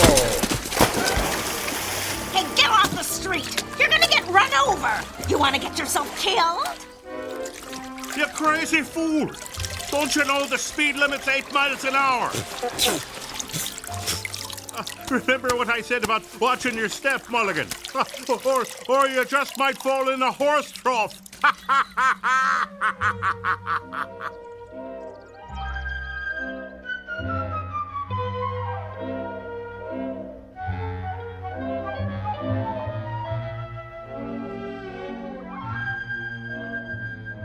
Or you might just fall in a horse trough. Well, howdy, ha ha ha. Look at me. I'm a working man, an honest man, a prideful man. And here I am working as a janitor for some crank of a professor and drying out my soaking pants in a wringer. Where's the dignity? Whole world's going to the dogs. That's where it's going. Nothing but trouble everywhere you look. Chickens and pigs walking in the streets like people. Crazy bicycle riders who don't watch where they're going. Government spending money like a drunken man. Racing bicycles on the streets. High cost of living. And noise. What the Sam Hill? Never heard a ringer make that noise before. Why is it doing that? Wait a second, that's not the ringer. Something in my pants pocket. What is that? Oh, it's me harmonica. Oh, that's just swell. Just my luck. Ruined. Better hang it up to dry next to my pants, I suppose. I guess I should run the newspaper through the ringer too. Might be able to save it. Not that there's ever any news worth reading, but 2 cents is 2 cents. There you have it. Hot off the press. It's down here, Fenwick. I want you to be the first to see this. Professor Gilbert?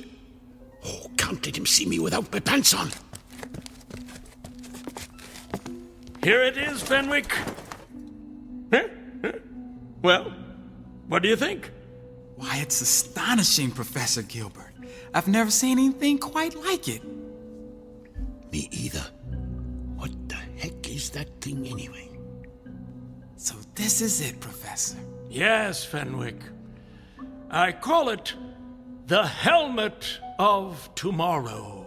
Well, that's a stupid name. If this invention's any good, why not call it the Helmet of Today? Very interesting. Just think of it, Fenwick. You put this helmet on your head. Twist this dial. Press here to activate. Here? Oh, not now. And you can visit any year you choose. Any year? You could even travel into the far future. Future. How about 1891? No, farther than that. 92? No. Think far into the future. How about 1970? Now you're thinking. Incredible. But there is a time limit on its operation. There is, Professor? There is. Purely a precautionary measure. No man should be allowed to interfere with the course of history. Well, how long a period would it function, Professor? 30 minutes only. 30 minutes? That's almost half an hour. Yes, it is. 30 full minutes in which to study the events of whatever future date we care to witness. Professor, you're wonderful. Eh? I said it's wonderful. Indeed it is, Fenwick, indeed it is. Are you ready to test it? In good time, all in good time. When I'm ready, I shall take my first journey into the future. To the year... 1962? Oh, who knows what wonders mankind may have achieved by then. Very likely I'll find the world deserted and everyone living on the moon. Or perhaps we'll have a woman president. Well, I hope civilization will progress, Fenwick, not descend into madness. But now, before I embark upon my test journey, we must toast this moment with champagne! Champagne! Champagne! Come, Fenwick! Come!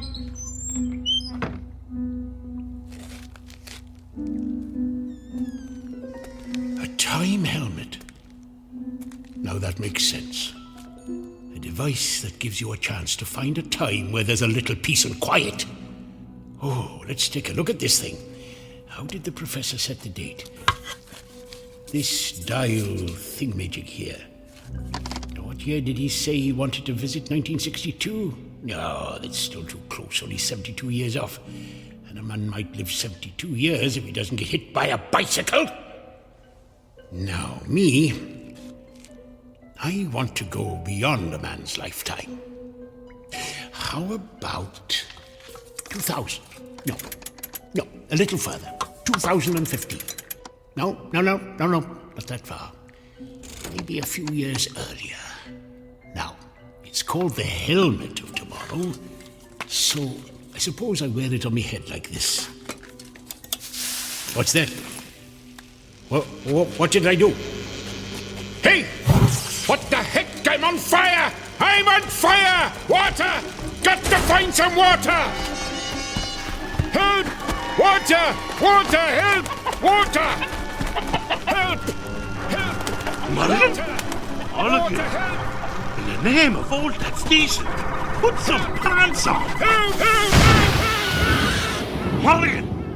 Mulligan? Hey, where'd he go?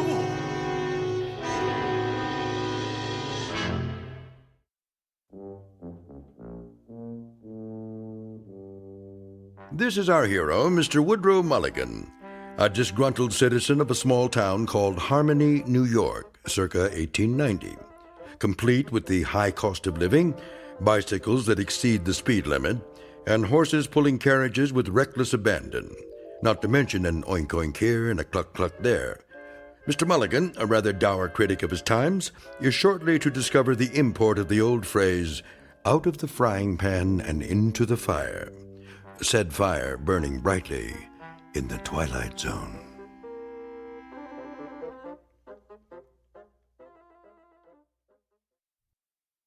And now, The Twilight Zone and our story, Once Upon a Time, starring John Rhys Davies, with Stacy Keach as your narrator.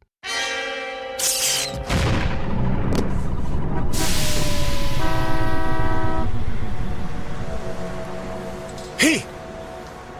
Where am I? This doesn't look anything like Harmony. Where the heck am I? Oh, well, wait a minute. It must have worked. I'm in the future. Shoo, you dumb bird! Now, what time is it? It's 10 o'clock. 10 o'clock. I've got half an hour to take a look around. Oh, what's he doing? Better move, mister. Get off the street. You're gonna get run over. You want to get yourself killed? Oh, missed my turn. I better make a hand signal. Watch out! Hey! The time helmet! Let go of that! That's right! Hey, give it back! You've got it hooked on your arm! Oh, I was trying to turn right. Oh, can't get this thing off my hand. Oh, there, got it. There it goes. Oh, it's rolling down the street right in front of that kid. Awesome! A new helmet. You there, boy! That's mine. Give that to me. Finders keepers. It's mine now. Come back! No way, you freak! This is crazy. How are you supposed to catch the little brats if you put them on a board with wheels on the bottom? I've got to catch him. Hey, kid! Come back! Flanagan to headquarters. Hey, Clancy, the emergency at the drugstore was a false alarm. There's not a thing going on here. Just quiet as Hey, hold on there. Pull you back, Clancy. I got some lunatic in his underwear chasing after a kid on a skateboard. I'm in pursuit. Stop, police! For God's sake, put some pants on. Flanagan? Oh, no, Pocus. No good. The boy's getting away. There's no way I can... A bicycle! Now we're talking. Hey, that's my bike. Sorry, lady, I just need to borrow it. Thanks. Somebody stop that jerk. He stole my bike. Wish everyone was living on the moon. Streets are more crowded than ever, and he's still too far ahead. I'd take a shortcut through this thing. What is a car wash, anyway?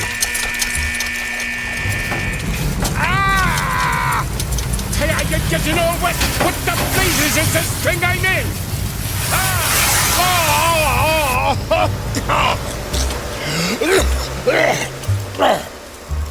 What kind of infernal contraption was that?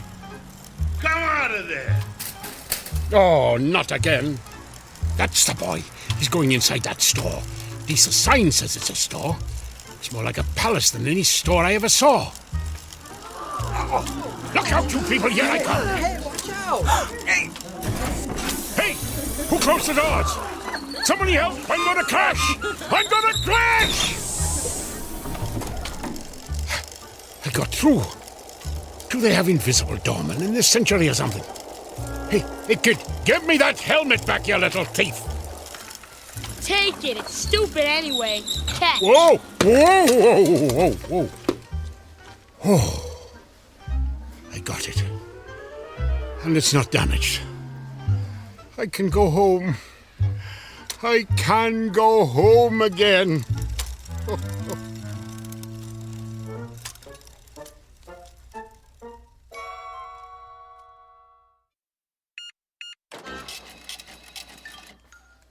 $6 for a pound of steak? Madam, do I look to you like a millionaire? Look out! Look out!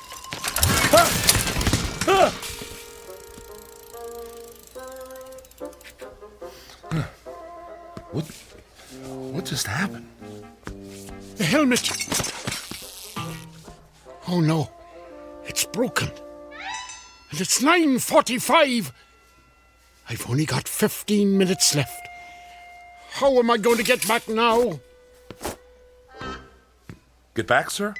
What do you mean? What do you mean? What do I mean? Did they change the language in the last 120 years? I said I need to get back, and I do. But get back to where? Let me understand this, sir. You have this funny-looking hat in your hands, no pants, and you say you've got to get back somewhere within 15 minutes. Is that right? Right. And this hat-like device, what precisely is this thing? This is a time helmet, mister. Time helmet? That's what brought me here. You see, I'm from 1890, and that's where I got to get back to. What? You say you're from 1890? What proof have you of this, sir? Proof? Yes, proof. Well, I didn't think I'd need any. Aha! That watch, your shirt and tie, your shoes. Where did you get them? They're mine. Where are your trousers? Hanging up to dry in 1890. Is it possible? Quickly, who is the president? What? The president! You mean Benjamin Harrison? Look, mister, I haven't got time. Benjamin Harrison? And before him? Grover Cleveland, of course, but what's that got to do with... I believe you. By George, I believe you. You are from 1890. That is no news to me, mister. Tell me how to get back to 1890. That'll be news. And this is the device, huh? How does it work? Well, you have to... Look. I don't know how it works. I'm only the janitor. Janitor, eh? Then how does it happen that you came to be in possession of this technological wonder? Why do you talk like that? Never mind. Now, permit me to examine your time helmet. Yes. Yes. Primitive but functional, yes. Fascinating. Remarkable for its time, really. Or for any time. Ooh, that's curious. What's curious? These look a little like the components you'd find in a digital television. I don't know what that means, mister, but if you think you can fix it, you better hurry. Time limit on it, huh? 30 minutes. And there's only 14 of them left. I wasted 15 of them chasing a boy who took my helmet. And the 16th? Talking to you. Let me see now. What's going on here? What's the meaning of this? This doesn't look good. Which of you crashed a bike in my store? Who are you, sir? I'm the manager. Would one of you like to explain what's going on here before I call security? An accident, sir. Accident? Merely a minor incident, no harm done. Apart from bicycle tracks on this expensive piece of steak. But none of that matters now. We are confronted with matters of far greater importance. Why are you talking like that? That's what I said. Look at this place. This is a shambles. And who's this man in his... Well, he hasn't got any... I took them off after I fell in a horse trough. A what? It's, slang for, oh, never mind. Come along, sir. Mulligan. Woodrow Mulligan. Where do you think you're going? Out of my way. Oh, no, you don't. Miss Blodgett, call security. I said get out of our way. No. Come on, Mr. Mulligan. We're getting out of here. Hey, where you going? Excuse me, miss. But have you seen a man dressed like something out of a silent movie, only without any pants?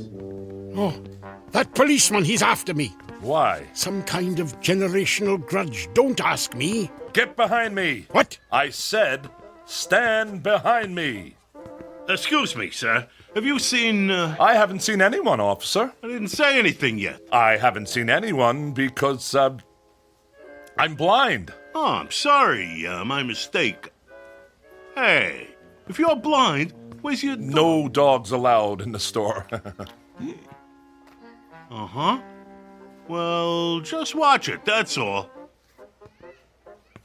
Are you blind? Oh, not me, that guy. There they are. Where? The one you want is standing behind that fat man. Run!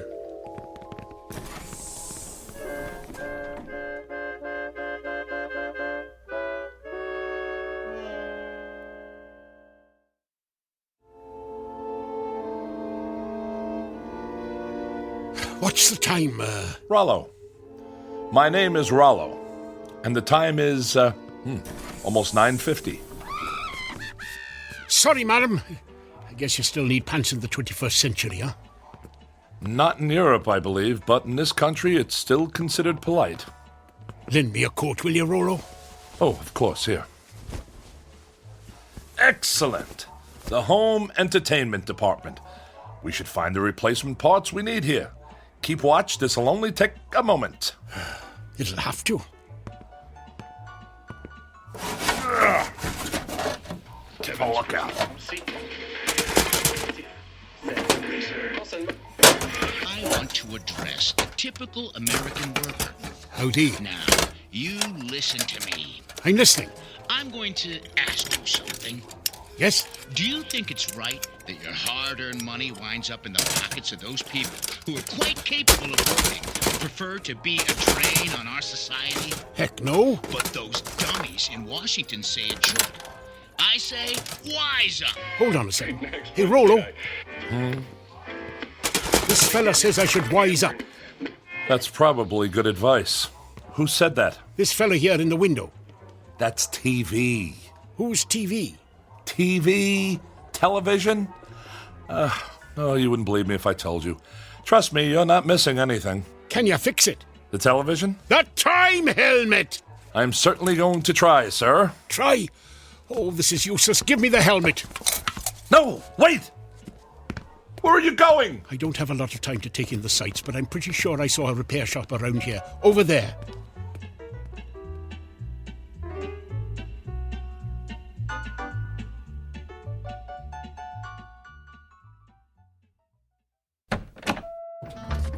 Proprietor! Yeah! Swanson? Logan Swanson? Is that you? Swanson's my name, buddy. Jack Swanson. What can I do for you? Would you come here for a moment, please? Whatever. I have something that needs your urgent attention. And these are the components you should need. Can you fix it? I can fix anything. Good. Leave it with me. Come back Thursday about 2 o'clock. Oh, very kind. Yes, we'll be back on Thursday?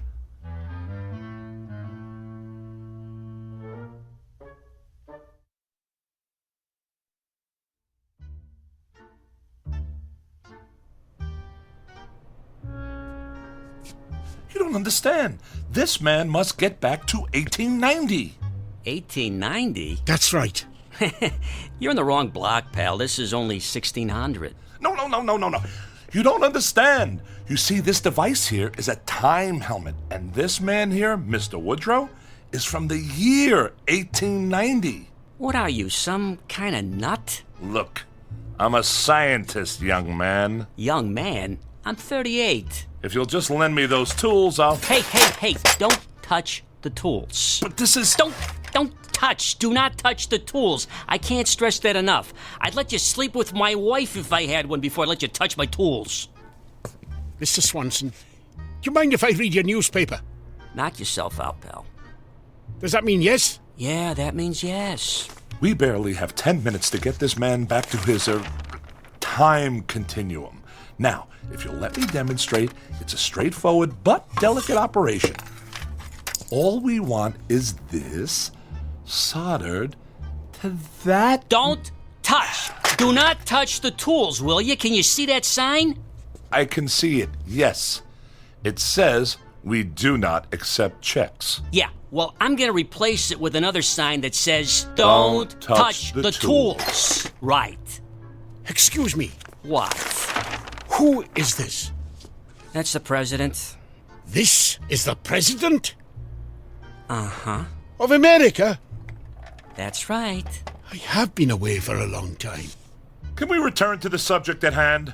You don't seem to understand, sir. What I'm trying to say is... Sorry, are you deaf? This is the last time I'm going to say it politely. Don't touch my tools, if you don't mind. Allow me to show this to you. Don't touch the tools! What in the world is this contraption?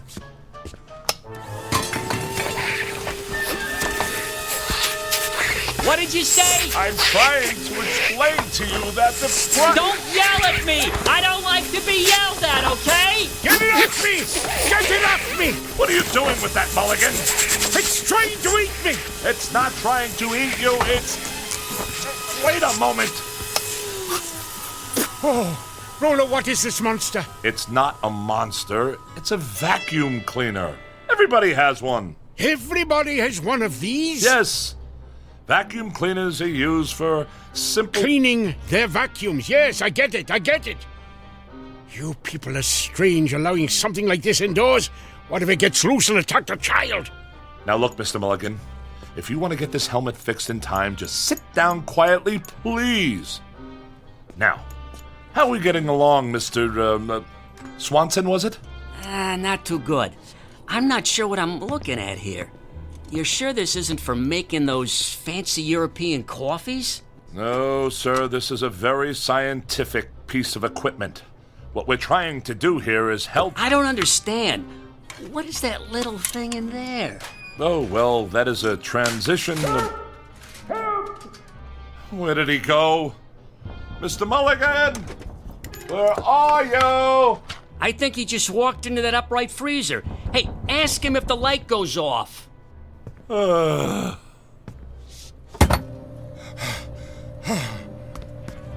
on earth were you doing in there? Don't you know how dangerous that is? I thought it was another room. It's not another room. Just stay away from everything. Sit down if you must, but everything else is out of bounds. Now, sir, where were we? Beats me.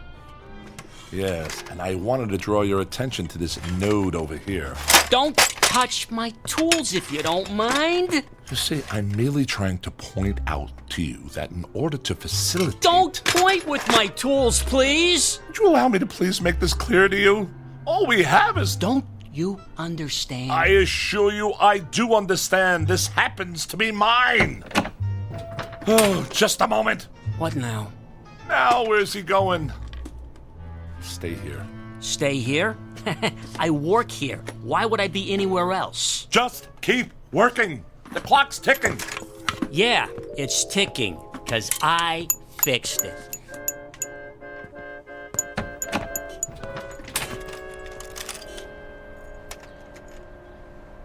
Mulligan, what are you doing out here? I thought you said time was of the essence. It is. But I don't want to go back to 1890 without any pants, so I thought I'd take a look at 21st century fashions. Have you seen these prices? Is this what you pay these days? I have to pay slightly more. It seems that the hefty gentleman must be continually punished by our judgmental society. Now, come on, back inside before someone sees you. Well, is it ready? Pretty much, I think. A couple of small, minor adjustments, and you'll be all set. Good. Finally, I can go home, and not a minute too soon. No offense. None taken, I assure you. In fact, I would go so far as to say that I envy you your trip, sir. You sure he's the one from 1890? Well? 'Cause you sound like Masterpiece Theater here. Keep working. Yes, 1890 is a wonderful period, Mr. Mulligan. I never used to think so till now. A time of simple, practical values. No traffic snarls, no income tax, no terrorists, no computer viruses. Only peace and quiet. Time to contemplate. Income tax. I am a scholar of that period, sir. That is why I've cultivated this mode of speech, appropriate to that time. Huh? The 19th century has a charm, nay, a fascination for me. The very thought of having lived in those halcyon days. I'll sure to be glad to get back there, Rollo. If I ever do. How much time is there left? We've got less than 5 minutes. 5 minutes will be more than adequate. Tell me about your town, Mr. Mulligan. Where, for instance, might a scientist find employment? You are a scientist? Yes. Are there any in your town? Well, the only one I know is Professor Gilbert. I work for him. Oh. There you go, guys, all fixed. It works? Sure. Why not? Good. Well, what'll we do now? Pay me. I was talking to Mr. Mulligan. I know. That's why I said it. I didn't want you to forget. Pay the man, Mr. Mulligan. Pay the man. With what? I don't carry any money in my shorts. Oh, very well. Here's a 50. Thank you. Now, Mr. Mulligan, the time helmet. How does it work? I already told you, I don't know. The year. How do you program in the year? I don't know what program means, but if you're asking me what I think you're asking me, you just twist this dial, see? 1890. Good. And if I'm correct, and I usually am, to activate the device, you just have to... Good. Give it here. Not so fast, sir. Hey, what you doing? Don't put it on! I intend to use it myself in exactly 3 minutes. What? Well, you can't do that. Well, I am doing it, sir. I'm returning to that time of bliss and simple pleasures. And you're just going to leave me here? Your fate is unimportant, sir. You are only a janitor. I am a scientist. Why, I... Stand back! In less than 3 minutes, I shall have escaped this age of madness. Wait, look, Rollo, I just thought of something. Oh, congratulations. Look, I brought a chicken with me, all the way from 1890, and all I did was hold it. We can go back together. You're lying, sir. I am not. Oh, no, the copper. Ah! Now I gotcha. What's the idea of running around the street with no pants on? Rollo, take me with you. Get off me. Too late. 1890, here I come. You're under arrest. Aw, shoot.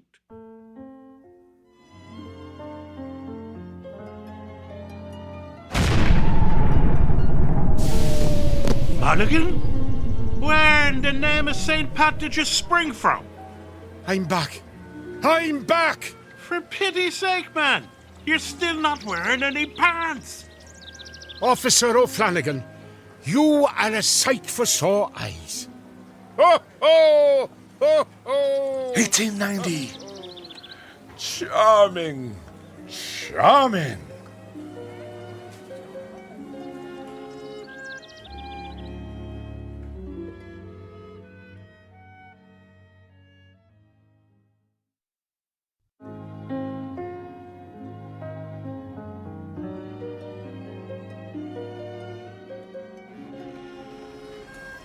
Good morning, Fred and Rollo. Huh?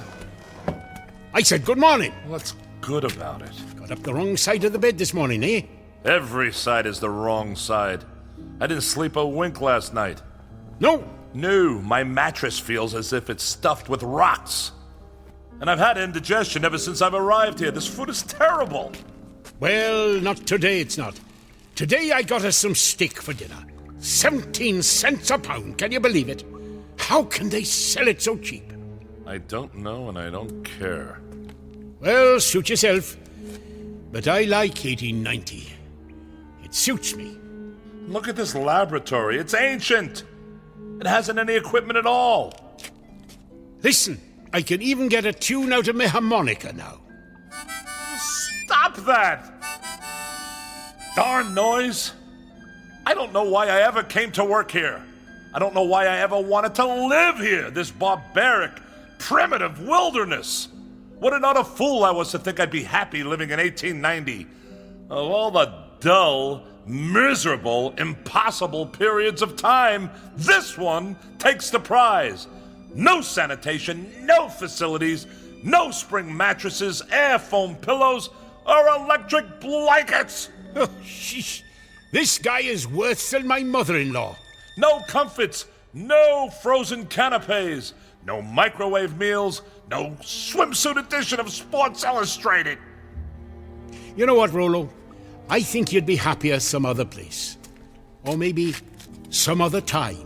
What are you blabbering about? 2000, 2001, 2002, 2003. There you go. Now, here, try this on for size. Ow! There you go. A perfect fit. Oh, no. You can't send me back. You don't belong here, Rollo. Any more than I belonged in your time. I'll just press here to switch the helmet on. Get this blasted thing off my head! Goodbye, Rollo. I hope you'll find the peace and quiet you're looking for. I know I will. Now...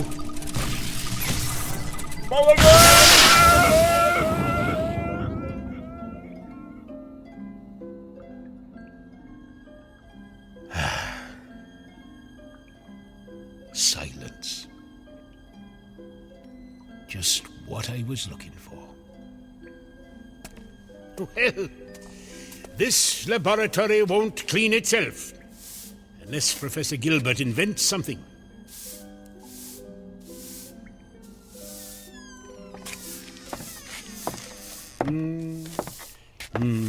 Where's Rollo? Oh, Rollo? Oh, he just left, Professor. Left? In a big hurry. Late for an appointment? Early. Strange chap. Complains a lot. Hadn't noticed. Talks a lot of nonsense, too. Keeps saying he needs a computer, whatever one of those is. Fancy word for an abacus, I reckon. Mulligan, have you seen my time helmet? Mulligan?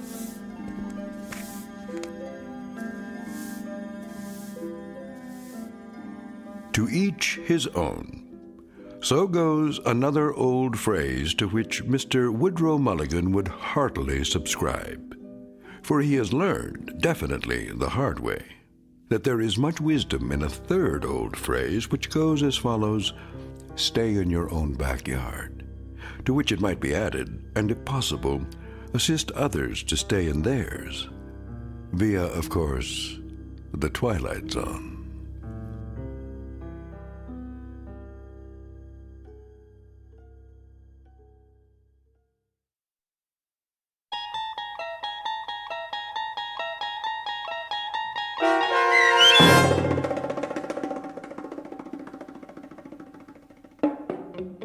Once Upon a Time, starring John Rhys Davies with Stacy Keach as your narrator, was written for The Twilight Zone by Richard Matheson and adapted for radio by M.J. Elliott. Heard in the cast were Mike Starr, Rob Riley, Michael Teshua, Malcolm Rothman, George Adams, Jim McCants, Beth Jacoby Deitch, Randall Steinmeier, and C.J. Amari. The producers of The Twilight Zone wish to thank CBS Enterprises and the Rod Serling Estate for making this series possible. This copyrighted radio series is produced by Carl Amari and directed by Joby Cerny for Falcon Picture Group. Sound design, custom Foley effects, recording, and editing are done in the Cerny American Sound to Picture Theater by sound designers Craig Lee, Bob Benson, Todd Beyer, and Tim Cerny. To learn more about the Twilight Zone radio dramas and to download episodes, including 3 free episodes on our homepage, visit our official website at twilightzoneradio.com. Doug James speaking.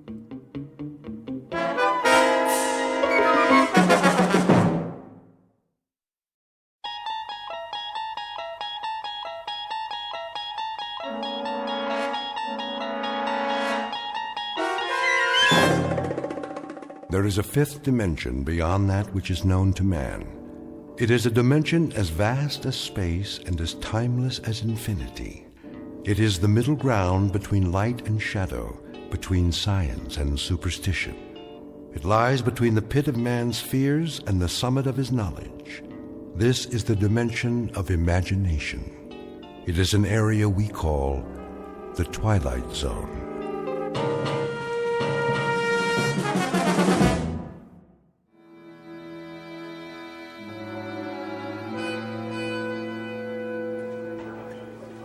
Where is he? We should start anyway. Pass me the coffee, Bob. How long are we supposed to wait? Gentlemen, I called you here for a meeting, but I don't have all day. You try my patience, Mr. Williams. Yes, sir. I want the figures on the account now. I'll try to reach him again, sir.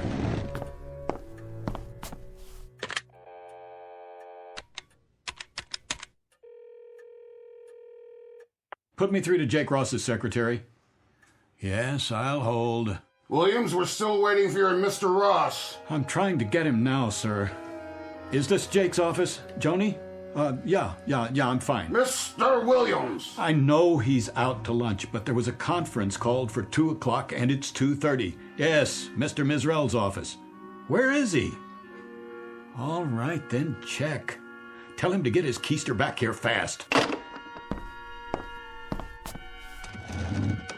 Well, where is your protege with the multi-million-dollar automobile account? She's calling around the usual places, Sardi's East to Colony. Don't be an idiot. He's due any moment, sir. Probably stuck at a big client lunch or something. More likely a big martini, or 3, or 4 of them. Mr. Mizrell, I assure you he was too young to put on this account. I told you that, Williams. Much too young for so large and important an account. See? I knew it. Here's Jake now. Message for Gert Williams? Give me that.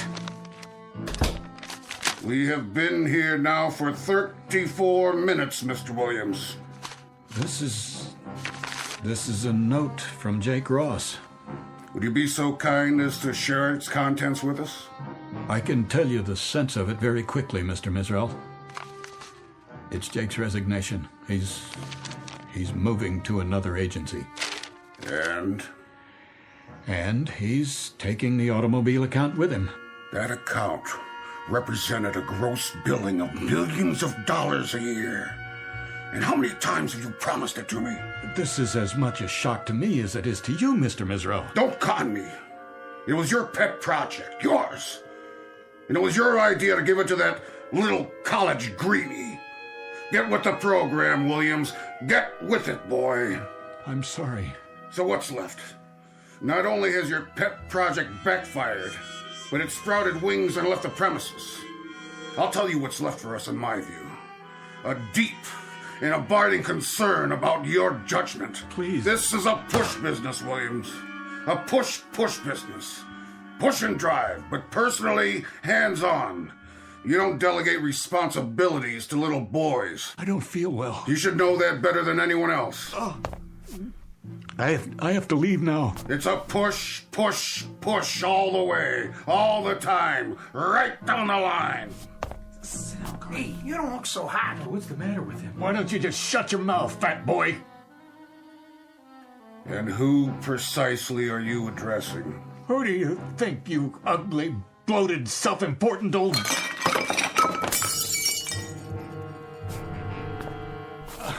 How clean it up, Mr. Misrell. He didn't mean that, sir. I've closed 2 new accounts. If I may, Oh, no. Excuse me. Please, excuse me, all of you.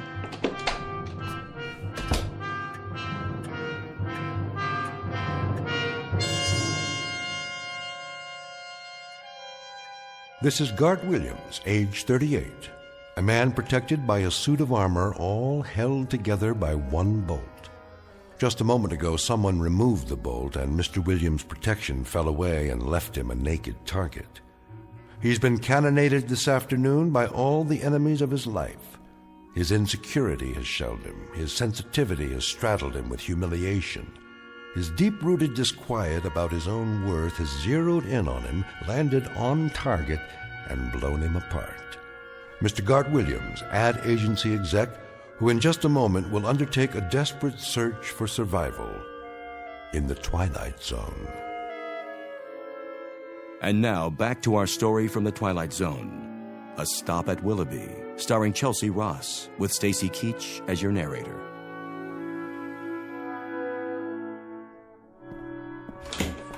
Oh, hi, Mr. Williams. You have some messages. I put them on your desk. Thank you, Helen.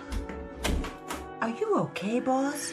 Just, let me sit down for a minute. You don't look so good. The ulcer's acting up again. Oh, no. Don't worry about it. I'll be fine. You should take it easy. I can get you some lunch. No, thanks. Sure? Something plain? I think I'll go home early today. Oh, good idea. Well, can I get you anything first? Yeah. Anything at all? A sharp razor.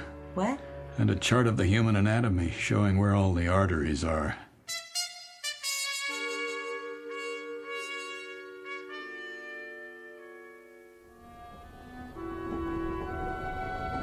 Tickets, please.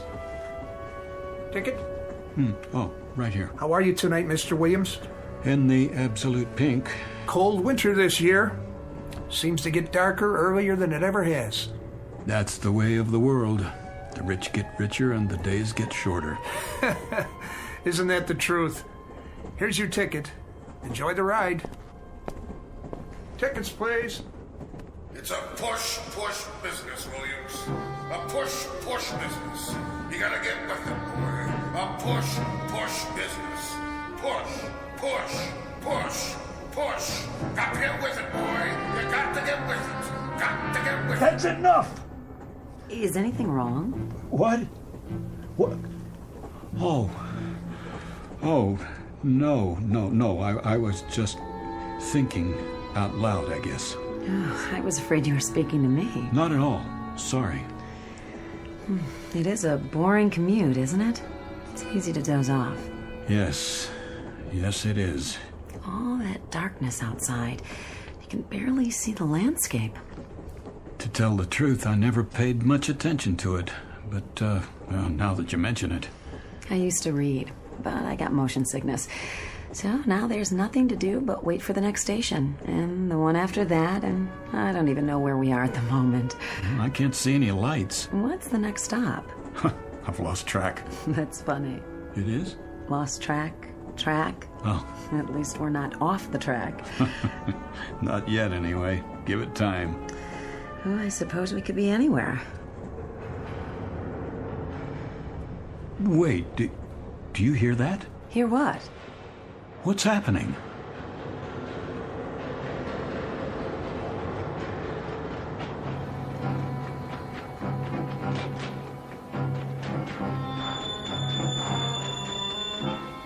Miss? Where are you? Willoughby!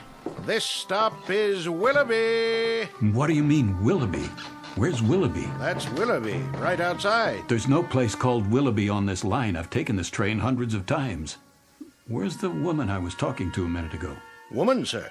This car's empty. And the light. Why is it so bright outside? Well, why wouldn't it be? Sun's out. The sun? It's summer. That's what she is. Mid-July. And a real warm one, too. No, it's not. It's November. What is going on? Why are you dressed that way? That ridiculous old hat, the uniform. Where's the regular conductor? Willoughby, 5-minute stop. Wait. What is this place? Already told you. Willoughby. But that's impossible. Take a look for yourself. But those clothes... The horses? What is this, a practical joke? No, sir. It's Willoughby, July 1888. Nice place, don't you think? And there's the woman I was talking to. Where did she get that parasol? You'd have to ask her. Getting off? Well, this isn't my stop. Miss, you there? Why, hello, Mr. Williams. Good day to you. Hold on. Can you tell me... Shall I open the door? No, You ought to take a look around sometime. Peaceful, restful, where a man can slow down to a walk and live his life full measure. If you're not getting off, you'd best take a seat. Yep, right on schedule. All aboard!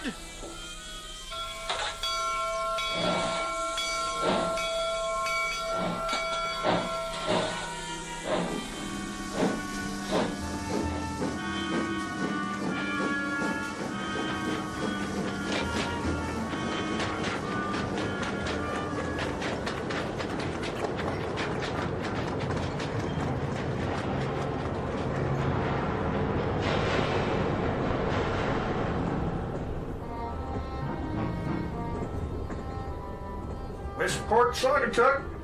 Pardon me, sir? What? Oh, what did you say? I didn't mean to bother you, but I didn't want you to miss your stop. Is this it? No, that's all right. You got back on. I did? Oh. I must have dozed off again. I don't blame you. At least you got a little rest. I guess I did. A little rest and an idiotic dream. Why do you say that? Ever hear of a town named Willoughby? I don't think so. Willoughby where? Willoughby, Connecticut, I guess, or Willoughby, New York. Not on this run. Are you sure? There's no Willoughby on this line. Westport, Saugatuck, next stop.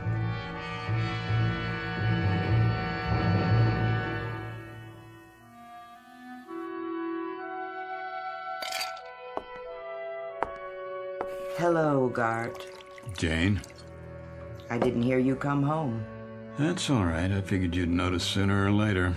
Oh, I see. So that's how it's going to be. If you say so. What are your plans this evening? Do you care? So you're going to get quietly plastered and sing the old college songs. No songs. I'm all sung out. Then you're just going to get drunk while I sit here and watch. You can join in if you like. No thanks. I don't have anything to celebrate. Neither do I.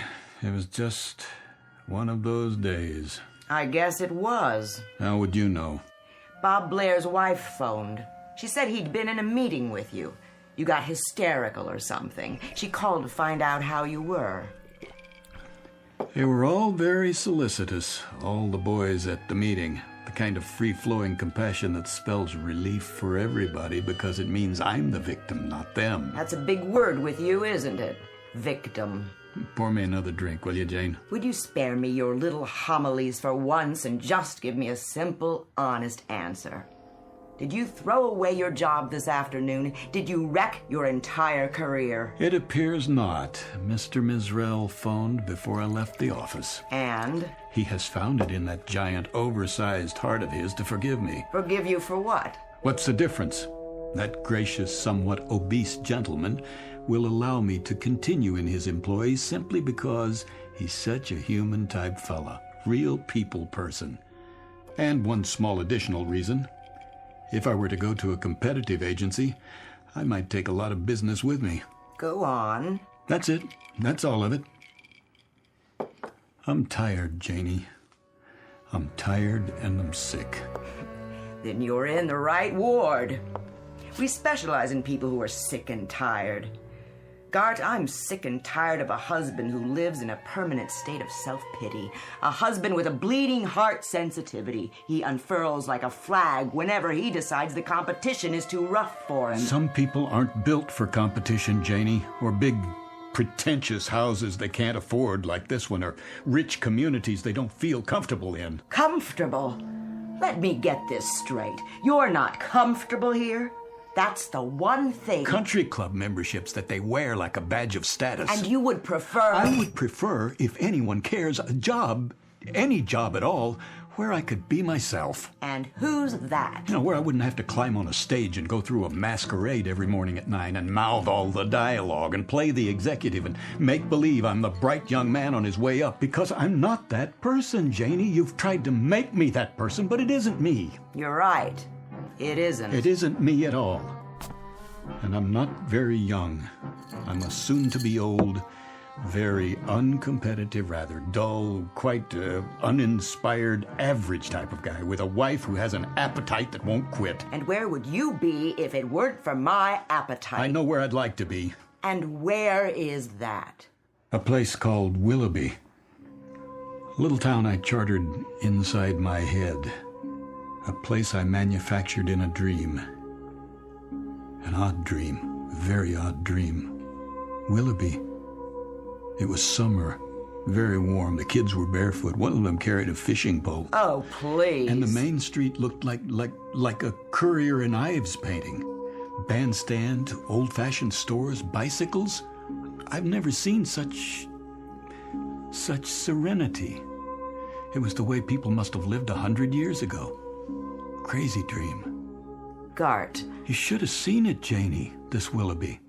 It wasn't just a place or a time. It was like a doorway that leads to sanity. Nothing serious, Gart. It's just that you were born too late, and your taste is a little cheap. You're the kind of man who could be satisfied with a summer afternoon and an ice wagon pulled by a horse. My mistake. My error. My miserable, tragic error. To marry a man whose big dream in life is to be Huckleberry Finn.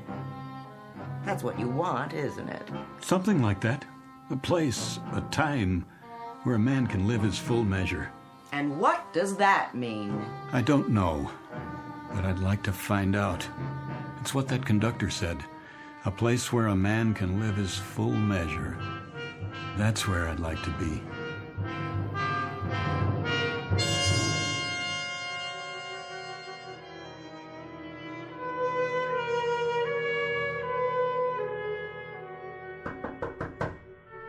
Yes? Mr. Williams? Yes, Helen. You've got a 2 o'clock, a 2:30, and a 2:45. Is that right? So I was wondering, should I cancel the 2:30 or the other one? What? The 2:45. Which? Oh, the 2:30 is the man from the baby food company. He's got an idea for an ad campaign, remember? And the one after that is about the frozen fish account. Uh-huh. Tough call, huh? No. Well, I mean, it is. No, I was just wondering. Which one to cancel? Not that. What would happen, do you suppose, if I weren't here? When? For the meeting. Either one. Take your pick. Me? Or both. You want me to cancel both meetings? It's a hypothetical question, Helen. Oh, but you are here. Of course I am. But what if one fine day I just wasn't? Well, I guess they'd have to wait around till you got back. And if I didn't come back? Then they'd reschedule. And if I never came back? Never? Ever. Not in 100 years. Well, in that case, somebody else would get the account. Is that all that would happen? And I'd miss you. You would? We all would. It's almost 2, so should I tell them you're not back from lunch yet? Who? The 2 o'clock and the 2:30. No, I'm here. You have their files? Somewhere. I brought them in. I'm sure you did. But if you haven't had time to look at them yet, maybe I should tell them to reschedule. That would be a lie. Not exactly. I can say you were at a long lunch. No more lies, Helen. Not in this office. I don't have the stomach for it.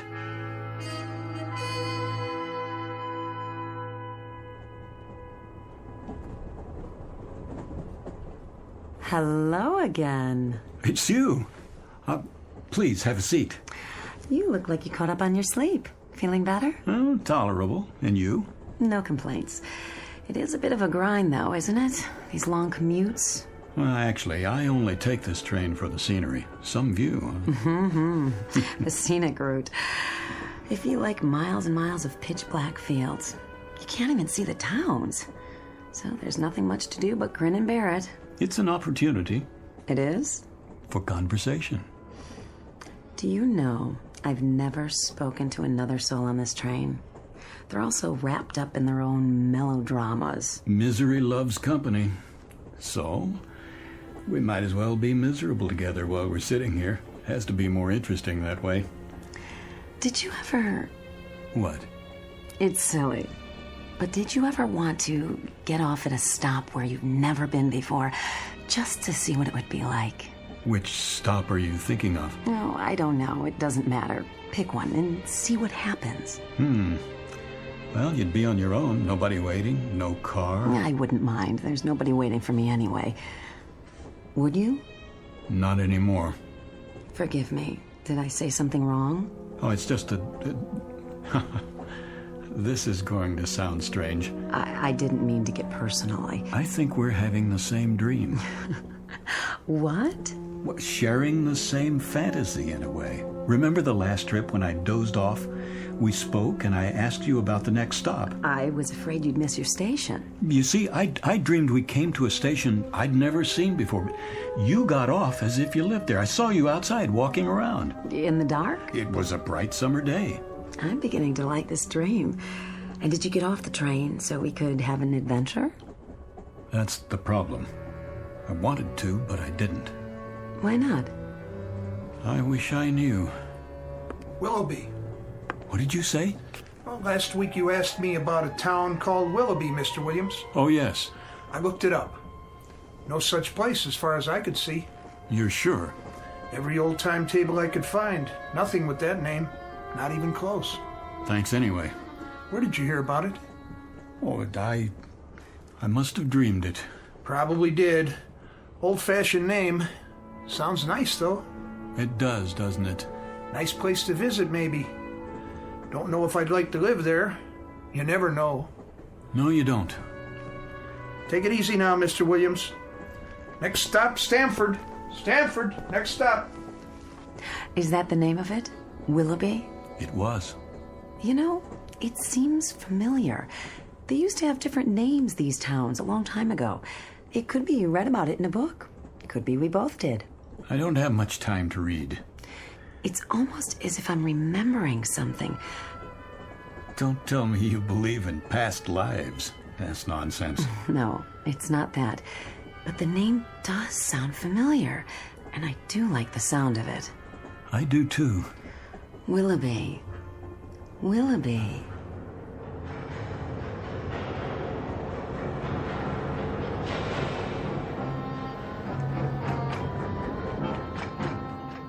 Willoughby.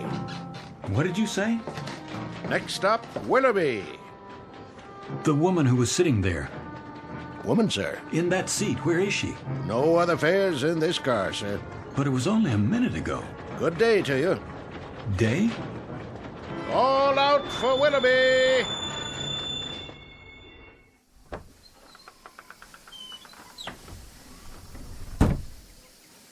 It is day. Getting out, sir? Quick, what year is this? Why, 1888, sir. What else would it be? I don't know. I've been away for a while, have you? Lost track? Yes, in a sense. How long is the stop at this station? Long enough to drop off and pick up. You have a ticket for Willoughby? No, Then you'd best take your seat. Though it is a fine, balmy day. A place where a man can live his life full measure. Yes. Hello there. Hi. You did it. You got off. Of course. This is where I live. It's such a lovely afternoon. And I do believe I'll take a walk in the park with some of my friends. You're quite welcome to join us if you'd like. All aboard! Wait, the train started moving. Goodbye, Mr. Williams. If I can jump to the platform... Oh, no, don't do that. I can make it. Too late. I can make it. Don't. It wouldn't be safe. Another time. Yes, another time. We'll make a day of it.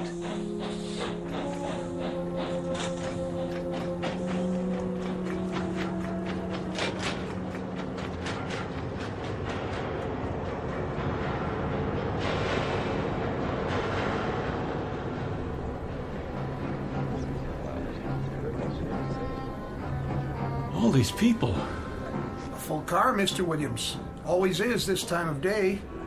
There's your seat right over there. The woman I was talking to. I'm not sure that She's not here now. Oh? Maybe she went to the club car. Or got off. Where? No stops so far. She got off at Willoughby. You on that kick again? I told you there's no such town. I know. That's what you said. Sounds like a nice place, though. A real nice place. Tickets! Next time. Next time, I swear I'm going to do it no matter what. I'm going to get off at Willoughby.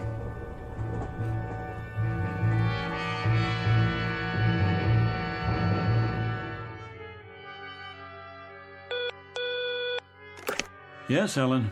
It's the big man on line 1. Should I tell him you'll call him right back? Don't bother, I'll take it. Mr. Mizrell, morning, sir. I wanted to remind you, Williams, what we need here is an ad with pizzazz. Real entertainment. You've got to take the audience by the ears and give them a yank. Rock 'em and sock 'em. Give them the old push, push, push. My thoughts exactly. Got to be bright, Williams.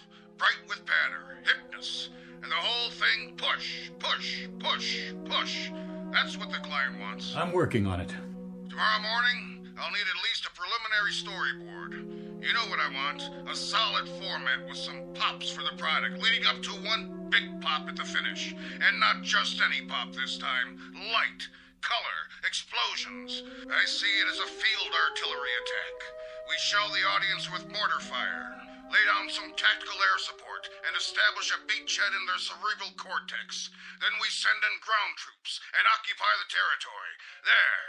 What do you say to that? I'll do what I can. Do more than you can. With me, Williams, aspire, dream big, and then get behind your dreams big time. Push, push. Well, I haven't seen the ratings on the show. No, but it was the time slot the sponsor wanted. Hold on a second, will you? Yes? They were what? No, wait. Helen? Yes? What film outfit did the commercials on the Bradbury account? The negatives are all scratched. They're screaming bloody murder at me. I'll send a fax. Oh, and Mr. Mizrell would like to see you in his office. I'm going to have to check it out for you, okay? Mr. Mizrell, sir, he got disconnected. He seemed rather insistent. Are you all right? You look so pale. Oh, I'd like to be alone now. Not the ulcer again? Oh, please, just go. I'll be right outside if you need me.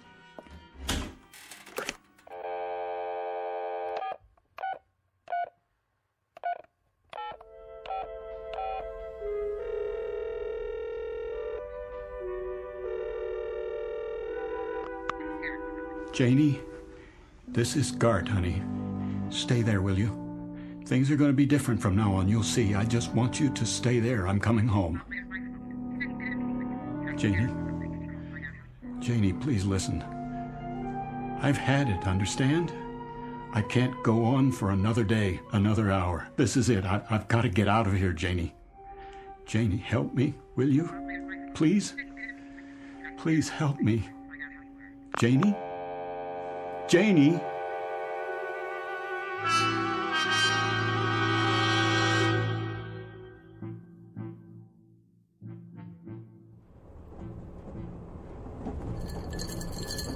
Another scotch, Mr. Williams?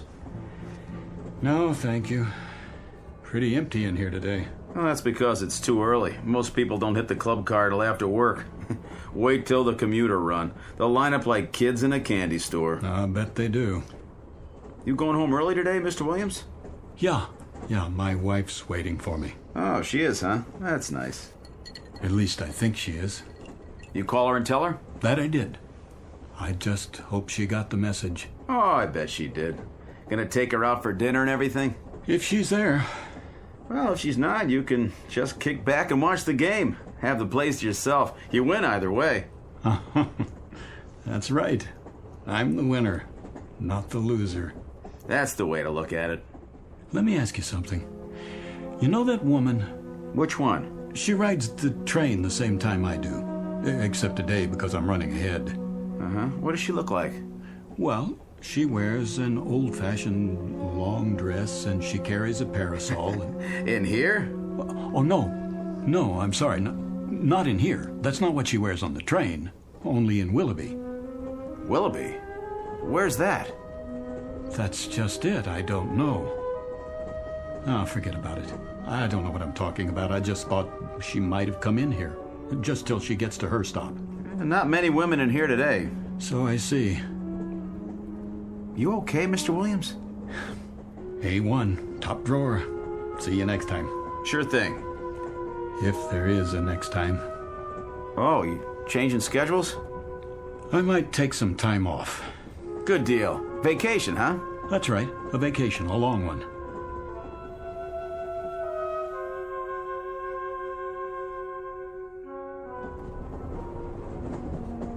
Ticket? Hey, you're early, Mr. Williams. What? Decided to call it a day, huh? Yes, yes, you could say that. Well, enjoy the trip. Oh, conductor. Something else? You wouldn't happen to have a light, would you? You want a cigarette? They have matches in the club car.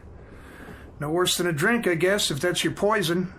But you can't light up here. You have to wait till we stop at a platform. Of course. I was just wondering if you could bend the rules this time. It's been quite a day. I need to unwind before I get home. I used to smoke 2 packs a day. Had to give it up, though. Doctor's orders. Right. Said it was cutting years off my life. So I decided to stick around. You want to do that, don't you? Yes. As a matter of fact, I do. That's why I'm going home. There you are, then. I have another question for you. Yeah? That woman, the one I talked to. Which woman is that now? Have you seen her in the other cars? Can't say as I have. Would you take a look? If I see her, I'll let you know. Thanks. I appreciate it. Some people didn't go to work, though. Cold day. Yeah, maybe that's it. Be colder tonight. That's what they say. Looks like snow. You keep warm now. I'll try. Next stop, Stamford. Stamford.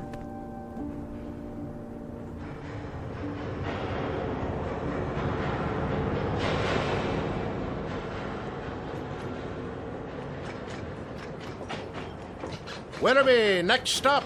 Next stop, Willoughby. This is where I get off. Stop the train. Yes, sir. That's your station, Willoughby.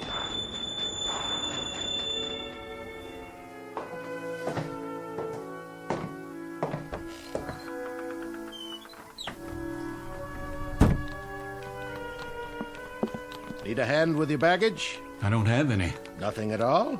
Not a thing. A good day to you, then. Yes, it is. It really is a beautiful day.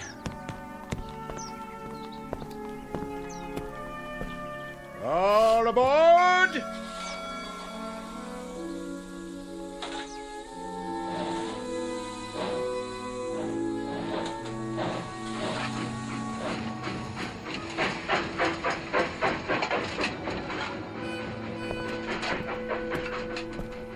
Hi, Mr. Williams. Hi. We're going fishing. I can see that. Catch some big ones today, huh? The biggest you ever saw. Wanna come? Maybe some other time. It's pretty hot today. Yeah, we're gonna get a sunburn, then go swimming. That'll be fun. Come on, we got an extra pole, and there's plenty of fish. I'll bet there are. Bye, boys. Catch one for me, okay? Sure.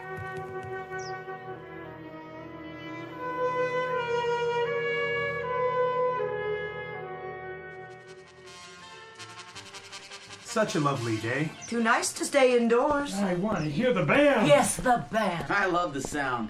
So do I. Beautiful. Did you say something? Not really. It's you. Hello. Oh, it is you. I'm glad you decided to join us. I was on my way down to the park. Where? Oh, that's right. You just got here. Come with me. It's not far. I'll introduce you to all my friends, just as I promised. Then they'll be your friends, too. I'd like that. I feel as if they already are. Then later, perhaps we'll take a stroll by the lake. It's truly splendid with the moon and the stars and... I like it here right now, with you. The trees, the stores. The shops are my weakness, I must confess. You've got some wonderful antiques here. Antiques? That beautiful grandfather clock in the window, for example, a classic. Wonder how much they're asking. It's quite reasonable, I'm sure, even though it's new. But it can't be. Come along now. We'll be late.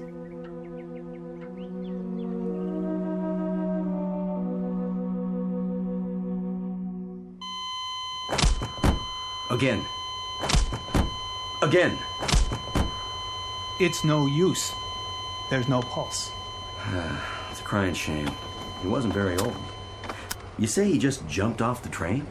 Right here, in the snow, in the middle of nowhere. Never saw anything like it. Poor Mr. Williams. He shouted something, ran out, opened the door, and that's the last I saw of him. Thought he went to have a smoke or something. Well, a heart attack probably. Yeah, if the fall didn't get him. Well, he must have died instantly then. At least he didn't suffer. Look at his face. Like he's at peace. Yeah, that's the way to look at it. All clear. Let's move it out. Where should we take the body? Out of the local mortuary for now. Willoughby's funeral parlor? That's the one. They'll hold him till somebody contacts the family. All right, let's put him on the stretcher. Okay, you ready? 1, 2, 3, lift!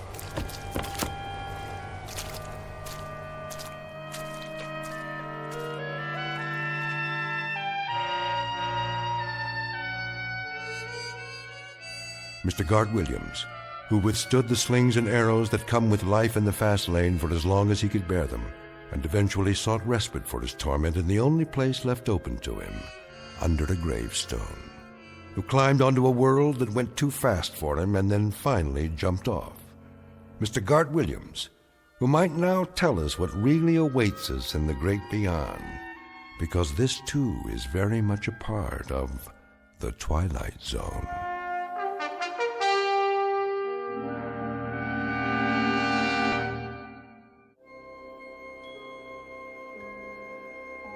Hi, this is Carl Amari, producer of the Twilight Zone radio dramas. I'd like to take a moment to tell you about our official website at twilightzoneradio.com, where you'll get the latest news and information on these Twilight Zone radio dramas. Plus, at twilightzoneradio.com, you can digitally download 3 free episodes or any of our episodes for only $1.95 each. In this age of ever-changing technology, we've decided to make these episodes instantly available to you by making the Twilight Zone radio dramas a digital download-only series. This means that this series will no longer be offered on CD. The CD collections at our website are now being offered while supplies last at buy one, get one free. So be sure to get your favorites before they're sold out. Be sure to visit us often, and I'll see you in the zone.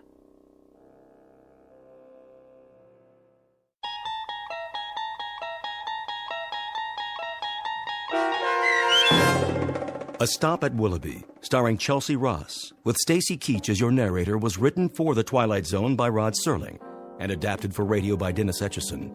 Heard in the cast were Rich Komanik, Peggy Roeder, Turk Muller, Lynn Foley, Laura Russell, Tony Castillo, Roderick Peoples, Linda Ryder, Jeff Lupetin, Mike Aljadeff, and Adam Tangway.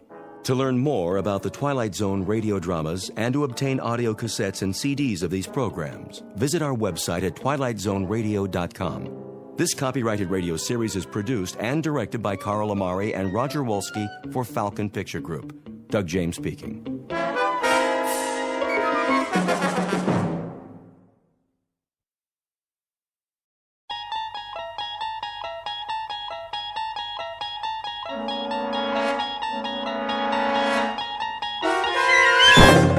You're traveling through another dimension. A dimension not only of sight and sound, but of mind. A journey into a wondrous land whose boundaries are those of imagination. Your next stop, the Twilight Zone.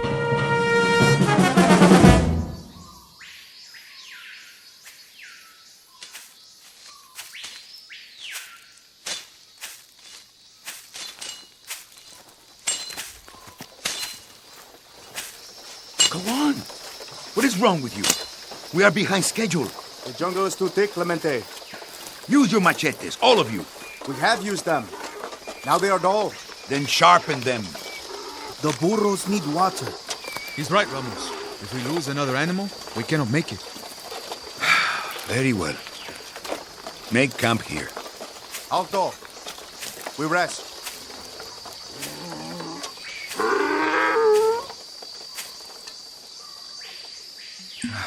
How much longer, Alessandro? A few more days, perhaps a week. If this is the right way to the capital. What? You have the map. What does it say?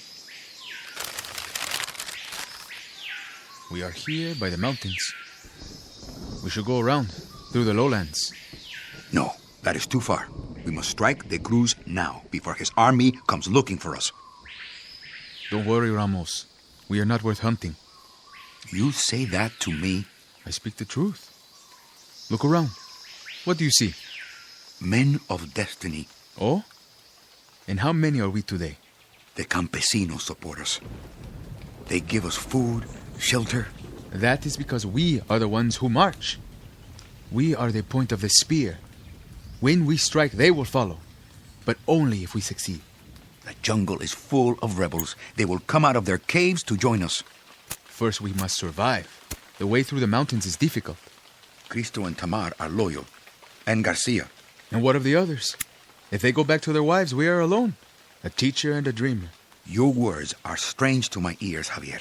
As if they come from a woman. Politics is more than a cause, my friend.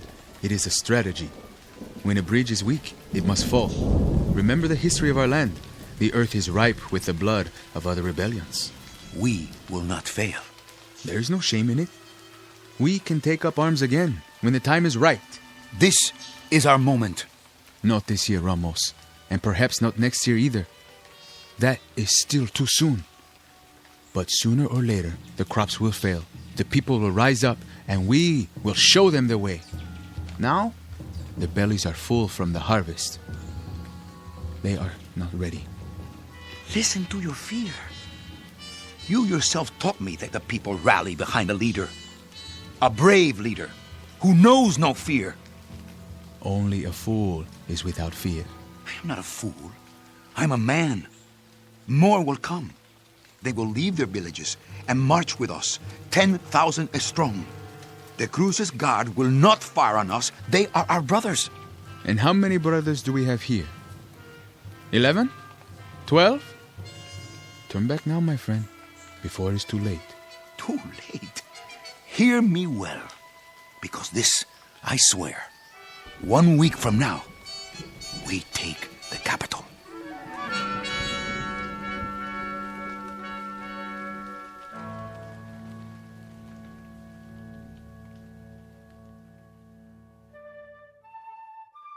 This is Ramos Clemente and his ragtag band of followers. Chief among them, Xavier D'Alessandro, his political advisor and sergeant-at-arms. Clemente is the keeper of a dream.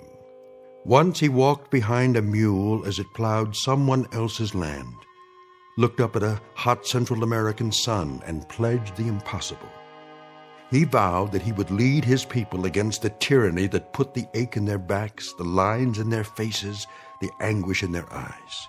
That he would ride at the head of an army into the capital city, cheered along the way by thousands of dreamers, all sharing the hope that General Clemente is the man to give them back their freedom.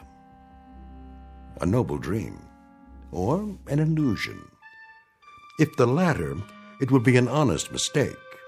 But even honest mistakes have a price. In a moment, Clemente and his lieutenants will encounter something which will turn out to be more than they bargained for. The surprising aftermath of a well-intentioned revolution. They will discover the startling truth as reflected in a very strange mirror, one that was handmade just for them, in the Twilight Zone. And now, The Twilight Zone, and our story, The Mirror, starring Tony Plana, with Stacy Keach as your narrator.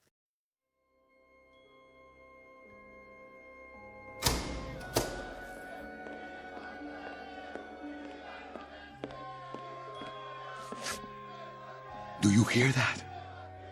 See me, General. They are calling for you. They are. They are. Let them see you, Clemente. Yes, from the balcony. Perhaps I should. Just for a minute. Go on, Ramos. This is your palace now. It is your right. Very well.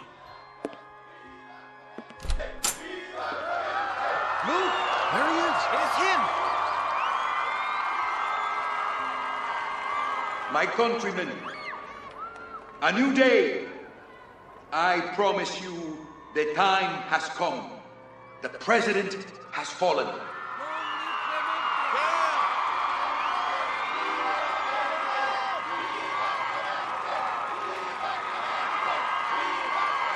Go home to your families now and make ready for tomorrow. You shall have peace, justice, and equality.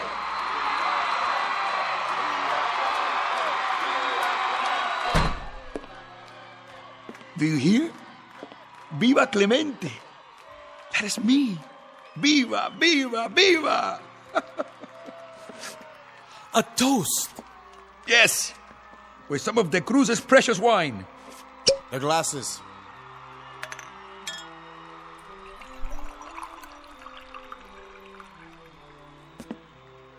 To the revolution.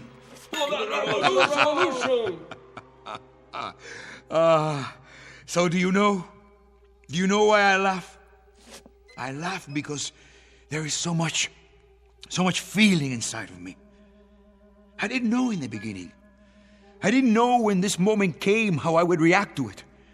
What would I do? Laugh? Cry? Get drunk? I didn't know. What makes a man more drunk? Wine or the people shouting his name? Another toast to you. No, my friend. To you. To all of you. I toast my friends. Cristo, the bold one. Alessandro, the dedicated one. Tabal, the quiet one. And Garcia, the strong one. To the 4 lieutenants of the revolution. To the new heads of government. To the new government. Not to the Cruz, whose portrait stares down on us from the wall. Now the wall drips with wine, like blood. And so we begin. De Cruz. He is still alive? As you ordered. Bring him here. Let that be the first order of business. Yes, sir.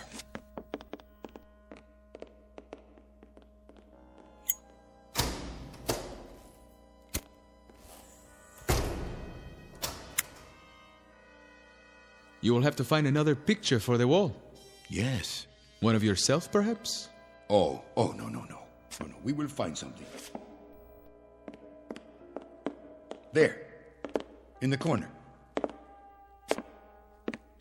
What is it? A mirror. Ah, to reflect the new leader. A beautiful frame. Hand-carved. General de Cruz had exceptional taste, huh? You should hang it up. Very well.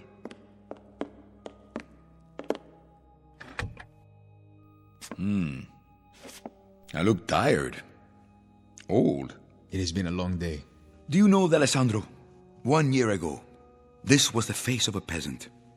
A beardless, nameless worker of the dirt, whose fingernails were in mourning and whose clothing stank. And now? Now it is the face of a leader, a chief of state. Yes, it is. 1 year. 1 year of starving, hiding, stealing weapons, and having the same dream every hour. And from the dream came an army, and from the army came a rebellion. And now I have liberated the masses of other nameless workers of the dirt. I have broken their shackles. And what of him, the one whose portrait you have taken down? The memory of him will soon be forgotten. What is your plan? A trial, Alessandro. Of course. A lot of trials. A lot of brick walls and a lot of firing squads. A lot of bloodbaths, you mean? To cleanse us of the past. Are you sure that is the way? It is only fair. Their blood now, in repayment of ours. In here, pig. The general is waiting. Take your hands off me. Now, show respect. You disappoint me, De Cruz. You are not like your portrait. Who are you to judge? I don't recognize him. The man in the picture had arrogance, a full braid on his uniform. Where is he now? I see only an old man in dirty, torn clothes. What do you want of me, Clemente? What I want? Not what I want. What they want. Look, the dictator! To the wall with him! To the wall! To the wall! To the wall! To the wall! You hear? To the wall, they say. But I won't stand you against the wall with a blindfold. That is a cheap death for underlings. Firing squads are for followers, not leaders. No. Old man, you are too good for that. You are a special case. You, I will strip naked and cover with honey. I will tie you spread-eagled on the ground under the sun, and then I'll let the ants eat you. And every time you scream, I'll drink wine. And every time you beg for mercy, I'll laugh out loud, because I want you to take a long time to die. 1 part death for every acre of land you stole. 1 part death for every morsel of food you took out of a peasant's mouth. And 1 part death for every voice you stifled by decree. Now, what is your plea? Or will it be a cry for mercy? I will not oblige you, Clemente, with a cry or a plea. You can strip off my flesh, because it is here for you and easily done by any animal. But my manhood, you greasy little peon, this is as far from you as the moon. Peon? You dare to call me a peon? Stop! He is to be judged, not tormented. He is the animal. And you are not, eh? You are the purists, the idealists, the saviors, the avenging angels. Gentlemen, you will soon be disillusioned. You are me. You are De Cruz. You are Baptista. You are Trujillo. You are Noriega and Duvalier. You are the keepers of the grab bags. You can wave your flags and put up your statues and embrace all the people, from the oldest to the youngest. But we are of the same breed. We are the spoilers. We care for no one but ourselves. You insult me, peon. Enough. He presents his case and we are his best witnesses. We corroborate everything he says. You cannot help but do it. You think this room, the people out there, you think these are the fruits of victory? The spoils? No. They are simply a legacy, Clemente. What I pass on to you. Power you shall have. Certainly, power. Enough to make you giddy. But there are other things in the inheritance. You will find them soon enough. What things? Fear. The chief legacy. Fear of assassination. Fear of disloyalty. Fear of rebellion. Fear of another Clemente hiding in the hills. Fear even of the Norte Americanos who offer you money and supplies. God help you. God pity you. Take him away. On your feet. Guards!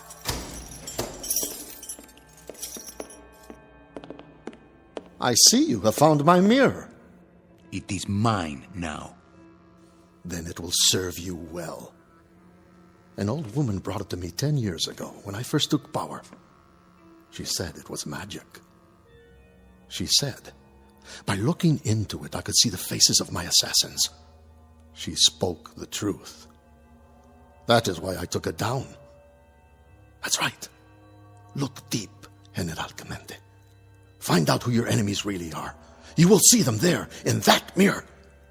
You will see them in the dark corners. You will see them in the crowd. You will see them in your glasses of wine. You will see them everywhere. Out! Where shall we take him? Lock him up in the prison. I will decide what to do.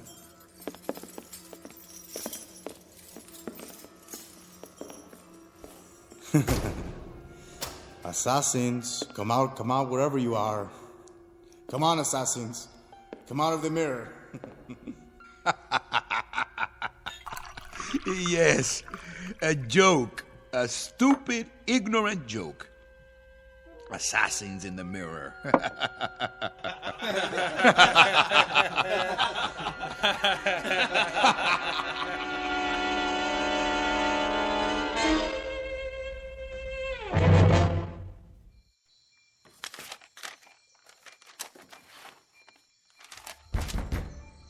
Yes? How goes it, my friend? Ah, Alessandro. I'm glad you're here. It is dark. The chandelier. Let me turn it on. No, please. I need to think. The candles, then? Only one. That is enough.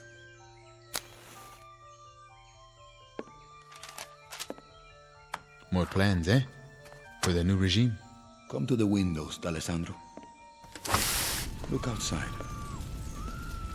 What do you see? Fires in the night. Yes. Many fires. I see the old ways burning to make way for the new. The transition begins. What do you think he meant? Who? De Cruz. When he spoke of dictators. For once he spoke the truth. He is not deluded. He knows his role. But not ours. We will not make the same mistakes. No. But be cautious, my friend. It is easy to slip. Too much blood and the crops will not grow. We will know a season of poverty before the people are reborn. False friends will come to you, offering help. We must make alliances. There is always a price. Their influence, like fish hooks to bind us to them. From our neighbors to the south and the north. From lands across the sea. I will strike a bargain. With those who are so powerful? They will bring ships filled with goods, but also gunboats and helicopters and advisors with pacts to be signed. Their ways are ruthless. Deal with them, yes, but not as a puppet. I am no man's puppet. Then take care. Take care, Ramos. Choose the path of justice, not of revenge. What? You would have me forgive De Cruz and his army? They who have kept our people under the yoke? Not forgiveness, banishment. The prison is overflowing. We do not have enough bullets to liquidate them all. So they go to another land and rebuild their army. That is stupid, Javier. They are our enemies. Where will they live? In the mirror? Cristo. Sir. How many prisoners are there? In the capital, about 1,000. Start shooting them. When? Tonight. Yes, sir. Right away. I see. There is no time for trials. But for murder, there's plenty of time? What are you? A chameleon? The ease with which you strip off one color and put on another. You turn my stomach. I thought you were with me. I am. But not with mass murder. Murderers can never be murdered. They can only be eliminated. You clean your house with a reckless hand. Go, Cristo. Give the order. Gladly. You should look in that mirror and see what face looks back at you.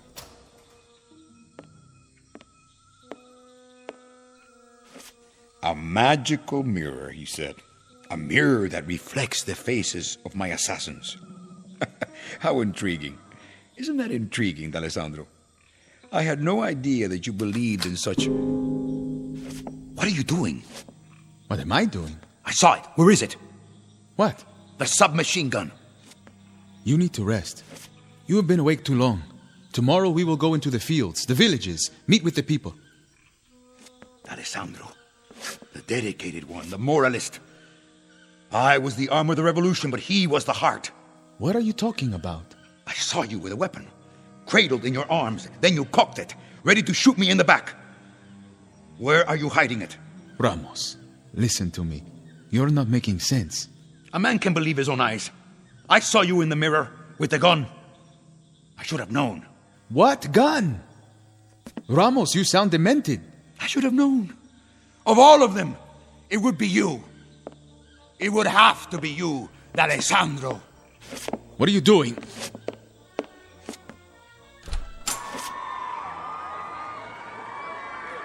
Yes, a traitor. Let go of me. See him with your own eyes. See the assassin. Do with him what you will. I am not an assassin. I am your lieutenant. Your conscience. No!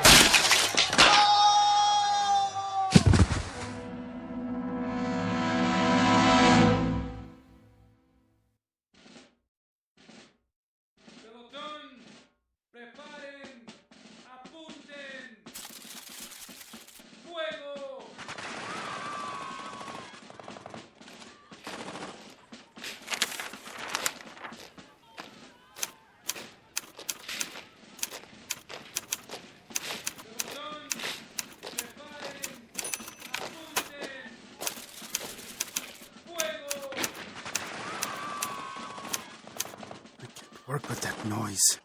Garcia, get off the couch and find a bed. What? Huh?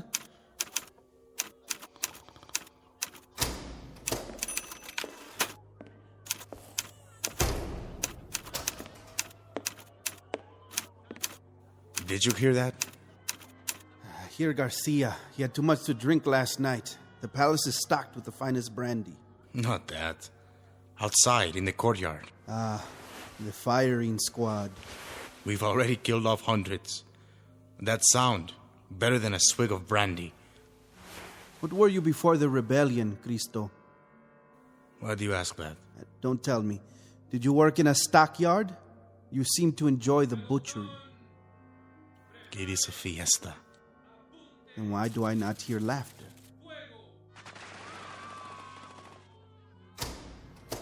The crowd is getting bored, I think. Not bored, sick. We have given them their freedom. 12 hours of it. And it is such a fine freedom. The right to watch a massacre. 10 executions at least, every 5 minutes. You would like more? Oh, good morning, Clemente. We did not give them their freedom, Tabal. What? You said we. It was I who gave it to them. And I'm sure you'll continue to give it to them. Why are they quiet? They scream for justice, and when you give it to them, they become weary. Like an audience in 1 peso seats at a burlesque. Their entertainment must be varied, costume changes every 5 minutes, or they lose interest. New bodies every few minutes. But even that is not enough. I know them well.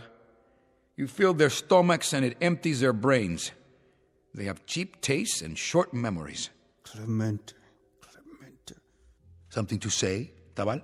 No. I have papers to check. The figures for De Cruz's treasury.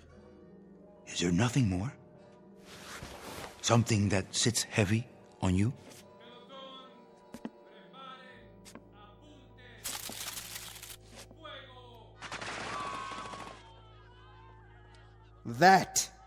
That sits heavy on me, on my ears and on my heart. Why should it? Execution is not a time of joy. But even this is not as bad as the death of a man who was my friend. That is a sword in my chest. D'Alessandro? An assassin? And that's the worst lie of all. It was no lie. He was no assassin.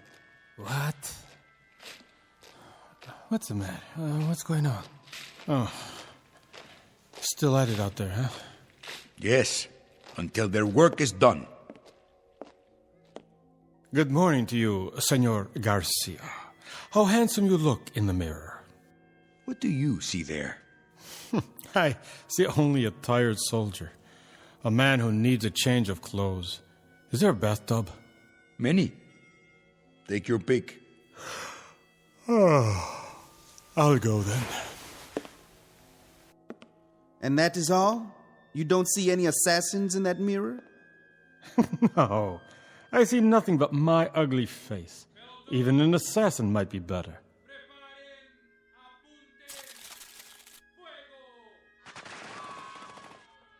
Let me see. No! Leave the mirror alone. Why? You can talk yourself into an illusion. You can make yourself believe anything. Let go of my arm.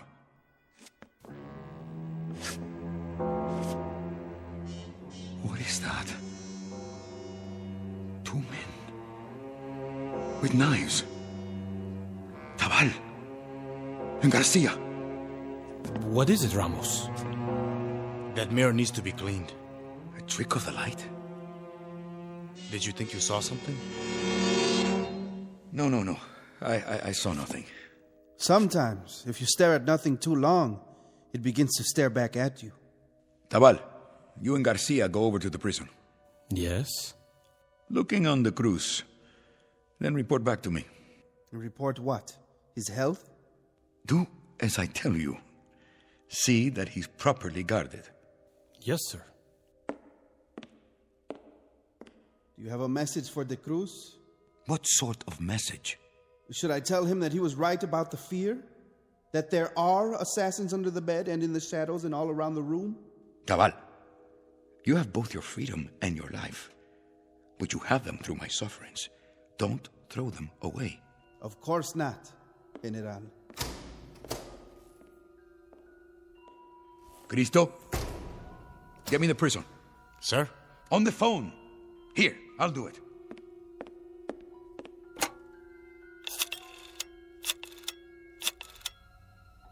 Hello? Hello? Are you asleep down there? It's General Clemente. That's correct. This is urgent. I want the prison. No, not the office, the front gate. That's right. This is General Clemente.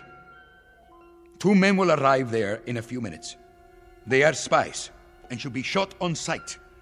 Their names are Tabal and Garcia. I know who they are and I know what they are. Shoot them. Call me when it is done.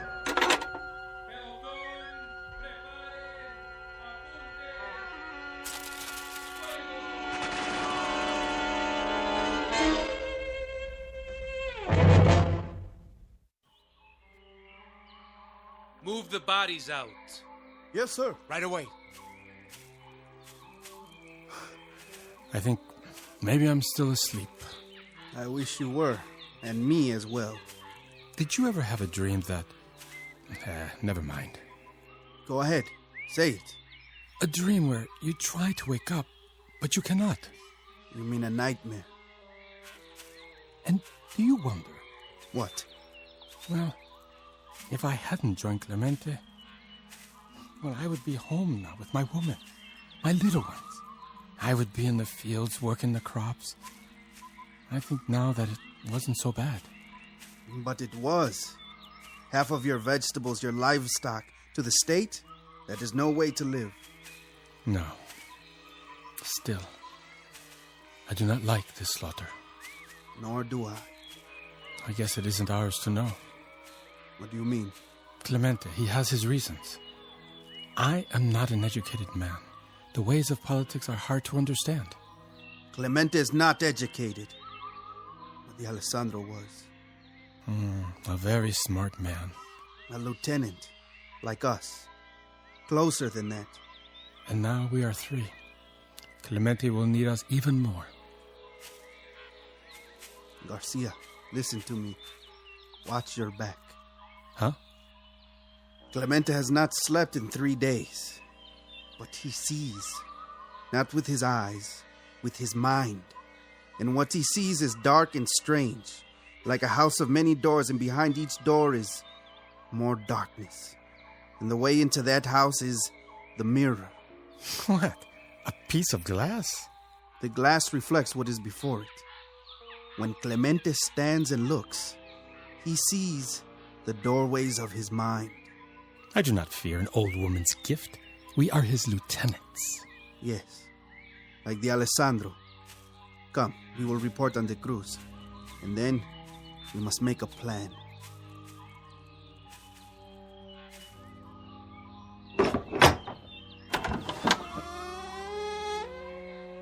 Señor Garcia, Señor Tabal. You know our names? But of course, you have come to see the prisoner. You have many prisoners, but only one of interest to the General. Ah, the General. I spoke to him not 5 minutes ago. Come in. We have been expecting you.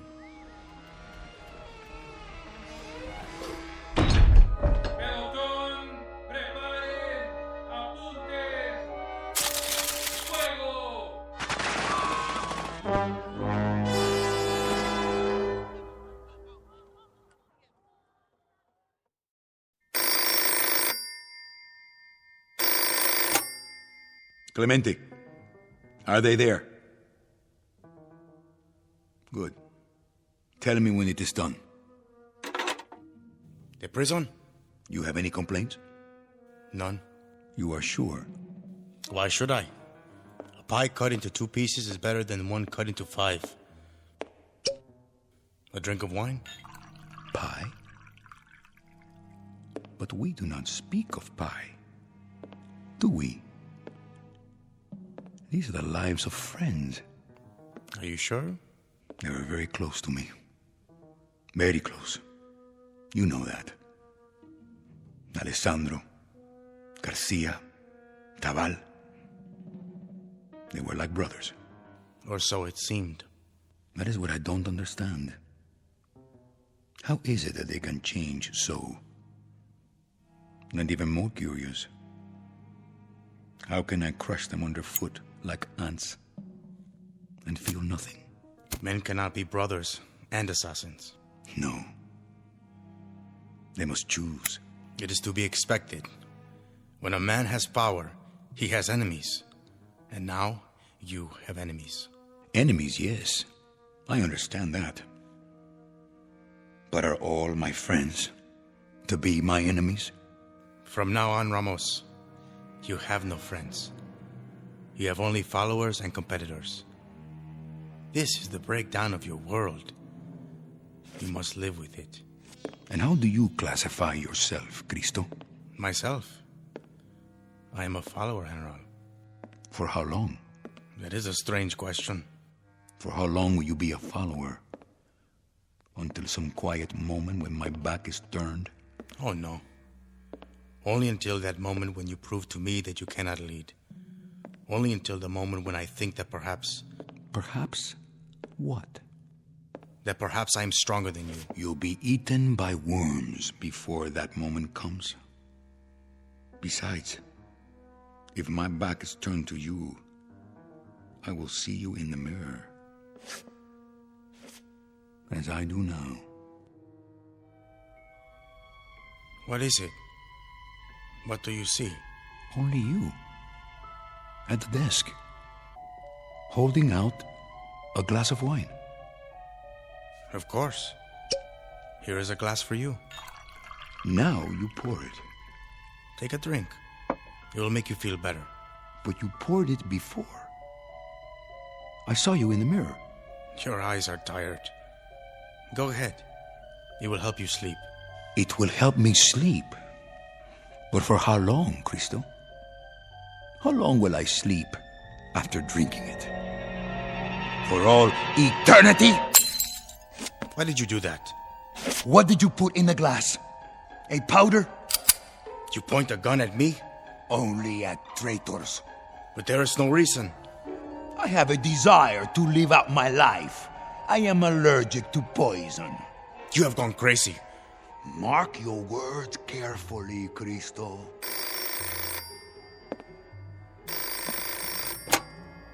Yes? Yes, he is here. When? All right. I'll tell him. That was the gatehouse of the prison. The guards have shot Tabal and Garcia. They are both dead. And what shall we do now? Mourn for them? If you wish. They were our friends, weren't they? But then again, they can't be friends and assassins. They must be one or the other. Wasn't that your point? Ramos, there was no poison in the wine. I swear to you, I had nothing like that in mind. Nothing of the sort. You are imagining things. Am I? Look, I'll show you. It was an illusion. This is just a mirror, an ordinary mirror, in an old frame. See?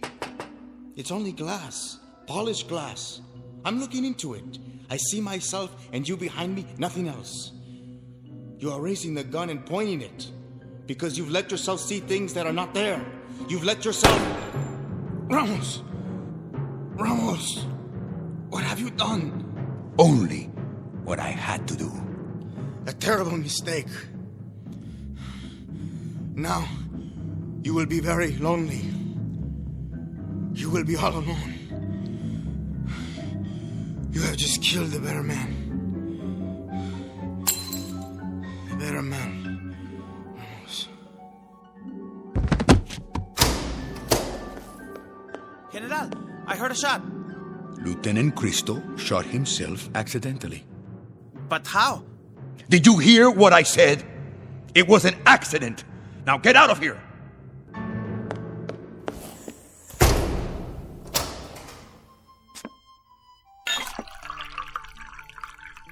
To the 4 lieutenants of the revolution,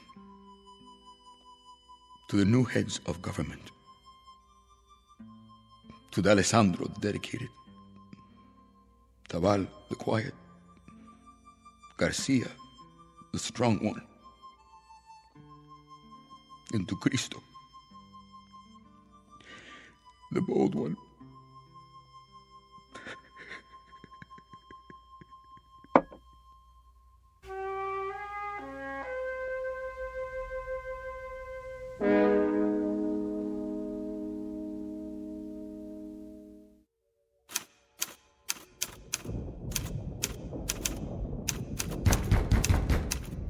Yes?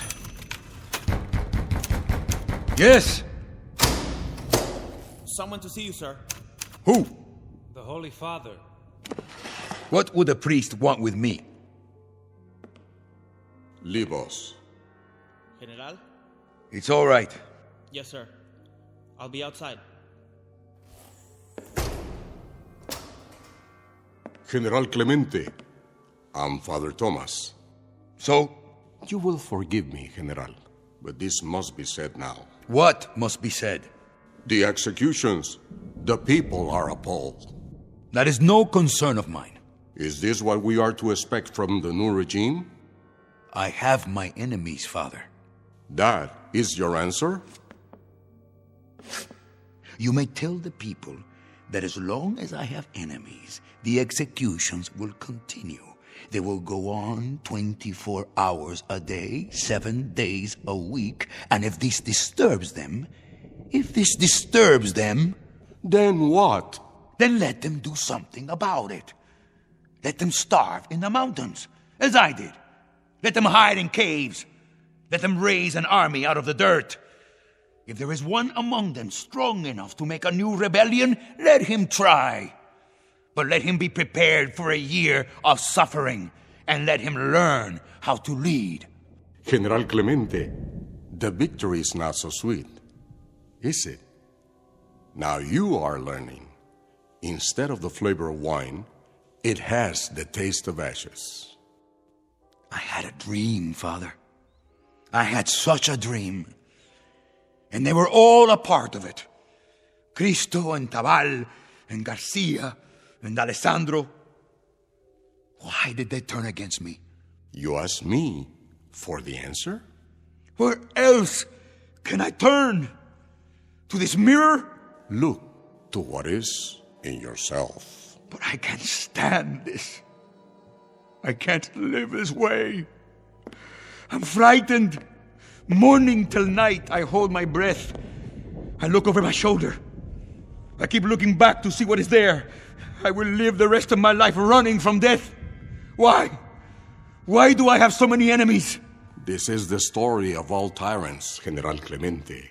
They have but one real enemy, and it is the one they never recognize until it is too late.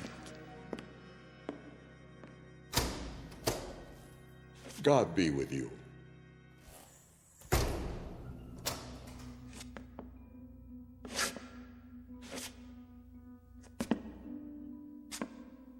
You. I see you looking at me. What do you see? What do you see?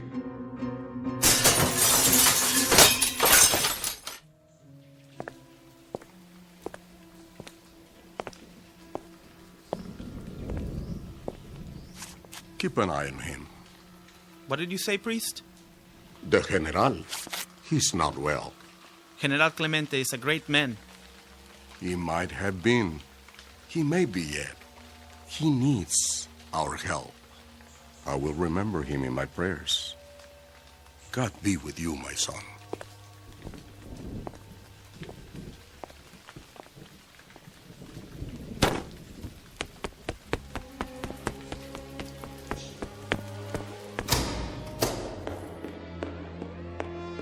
My General, the blood. Who has done this terrible thing?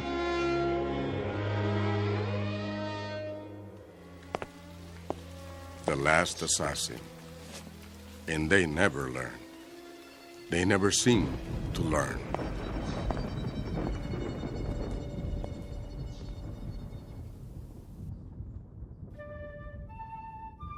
Ramos Clemente, a would-be savior in khakis, his brains blown out by an illusion.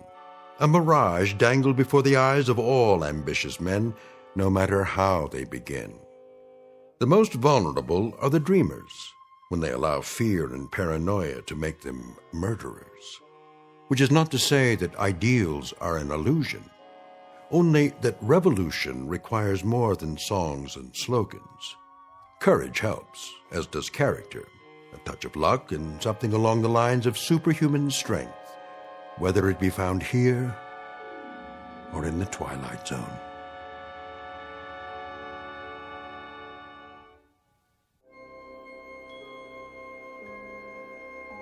Hi, this is Carl Amari, producer of the Twilight Zone radio dramas. I'd like to take a moment to tell you about our official website at twilightzoneradio.com, where you'll get the latest news and information on these Twilight Zone radio dramas. Plus, at twilightzoneradio.com, you can digitally download 3 free episodes or any of our episodes for only $1.95 each. In this age of ever-changing technology, we've decided to make these episodes instantly available to you by making the Twilight Zone radio dramas a digital download-only series. This means that this series will no longer be offered on CD. The CD collections at our website are now being offered while supplies last at buy one, get one free. So be sure to get your favorites before they're sold out. Be sure to visit us often, and I'll see you in the zone.